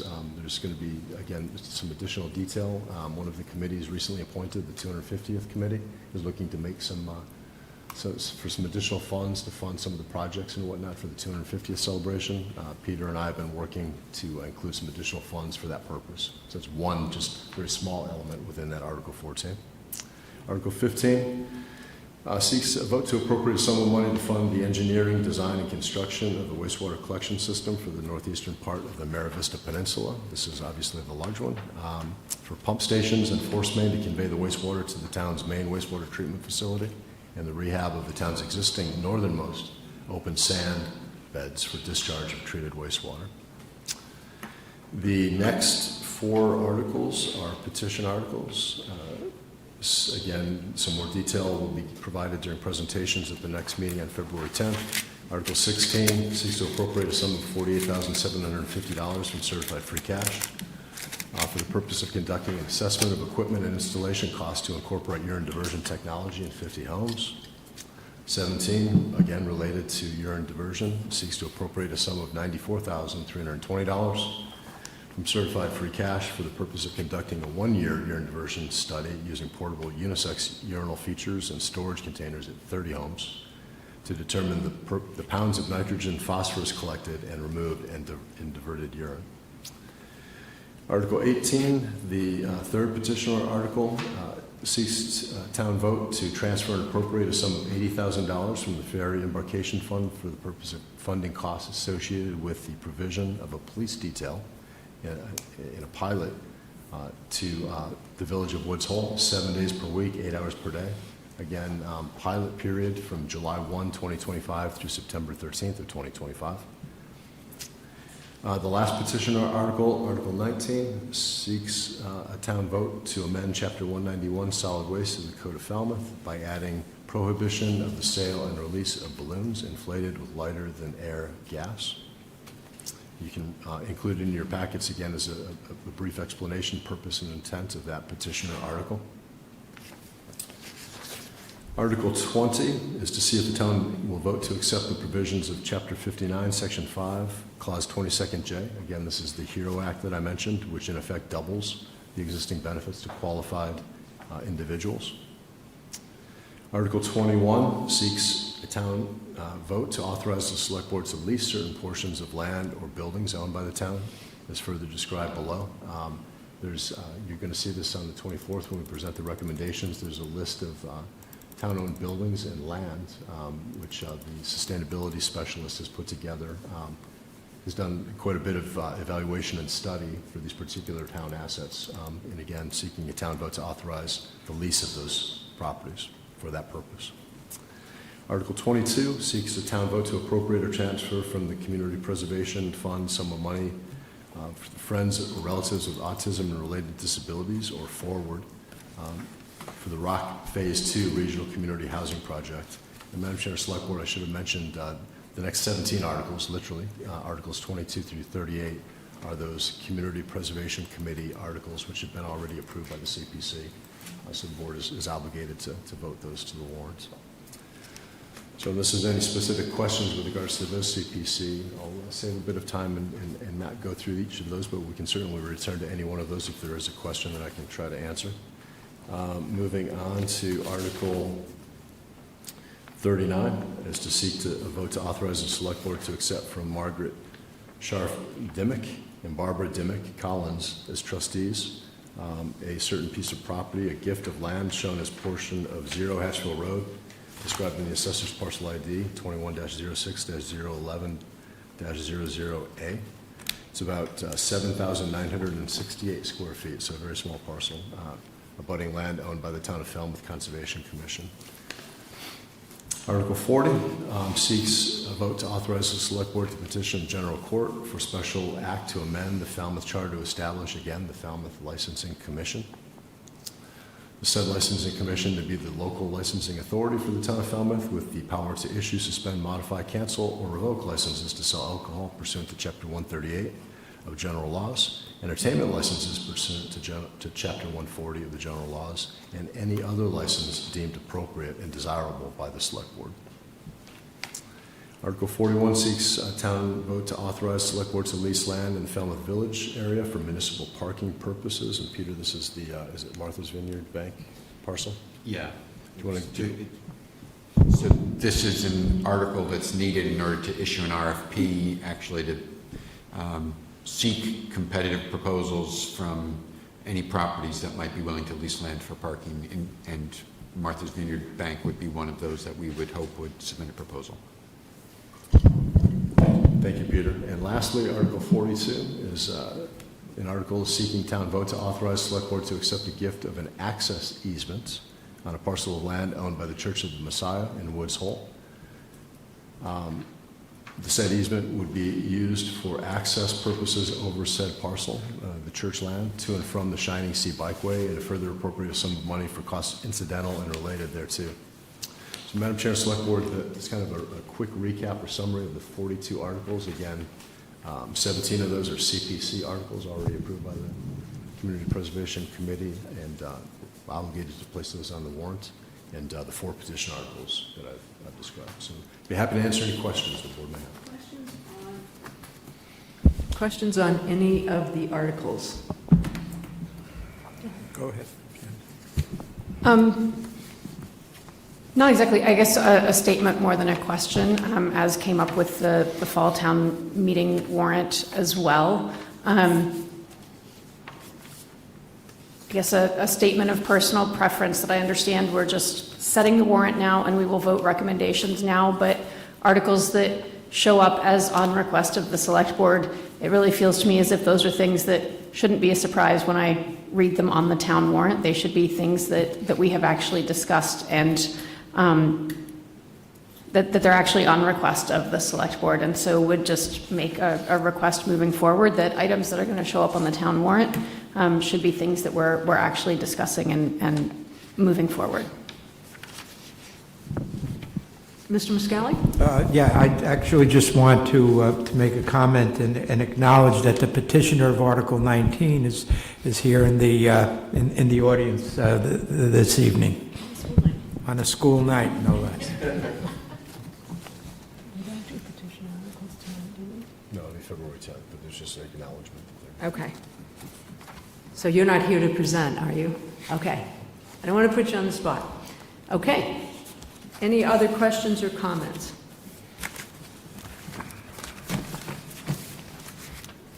And Madam Chair, it's my recommendation, Select Board tonight, vote the articles and execute the warrants as presented.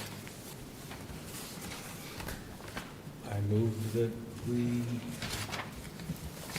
What is that? Motion to vote the articles and execute the warrant As for the presented. April 2025 annual town meeting as presented. Second. Okay, we have a motion and a second. Any further discussion amongst the board? Seeing none, all those in favor? Aye. Okay, and I do need everyone to sign off on that before you leave. Okay, we're going to move over to the consent agenda. I'll read you through the consent agenda. If any board member wants to hold an item, please notify me. Administrative orders, consider a vote to accept a donation of $40 and $50 Aldi gift cards totaling $2,000 from Falmouth Elks Lodge to the Veterans Department. With our thanks. Consider to a vote to accept a donation in the amount of $500 from the Falmouth Jewish Congregation to the Cultural Council donation account for music at the table. Again, thank you. Consider a vote to accept a donation in the amount of $5,000 from the Catherine Goodman Foundation to the Cultural Council donation account for music at the table. That's a lot. Thank you. Consider a vote to accept a donation in the amount of $1,000 from Mr. and Mrs. March to the Falmouth Police Department. Consider a vote to submit a letter of intent to the National Estuary Program Watersheds Grant Program 2024 requests for proposals. 2024. Okay, consider a vote to approve a request from the Task Force on the Workforce Sustainability to change the task force name to the Task Force for Workers and Families.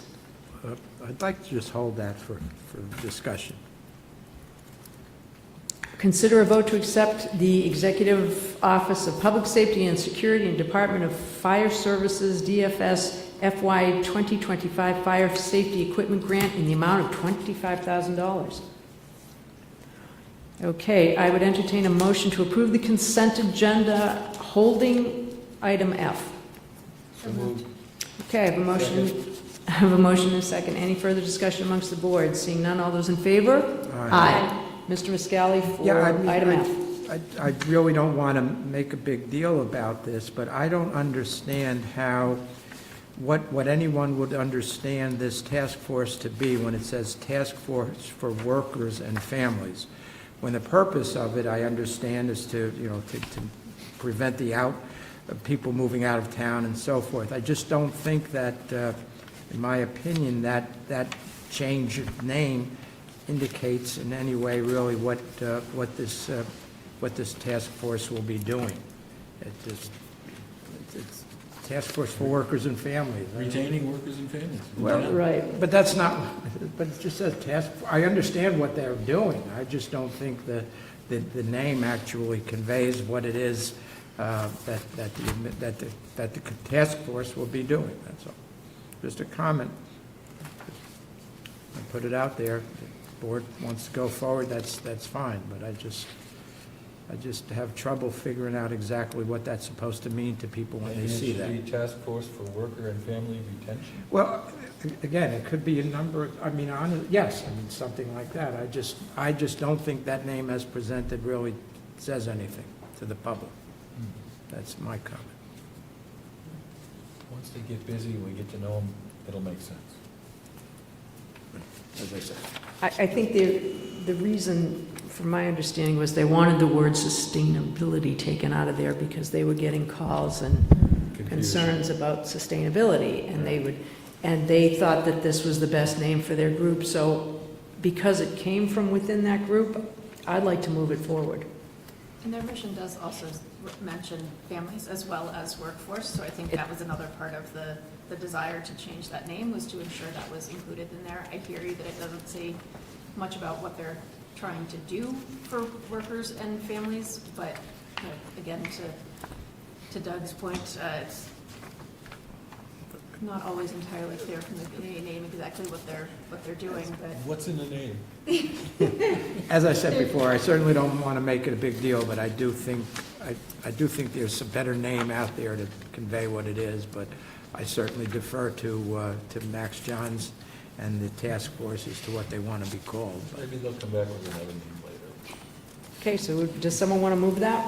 I'll make a motion to approve the request from the Task Force on Workforce Sustainability to change the task force name to the Task Force for Workers and Families. And I will second the motion. Okay, we have a motion and a second on the table. Any further discussion amongst the board? Seeing none, all those in favor? Aye.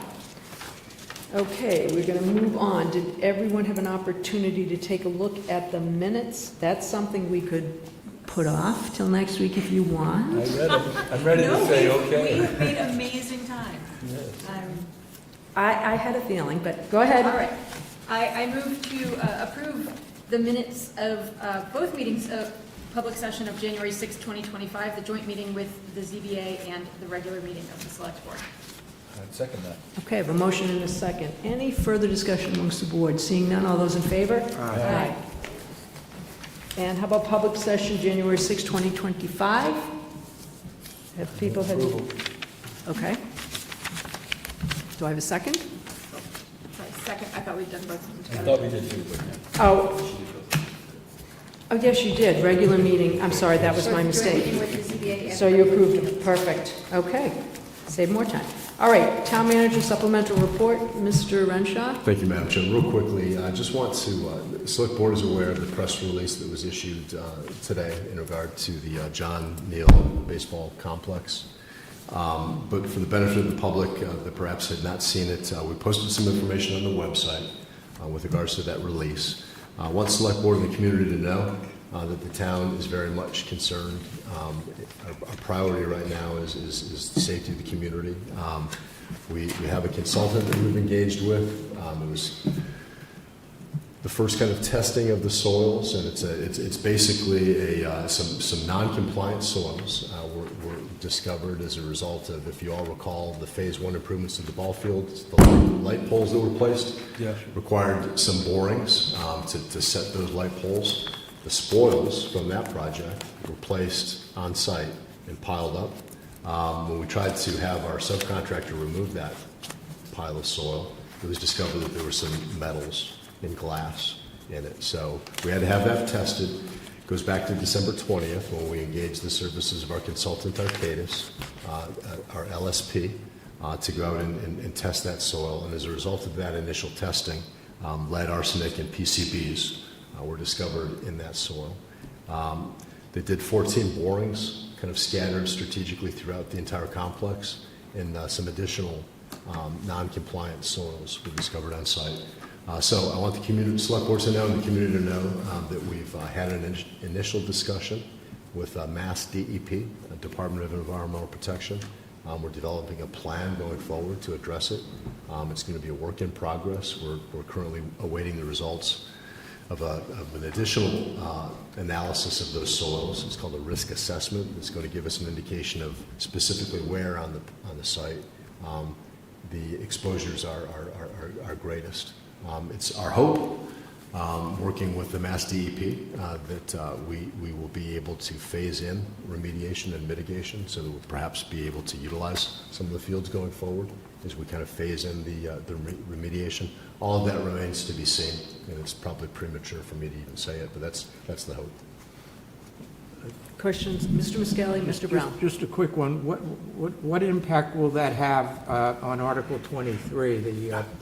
I assume it will have a big impact on that CPC article with respect to the field. So yes, Madam Chair, Select Board Member Muscali, it will. Peter and I are going to be scheduling a presentation to the CPC. They were involved, as the Select Board was, and as was the Board of Health and the Recreation Committee of the issue today. So we're going to be scheduling a presentation to the CPC. Town Council has done a bit of research more. Can you kind of just hit on that briefly? I don't want to misstate anything. Eligibility of the funds. Just briefly, I don't want to get too far away from what's in the agenda, but I just did some preliminary research just to ensure that CPC funds, CPC eligible uses for those funds include any kind of work to the land to make it usable for any of the CPC proper purposes. Mr. Brown? I'm just curious, should we think about maybe a contingency plan for the season? Because who knows how long it might go. Maybe like the administration, be it ball field. We certainly will. take a look at some optional fields, and we've had some very preliminary discussions on that contingency plan, if, you know, we're not able to utilize the current fields in any way. But again, I just wanted to make an announcement to the public. I felt I'd be remiss if I did not mention it tonight. The only other comment I have, Madam Chair, just wanted to give a preview of potential future agenda items that are coming up in the next month or so. Discussion of land acknowledgements policy. A member of the community requested that be brought in front of the Select Board. There's a couple of residents that have circulated petitions for a green dog off-leash program that's going to be hitting an agenda within the next month or so. And lastly, a discussion on immigration enforcement. We're going to bring that to the Select Board for a policy discussion and formulate some policy on that. I was going to do a recognition on that, but we have so many tonight, I didn't want to overload it. Sorry about the time that took me to get through, but that is all I have, Madam Chair. Thank you. Okay, any select board reports? Yes. Yeah, a few, and on the note of future agenda items, which, by the way, I really appreciate. As mentioned, Mr. Brown, Mr. Muscali, and myself all attended the Massachusetts Municipal Association conference on Friday and Saturday, as did Mr. Johnson-Staub. And one item of note is the Municipal Empowerment Act, which Lieutenant Governor Driscoll is strongly encouraging local officials because that very much influences our potential revenue sources, as well as a number of other authorities, to take a look at that act and provide input. So would love to see that on a future agenda. Also, a couple of questions or requests coming from a couple of the committees to which I'm a liaison. The DEIB committee is beginning a planning process for their activities for the coming year. So if other members of the Select Board have any thoughts on items or topics they would like that committee to consider taking up this year, that input would be welcome. And from the Beach Committee, a request for updates on two processes. One is the townwide building assessment and how that might impact the ability of the beach department to move into a new home, and also an update on the RFP process for the food trucks that will be issuing for this summer, not the full food truck RFP next year, but for this year. Great, thank you. Mr. Muscali? No, nothing. Come on. Mr. Brown? I attended the Water Quality Management Committee meeting this week, and they are trying to decide if they have sufficient material to bring a report to the Select Board, but one of the things that they're grappling with is the equity of mandated IAs and whether the town should find a way to help offset that cost. It's going to be a townwide thing to consider. That's one thing that they're working on. Another one is I did that, I'm sorry. Another one is the health agent, the health department is promulgating regulations for mandating the IAs, and there's some thought of mandating them in sewer areas that are not going to be sewered within 5 years. And I felt like I spoke to that comment. I just said, I hope we don't mandate people to change their septic systems and then in a short time later make them hook up to septic sewers. So that's something for us to think about going forward. The next thing, the Agricultural Committee, they've identified a need for some IT help, and I'm sure a lot of committees need that. And it made me think that I wonder if the town might want to sponsor some sort of a group of retired IT people, make some kind of a IT help committee, which might be something that could happen. I don't know if that's practical, but I noticed there was a need for it. They could use help putting their website together. They want to put some stuff on the town website, but nobody really seems to have the capacity. I know our policy now, or informal policy, has been that each department had managed their own IT needs. And we've identified in the past that some departments are better at that than others. And I don't know if that committee could also help staff, or maybe it's just another bad idea, but it just seems like something we might try to think of going forward, how we could get some volunteer effort to help with that. We'll take a look at that. I know that we're currently having some issues, and Peter and I are going to be discussing with IT some of the virtual meeting, the Zoom meeting support. There was an issue with Conservation Commission recently, so it kind of resulted in us taking a look at options and how we can better serve committees and whatnot, so in boards. So we can take a look at that. Okay, great. Thanks. Thank you. Okay, just one quick question. This was a long meeting, I get it. But if we're going to be talking about the land acknowledgement policy, and we're going to be talking about the WQMC and looking at whether we can help with IAs, and talking about the immigration pieces, I'm wondering if we should do a workshop in February to hash some of that out. I think trying to take a look at the policy that was sent to us in a meeting like this, I just put it out there. Let me know if you're on board with that or not. I prefer that than July. I think February is a good month, unless, school vacation for some folks who have kids, and just get back to me about your thoughts about that. And Mr. Muscali, it is 11 o'clock. I'm going to ask you for a motion to adjourn. Motion to adjourn. Okay, I have a motion and a second. Any further discussion amongst the board? Seeing none, all those in favor? Aye. Thank you, folks. Half hour early.